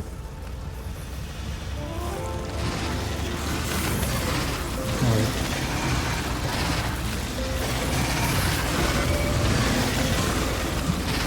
Alright, the nests are down, that's the important part.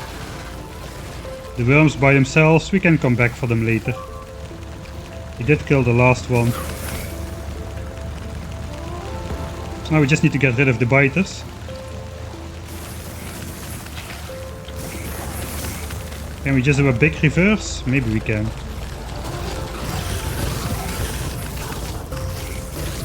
Just keep driving into them.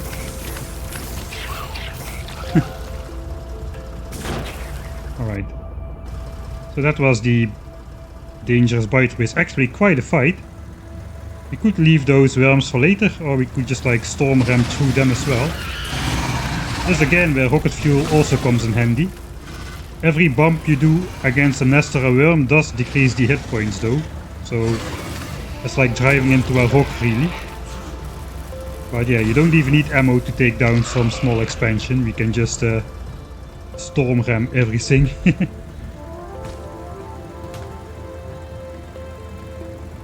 A Johnny family? No, no, no, no, no. They are not Johnny families for sure. Ammo damage upgrade, yeah. I did not do ammo damage upgrades, that's right. But red ammo does like 3 damage to big biters or so. But yeah, still, that's like 100 and something magazines to kill 1 big biter, and we had like 3 of them there. So that did not end too well. Okay, now we got a severely damaged tank over here, and I forgot what I was doing in the base. I was setting up purple signs, I think. Let's just do the double repair thing, so you can task a bot to repair. But you can also help repair yourself, and you can repair twice as fast. So yeah, that's a real teamwork over there. Alright, second jump scare. But yeah, what really happened to us? Nothing. We're still totally fine. Okay, purple signs was being set up before we were so rudely interrupted. Alright, so this brings like... Let's just build the stuff. We need iron sticks for...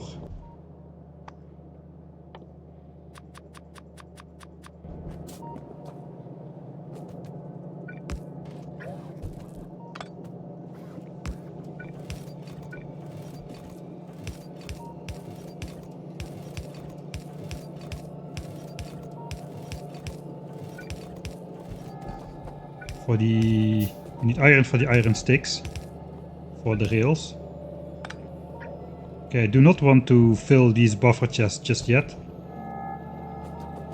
so I'm not gonna build that.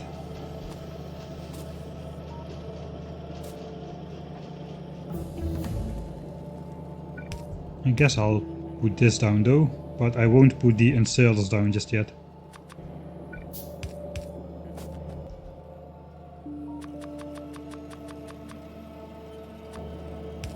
Again, this is a helper chest. You can bring steel here from the buffer chest we filled up earlier to aid in purple signs later, and that's probably going to be necessary as well. Same over here. You can bring red chips and green chips over to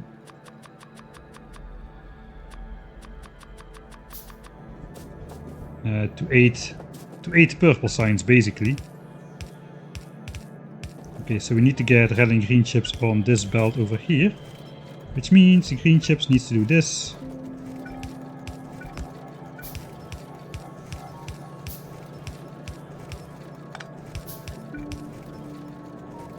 Alright. That should be all the stuff we need for purple signs.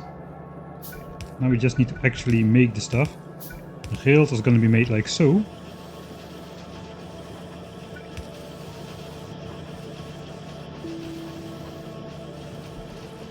And electric furnaces have steel, red chips and bricks available to them, like so. They're going to be outputting on this underground belt, both of these. And that's going to flow with priority output to purple signs. Right, here goes the first furnace. So we're gonna have this end with productivity modules and furnaces laying around here. Now the first tech we want to research is automation 3, which costs 150 science packs, so we don't really want to make more than 150 science packs with just this level of productivity. We want to enable the third and fourth slot. So we're just gonna hand insert just about enough.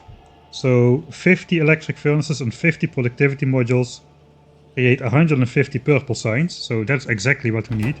So basically we're gonna wait until we have 50 stashed up here, hand insert that, and then just wait for the technology to complete, upgrade to assembly machine Mark III, like so.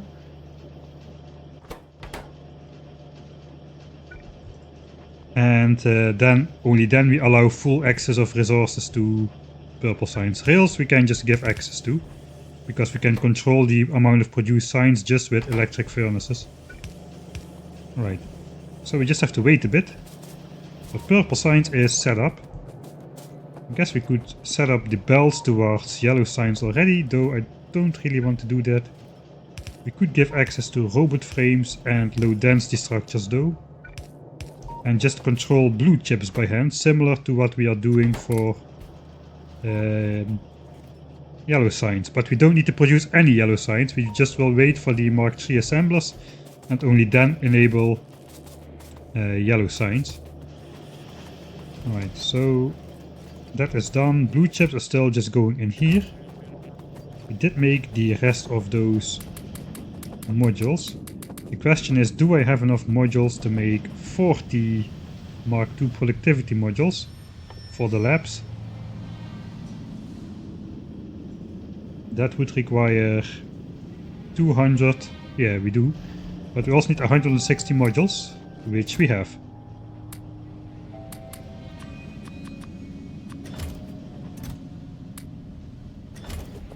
So I guess we just do this. And then just half a stack of blues and a quarter stack of reds. That should do the trick.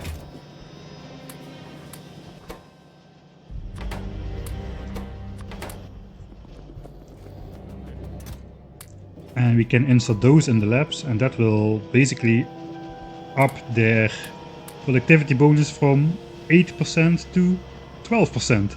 Small increase, but increase nonetheless. We have the resources, so we may as well just do it.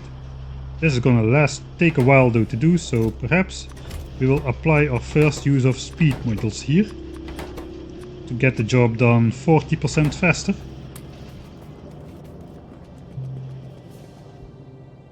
I guess we probably want to save up a bit of science. No, not really, we can just continue.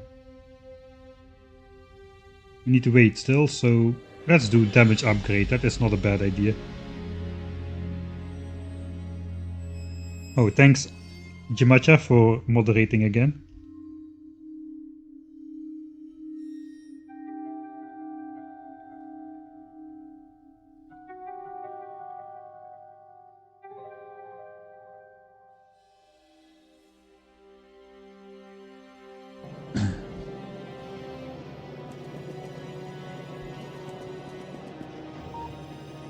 Right, bots are coming along nicely. We have enough bot frames to start the productivity network. Logistics network.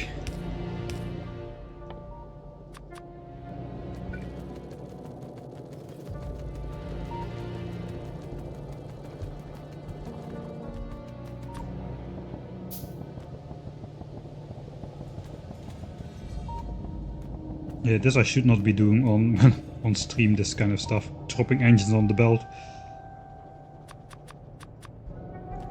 Okay, I guess that means everything is set up for yellow signs. We just need to insert the blue chips when we want to. How is it going with electric furnaces? Do we have a stack already? 36, not just quite.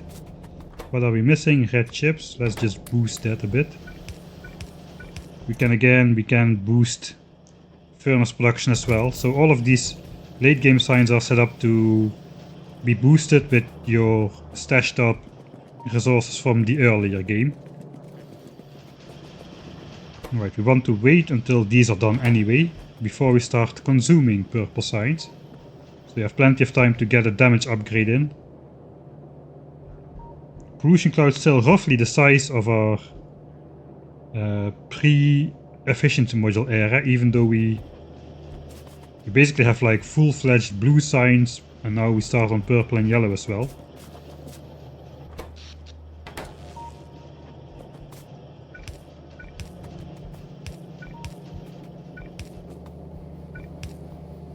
Alright.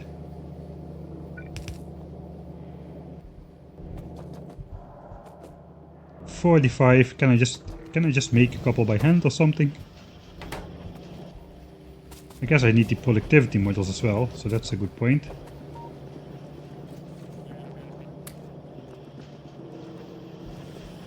Yeah, we probably just need to double this build now.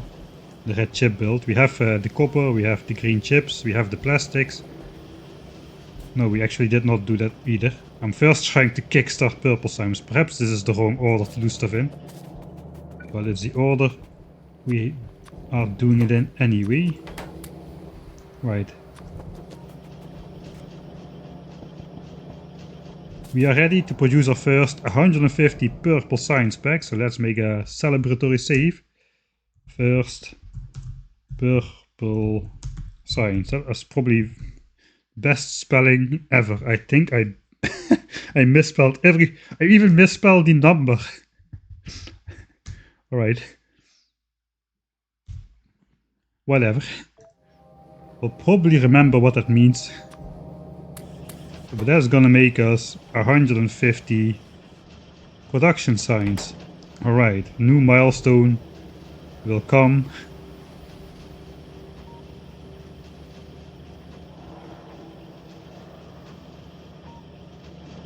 That's gonna take a while though, this is really slow.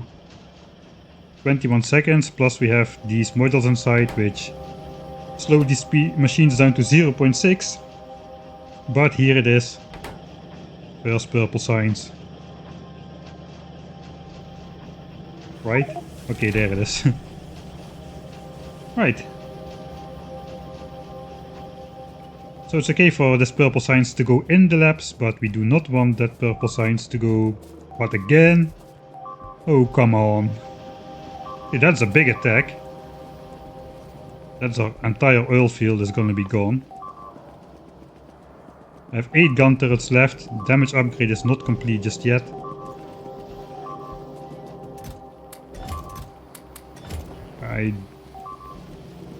Yeah, that's gonna be the entire oil field gone. It's okay though. We have bots. We don't care. But I would have preferred the showcase. Yeah, thanks, Jamatja. I can see on whose side you are on. Cannot even find my rocket fuel.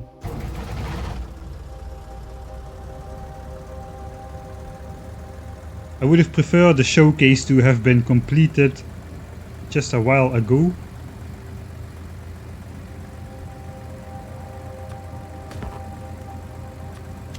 Oh, the biters are already continuing towards the base.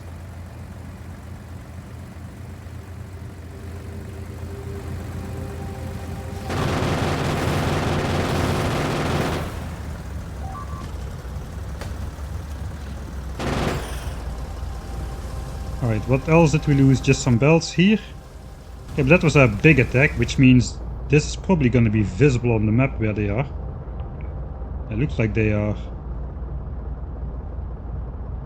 I don't know, they may be here. It does look like they are here. Since that stuff is blinking on and off all the time. Alright. Kinda wish physical damage was done by now, but oh well. Let's at least grab the grenades out. We come back and fix this. Strange that they half destroyed this and then chose to continue to the base. Yeah, that definitely over there. This blinking is a dead giveaway. So the further they settle in your pollution cloud, the more obvious it is going to be where they are. Only one nest? Alright.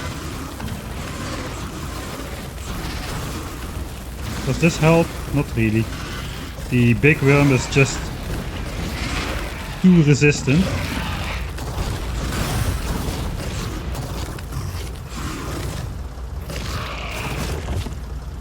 Alright. Another nest taken down prematurely. Yeah, the expansions are really a lot more aggressive now than they would be in a default settings game.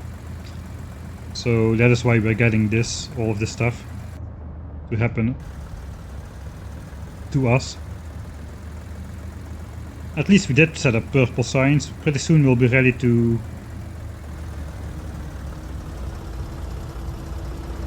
Alright. We'll be ready to start going towards Pilotron really. We lost 3 palm jacks, 4 palm jacks. I guess we also lost the... I never put efficiency modules in here.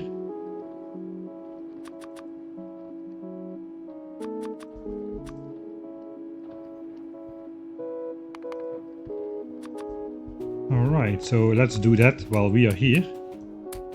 No wonder the enemies did not like this outpost.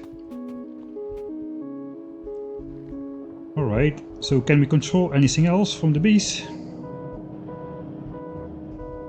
How's purple signs doing? 17 pieces still inside, so that is still going slowly. Purple Science has not arrived at the labs yet because we did never place those underground belts. I think I'm just gonna give the bots all the underground belts as well.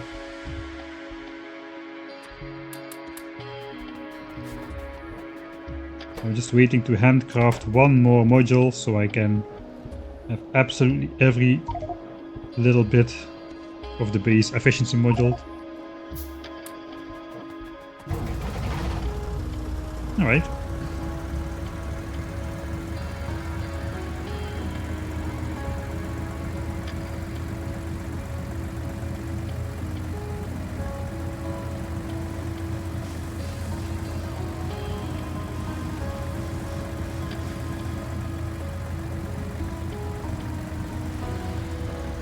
Yeah, the big guys have just too much like explosion resistance and stuff. Alright, all of this gets connected, but that's okay. Landfill production will not continue automatically. This chest is limited to 400. There's a whole Chinese city worth of wiring going on here. All which it does is says to the other inserters only start filling the other chests if there's at least 4,000 in this chest, which only happens when you manually set it to be 4,000. So no unnecessary landfill overproduction if you don't wish to do so.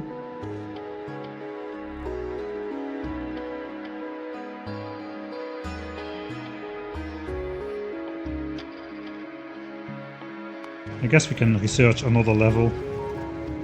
I really should just be making some laser defenses, but oh well. Okay, I kinda should probably stop setting output priority of iron to iron gears now. And to green chips.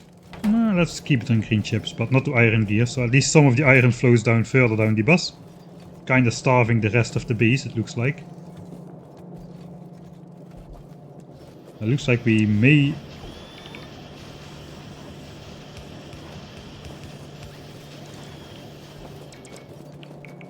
Yeah, I should really not mess with those priorities. The whole idea of this base was not to mess with these priorities too much. So by doing that I may have starved red and green signs for a bit. Did I do that? Kinda did starve green signs a bit. Red signs still has been going on flatline, but yeah, green signs has dropped a bit because of this unnecessary prioritization, I guess.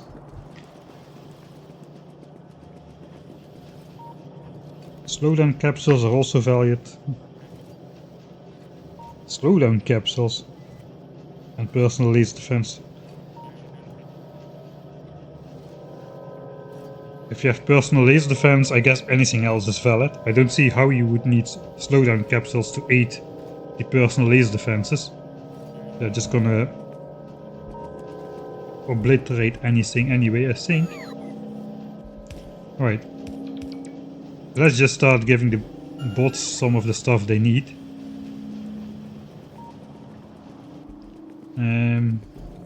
For that we're just gonna use this handcrafting area again. We're just gonna use this mouse over. There's more than 600 items which the bots are missing, which means they are not counting everything. So instead I'm just gonna make a bunch of stuff. I can just give them all this stuff already. All the inserters, power lines. I'm not gonna give them the assemblers and stuff, that I'm gonna do myself, but they can place all the other stuff. And we're just gonna need to make a bunch more, like, stuff like underground belts and such. So we need to pick up some more yellow belts.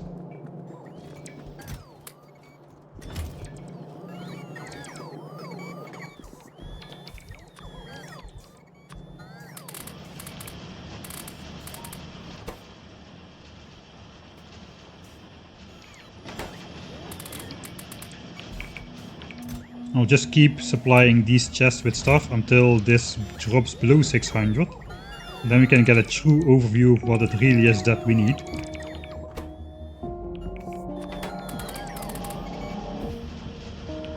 There's also a ton of splitters in there, so let's also make splitters.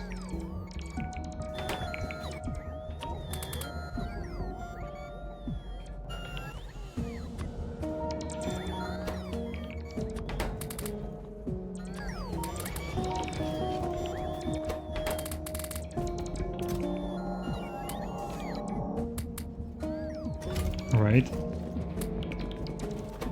Now we're gonna make some red ones as well.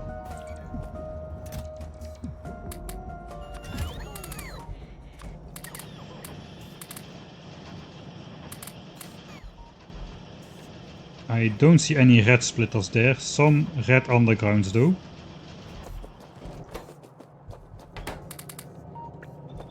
That is probably enough yellow splitters. That was another 80.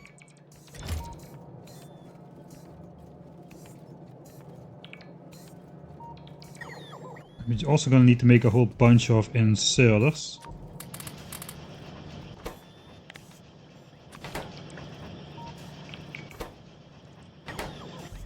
Okay, let's just grab 12 stacks of inserters if we have them. Oh, we do.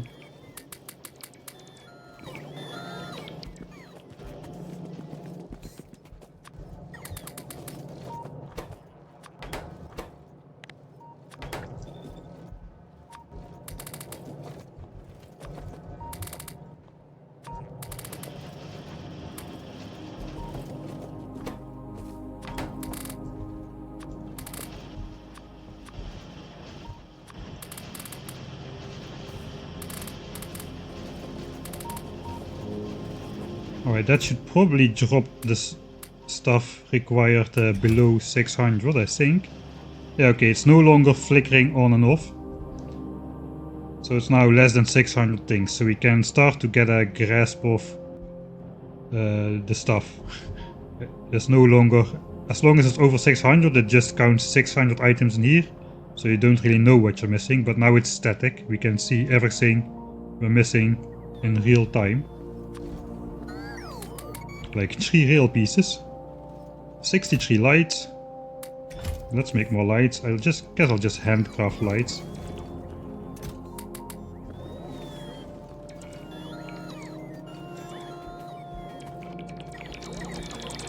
I bet I can just steal some copper wire from these guys.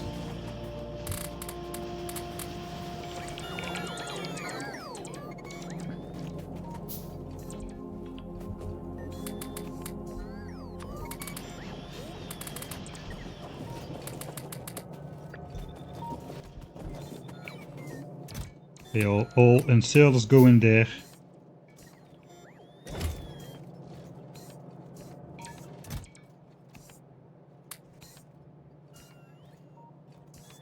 There's a bunch of obscure stuff which we'll place by hand. 37 lights, that's 26, so we need 11 more lights.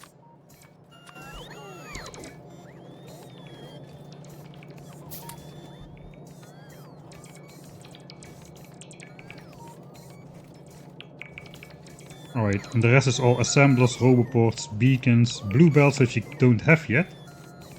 And a bunch of specific stuff which I want to place by hand.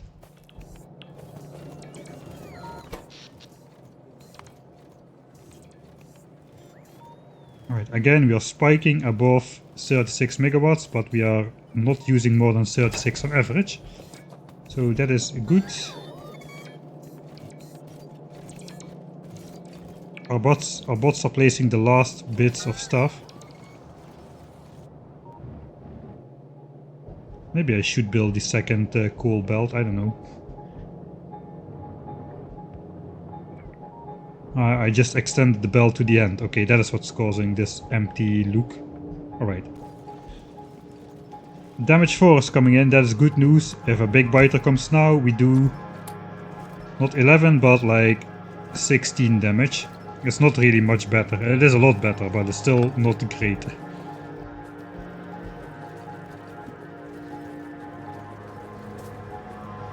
I think the purple signs should be done by now. Yeah, there is no more. There goes the last of it actually, right now. Last purple signs. So we have the means to research automation tree, which is the first purple technology. We're getting somewhere, finally. Alright, meanwhile I'm just gonna go up here and I'm gonna let my bots build the disassembly area here. Apparently they already started without me. I don't have enough of these though. I should make at least 100 more assemblers. Probably more. Okay, so let's do that. Also grab these modules. Assemblers. Should I do that in the assemblers? I think I'll do that in the assemblers as well this time.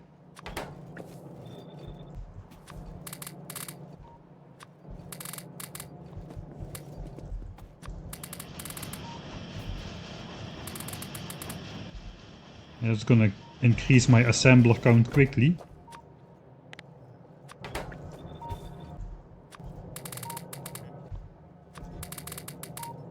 Okay, and here we just need the Mark 1s and some steel.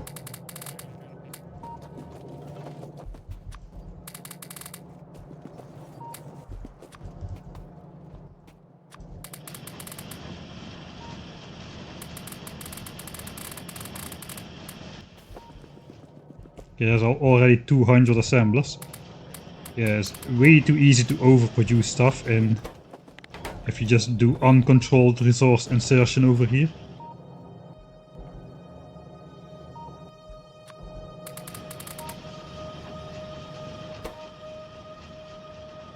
Alright, I guess we'll just take out all the stuff. How many? Okay, 66.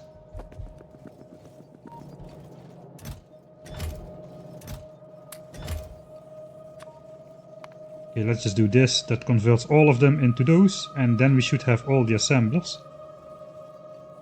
Right. Let's cancel one, because we need one assembly machine Mark 1. For some reason, the bots have finished picking up stuff.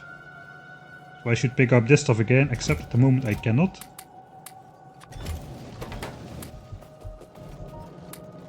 Okay, now I can. I'm gonna give the bots access to chests here as well. I have way too many on me. Belts. All of it is built now. I'm gonna put red belts in here since we need two red chests to upgrade the base later on.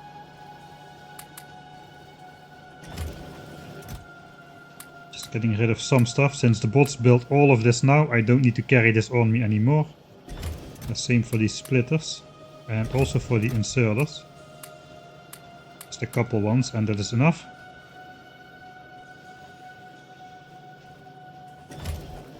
Right. Automation tree is on the verge of being completed, so we should grab ourselves some of the required speed modules. I have forgotten to insert my Mark II productivities in the lab. I guess I could still do it. That's too bad.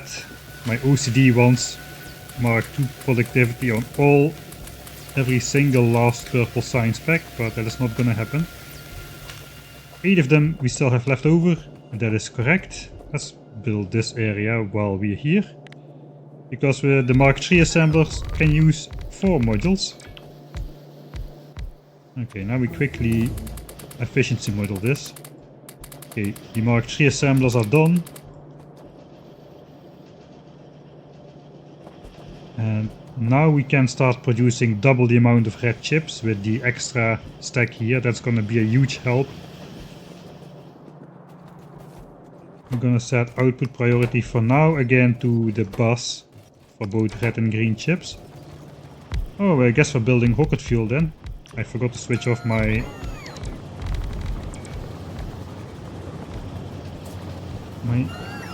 I guess we're also building the oil refineries then. That is definitely going to be spiking my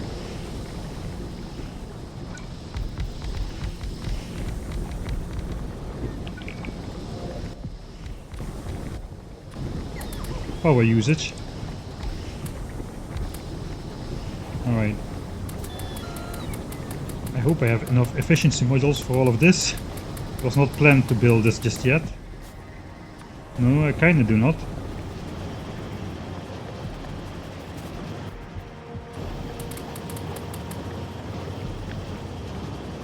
$18 more.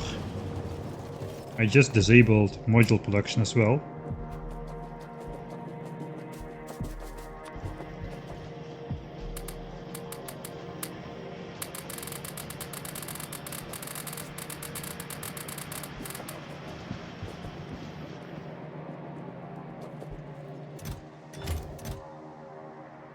I think we should be good on that. We'll get those soon. It is time to upgrade to Mark III assemblers on science. These things are expensive and they are very power hungry. So without modules it already consumes almost 400 kilowatts. But with the modules it consumes 1.3 megawatts just for one assembler. So we do want to be very limited where we use this setup. I think I'm not even gonna do blue chips just yet with this configuration until we have a nuclear power setup. But that means we can basically give unlimited access to resources now to purple science. So as of this moment we have a real purple science, whereas before we just had a little bit of hand-fed purple science. And I should remember to switch off my roboport.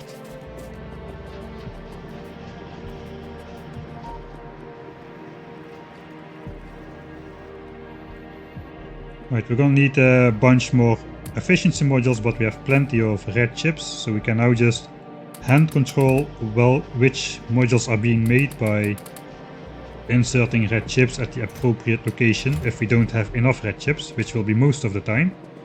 How is our red chip stack doing? That's okay. Could be better. Yeah, we need to...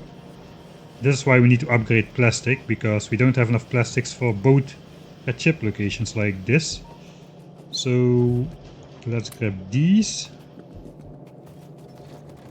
And we're gonna just fill these in.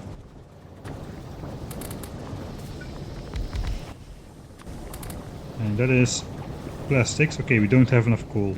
Looks like maybe we do actually need to build a second coal belt after all. I tried to just not do it, just to see if it was possible. But apparently it's not. Okay, so we're gonna need even more modules in that case. For now though, I'm just gonna grab some of the stashed coal, just to give plastics a quick boost.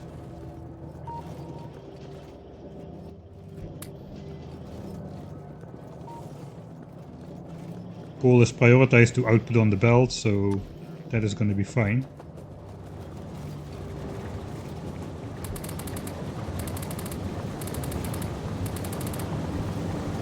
Alright.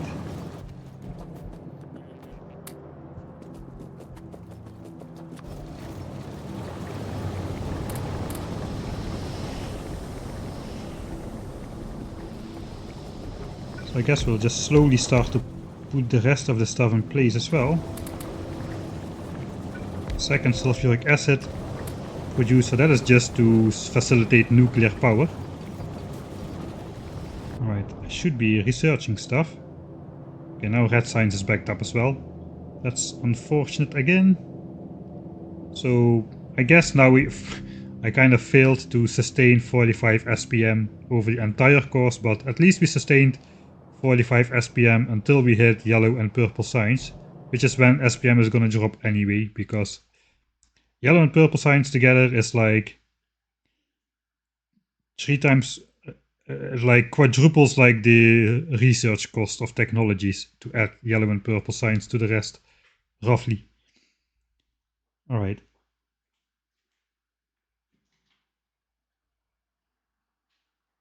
So I guess we have purple signs. We may as well research beacons and logistics 3, because those are missing components. We have some blue belts here in the lab to facilitate space science later on, but those cannot be built at the moment yet. And of course we also have a bunch of beacons which still need to be built. Roboports can wait. I haven't paid attention to chat in a while, I'm sorry about that.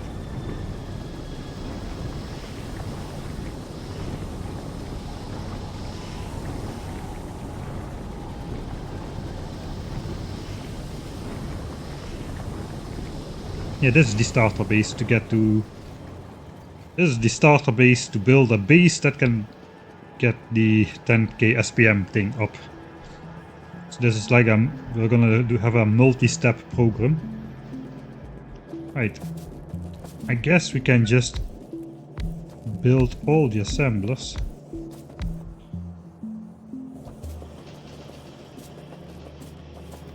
No, we can't. I need efficiency modules.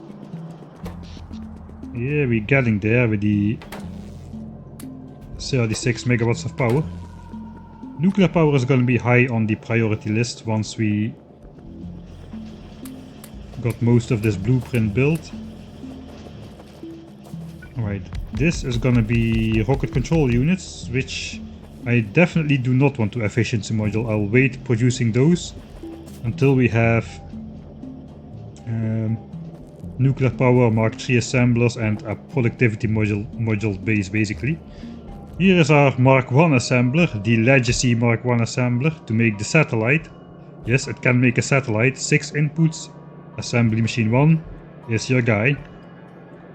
We also need 5 burner inserters around here. Again, for the meme factor. So rocket fuel is going to be put onto this belt by a burner inserter. And these are going to input rocket fuel into these burners. It is stupid. Alright, then we have 2. So yeah, this basically fuels itself with rocket fuel to put the satellite in the rocket. Then we have the space science outserter and the space science on the belt putter. Those are the scientific terms for that. Looks like we have 3 more of these shiny assemblers here, those way too expensive ones, which I should not be building right now just yet. But I did it anyway. Again, they are not automatically starting to be produced. Here comes the whole bunch to produce the radars, the solar panels and the accumulators. Why loop it to a dead underground? Asks Matcha. Scenic! Don't you see how scenic this view is? I don't know, perhaps I had like an odd number of those in the base. Let's actually check. Do I have an odd number of those? I cannot, there are so many I cannot tell. 1.3k undergrounds. Okay, we cannot see it. Let's just assume I had an odd number and I may put this one to make it an even number. Golden ratio, yeah, that's the thing. Golden ratio spiral. Alright, never mind. What else is there? Right, are we gonna do explosives yet? I need... no. Not yet.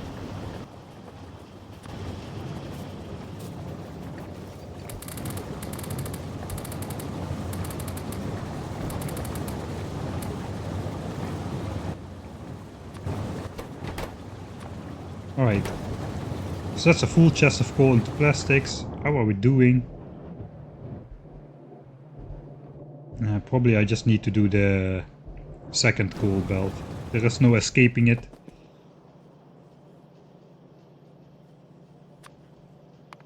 Another 32 miners with 100 modules, roughly, which we do not have. Now we are missing green chips on here, out of all things.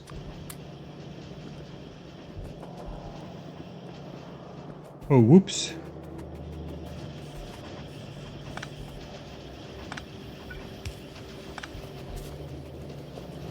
That was never the intention to produce those. I guess those got replaced with the...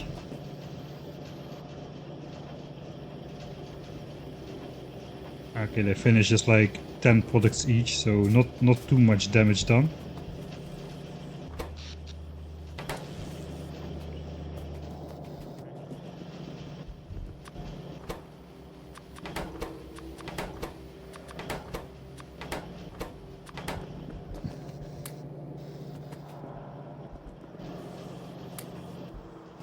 Alright, I'll just use my personal area there to do some more efficiency modules, because we need more of them, apparently.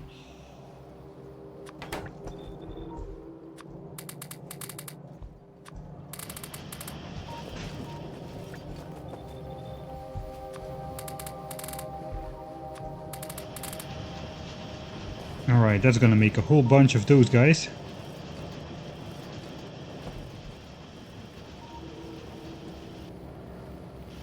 Yeah, I also want to set up uranium mining, but maybe not now. I don't know, we'll see. We need to enable yellow signs as well to achieve our goal of today. I could do that at any moment actually. We did upgrade the assembler, so why not? Let's do yellow signs as well. So how much does 100 of these produce? That's like 50 sets of 3, so this is 300 yellow signs plus 24% productivity. That's going to be 372. Plus we have 12% here, so 372 plus 12%. That's going to be over 400. So each set of blue chips we insert like so is going to make over 400 yellow beakers worth of research points. That's a good benchmark to know. For instance, we could do like military 4 plus personal roboport Mark II.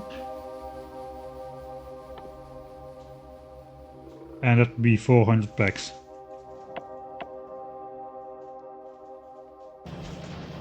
So we can kind of hand control the amount which goes in there. That means we're gonna get another milestone. First yellow signs.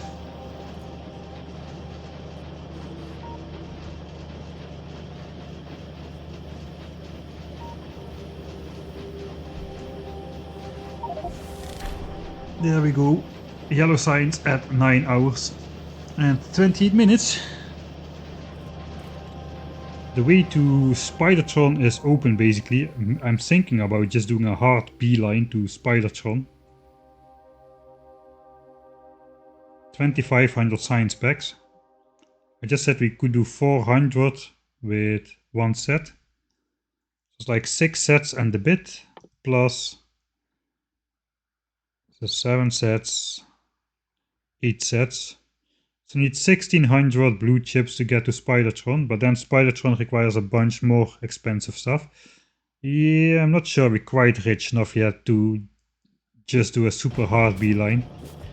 I know I may show off the tank with the personal laser defenses in the start of the next episode anyway then. Now we are still struggling on purple signs, which is not getting productivity modules, so let's just feed those.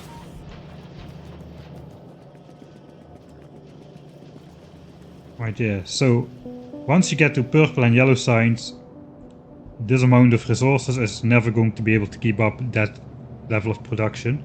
What you're supposed to do is to get like...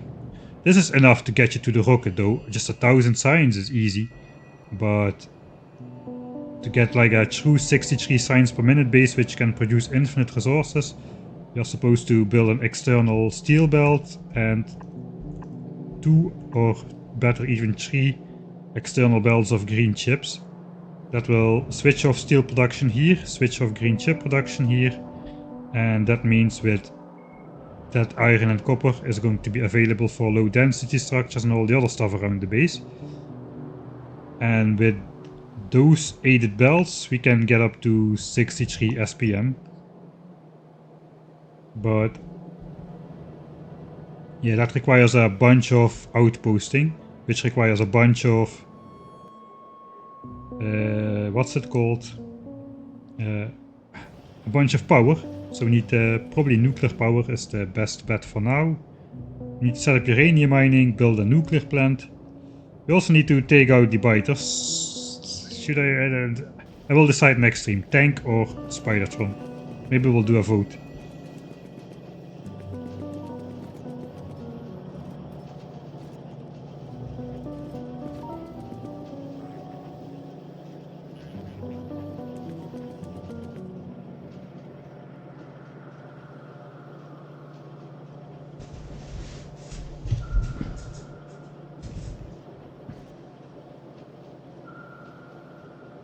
Yeah, 186 yellow science packs per stack of blue chips. That's correct, but because the labs also have 20% research bonus, that gets multiplied again by 1.12. So that makes it over 200 yellow science worth of research progress, even though we only make 186 beakers. So this is never reflected in the science per minute number. You will always see the flasks you produce, like say 45 a minute you produce, but you actually progress 12% faster in research. So that's like slightly over 50 SPM in research. But that figure is you cannot find it back in Factorio in the overviews.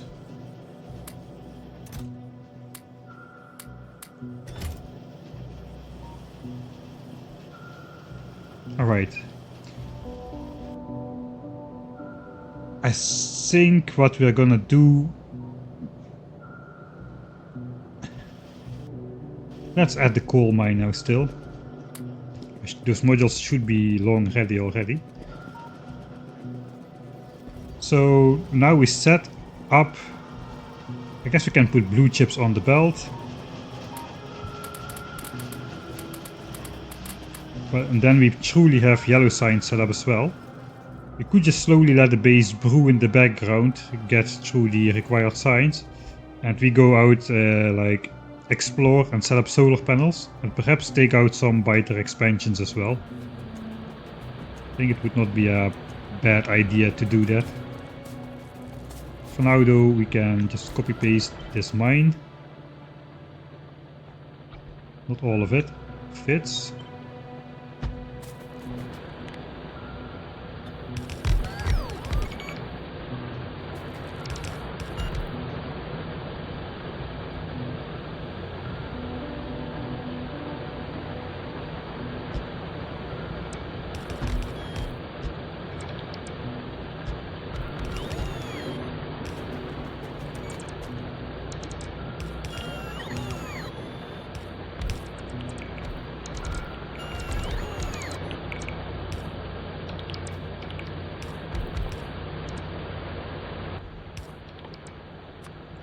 I'm not sure if I have enough belts to bring this all back to the base.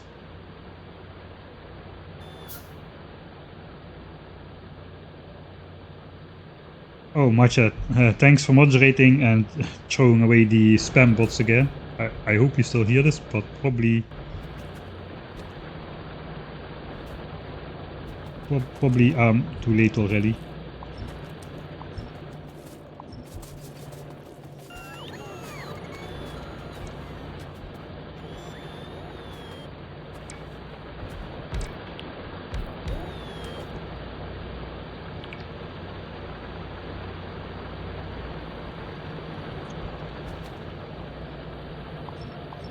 Okay, so this is enough miners apparently.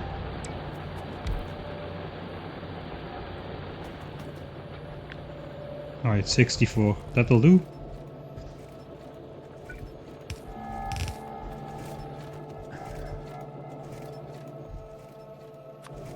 I guess I'll just feed this into a red splitter.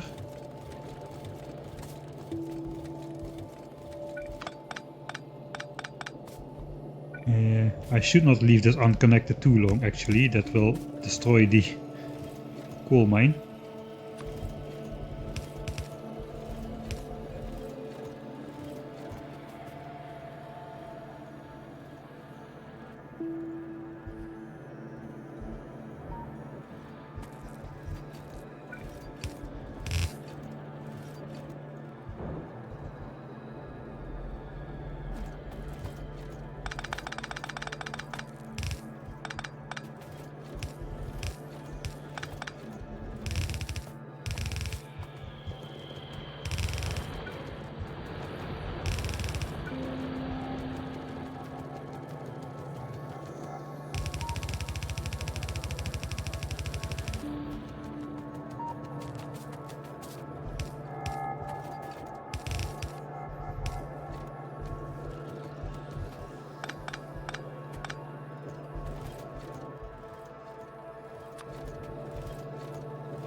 Okay, one belt of coal to the base should be plenty. This is just to supply the power plant. I guess we'll just do the double belt into the base anyway. We still need to hook this up properly though, and complete the belt apparently. Alright, so the number of miners is not exactly equal on both sides, so...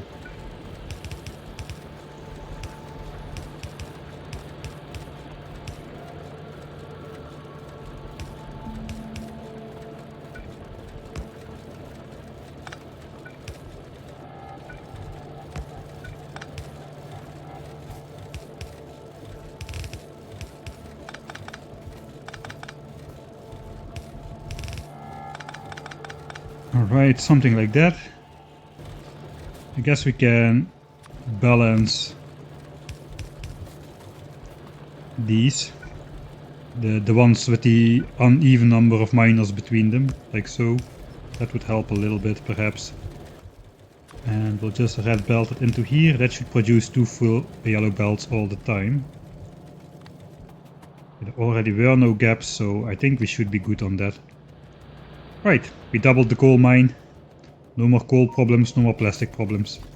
And it was like it was supposed to be. And I'm going into the wrong location with this.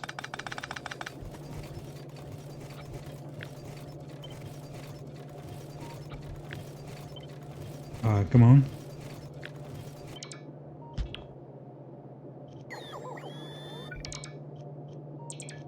Hurry up, bots, or the power plant will be out of coal.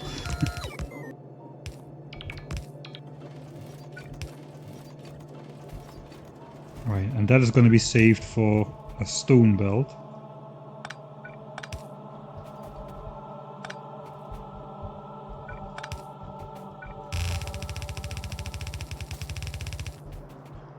Right, we will just pretend we have 2 stone belts as well. Or not, because we're out of iron. Right, we already had coal problems here as well, apparently.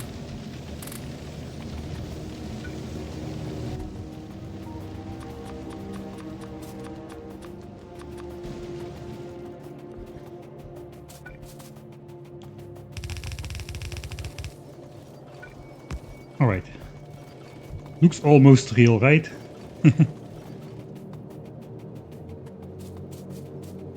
Alright, that should do it for the base's coal demands.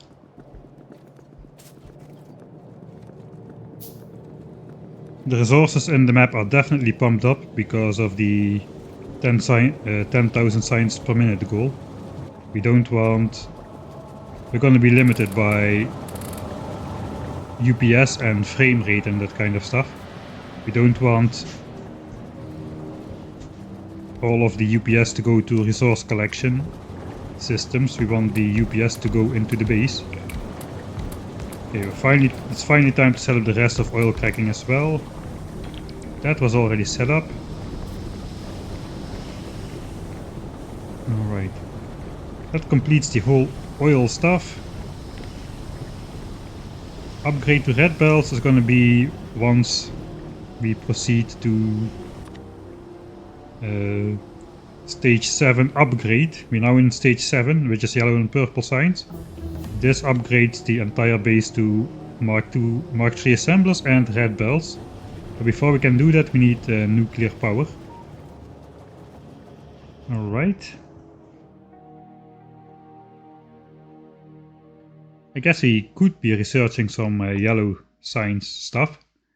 What's on the way to the power armor? That is 400 science, military 4, this and the roboport. That is 800 science together then. So we need another set of blue chips and that should get us there. So let's try that out. How are these doing? Oh, they still have a bunch. I can put these in this supply chest though. So this amount of blue chips should get us through 800 science packs worth of science. Let's check out if that's actually the case.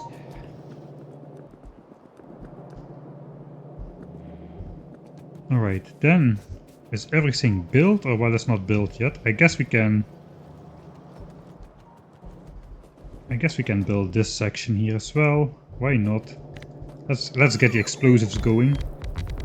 Those are gonna be for Spidertron already. These explosives are gonna go into these rockets over here.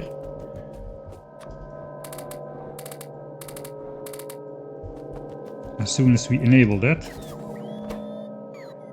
And that's gonna be explosive rockets for Spidertron. Those are a lot more efficient when taking out the big nests. I'm not gonna start this just yet. The belt here is not connected.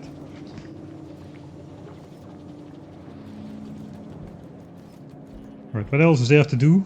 We have 43 roboports to place still, 32 beacons. Yeah, we're not gonna place the beacons before nuclear power though. We could do the blue belts actually. Let's just do those blue belts for the labs. It's all what we really need.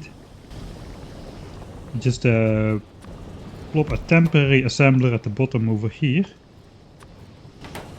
And we need 25 of these. We're gonna need some more gears. Let's go grab the gears.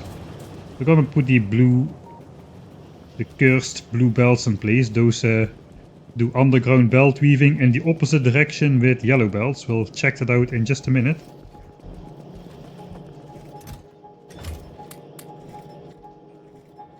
I'm not sure how many gears we're gonna need. Probably not too many. We're gonna need some advanced circuits for the splitter here. I think once we take the focus off building the base and start the focus on exploring and taking out at least a couple of these nearby biters, are very quickly going to be swimming in blue chips and whatnot. Alright.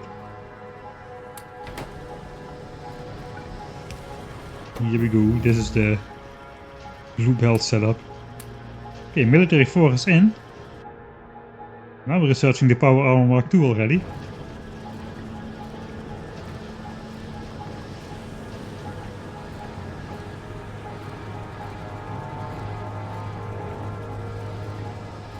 No, explosive rockets do not damage spiders unless you target them directly, so the spiders are immune to the explosion damage, but they are not immune to the direct rocket damage, which is why you can use Spidertrons the way you can. Alright, so that's 25 of those. We need 20 undergrounds. Like so. That requires 80 iron gears per set, so we're gonna have to hand insert all of those.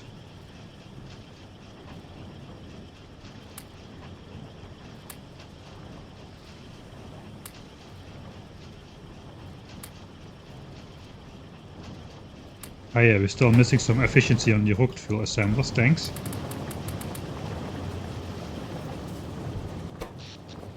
We're getting there, 36 megawatts.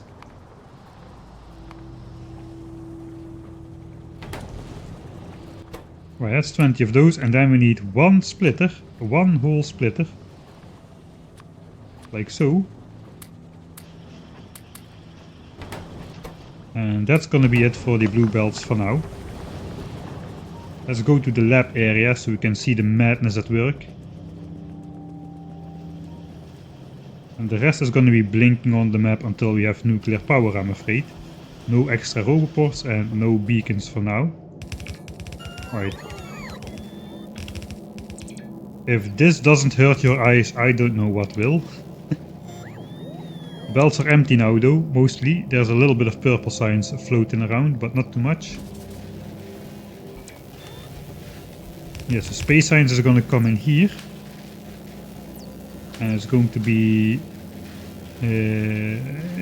put into this splitter. Another decorative underground splitter here.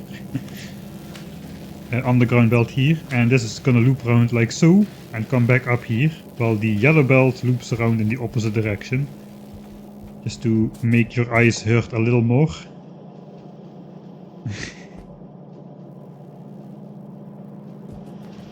That's gonna look pretty nice once it's all set up. This setup with the beacons is gonna be able to handle much more than 60 SPM though. That's because basically we needed at least 20 laps to get through the early game at 45 SPM. That's kinda the minimum I could get away with for the early game. Alright, now most of the stuff is burning hard.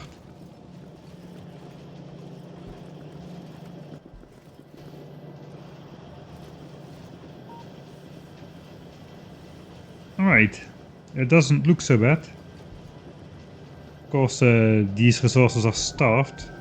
What is the bottleneck? It looks to be red chips, so there's not really too much we can do about it right now. If it was steel we could do that from the buffer chest, but it's red chips. We could stop stashing blue chips in a chest. That would help a bunch.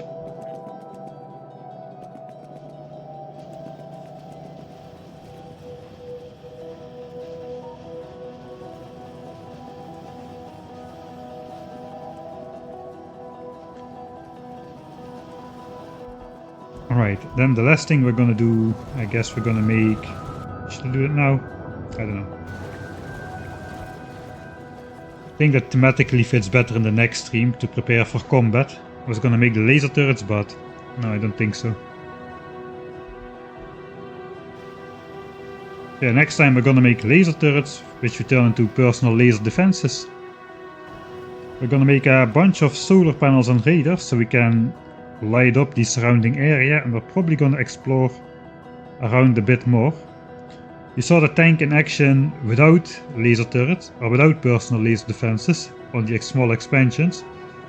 They had no trouble just even steamrolling the big worms, as well as some big biters. With the laser defenses it's gonna be madness.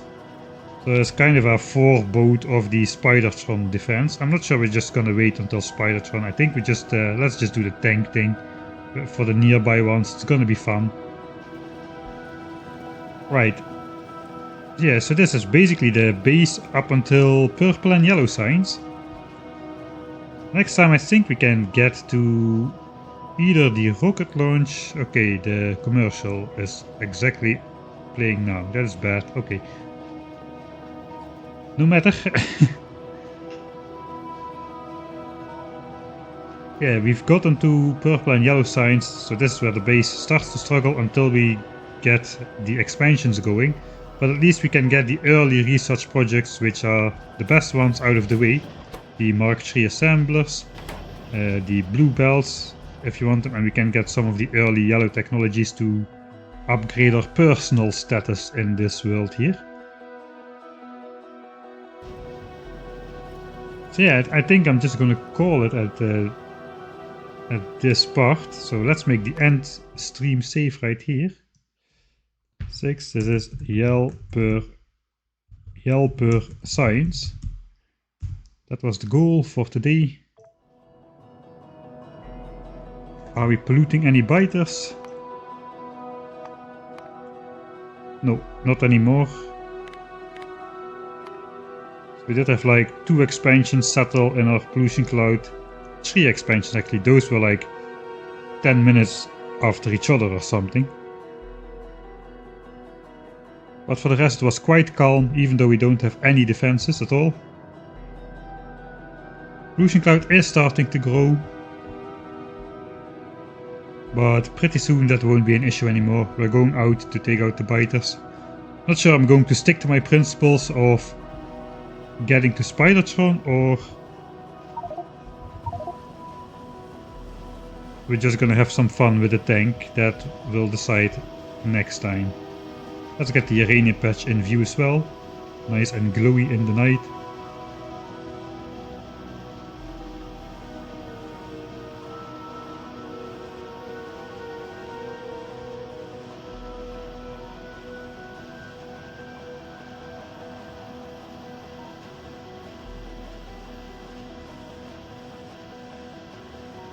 Yeah, it looks nice. Only a quarter of the red chip build is running because it doesn't have green chips.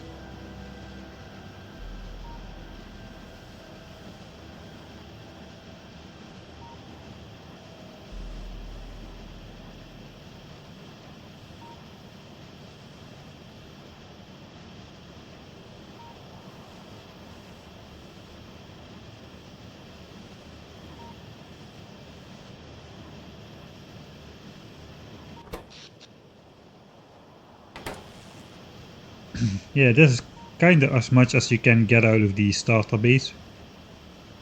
Up until blue signs it is fine, but once you get into purple and yellow signs, you with just like these, well, with just like the starter resources, you're going to have to choose between scientific progress or like infrastructural progress.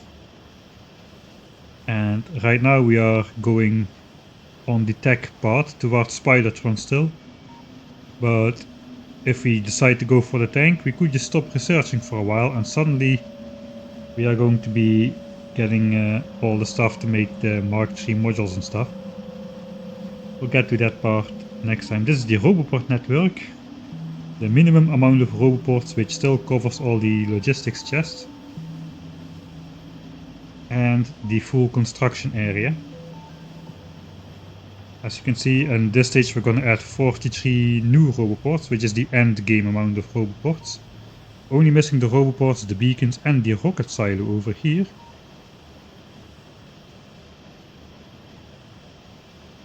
So yeah, this to get this stage running at full speed, you are supposed to hook up these external belts over here with steel and green chips. Then again, we will have a 60. In the end, we will have a 60 signs per minute base, which can research the infinite technologies at 60 signs per minute while simultaneously producing enough extra materials to make the stuff to which you need to build a mega base, the miners, the assemblers, the everything really.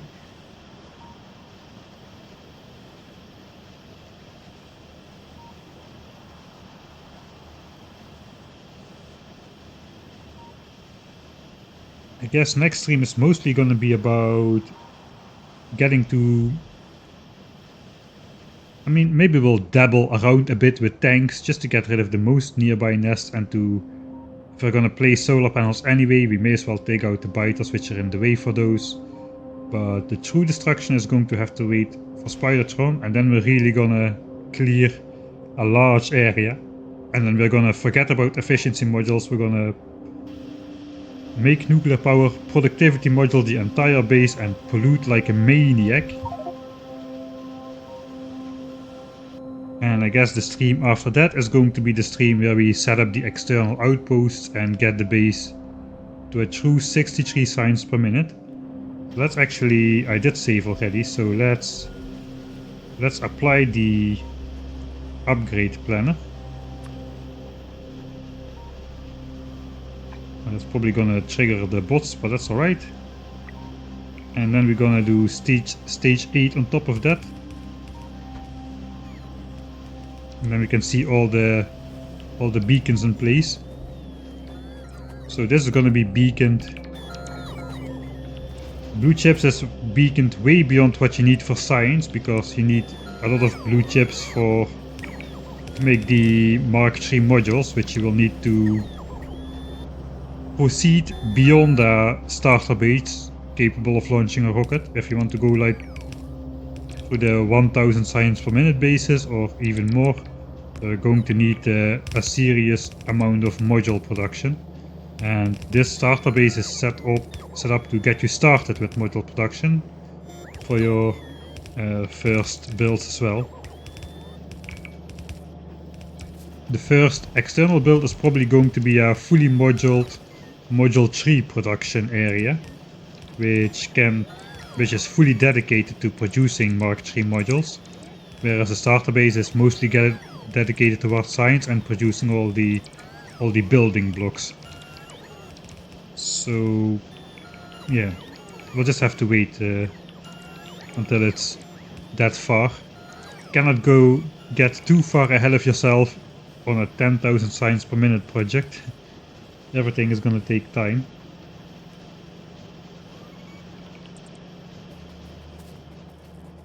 Right, so we even see the red chips are gonna be beaconed later on as well. This is gonna be speed 1. Things here, this is gonna be Mark III assemblers with productivity modules, and it's going to run quite fast. I think we can get like 900-ish red chips a minute or so. Whereas now, at this moment, we are way below that.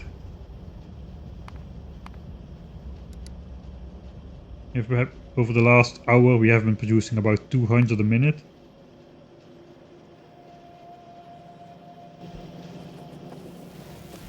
Alright. Losing UPS already? That is because of the zoom level. That's why Factorio has a maximum zoom out level. The further you zoom out, the harder it is on your UPS. UPS is still fine, FPS is now struggling. Actually the base is struggling with the bot network. We have used up the steam buffer. And now we are actually just drawing 36 megawatts like is expected really. So yeah, that is why I don't want to place extra roboports, I don't want to do massive projects. We are going to need nuclear power before continuing actual work on the base and to build the green chip and steel outpost as well. It's kind of funny how the lights dim and switch on and off. I think I can still... let's check how much UPS I can get. Okay, so the game still runs at about 8 times speed at this point in time. Now it's about 6 times. I created the first accumulator. How the heck did I do that? I applied stage 8 of the game. That is all of the stuff gets connected in stage 8. Alright, all of the stuff should be connected already before you proceed to stage 8. The final stage. That is what's really going on. But yeah, I guess that's gonna be it for this episode. This stream. Thanks everybody for watching and for chatting and for pointing out the minor and not so minor mistakes. And so this stream is gonna be the main streaming project, which means every Sunday, at least until this self-balancing starter base thing is complete at the 63 science per minute mark, and we have launched the first rocket, completed the entire tech tree and all that good stuff. It's not that far actually. This is the last technology. This is the last technology. We only have these to go through, plus a couple of stacked ones.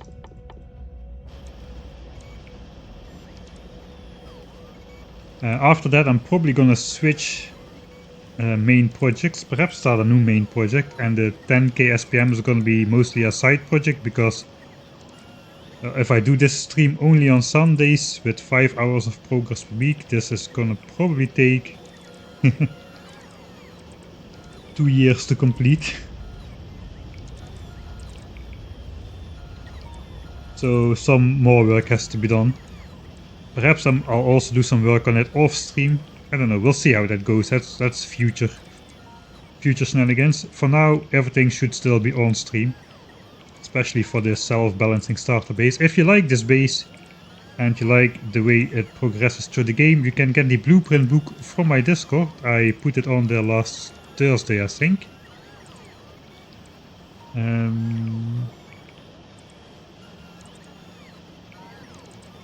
yeah, I think that's it. Don't have much more to say. Thanks everybody. I already said that, but thanks again. Thanks also for subscribing and making this whole thing viable for me. Alright, with that being said, I'm going to stop rambling in the microphone. I wish you all a good night or a pleasant day. Pleasant continuation of your day if it is not nighttime in your part of the world yet. Here it is. I'm going to go to bed and I will see you all next time.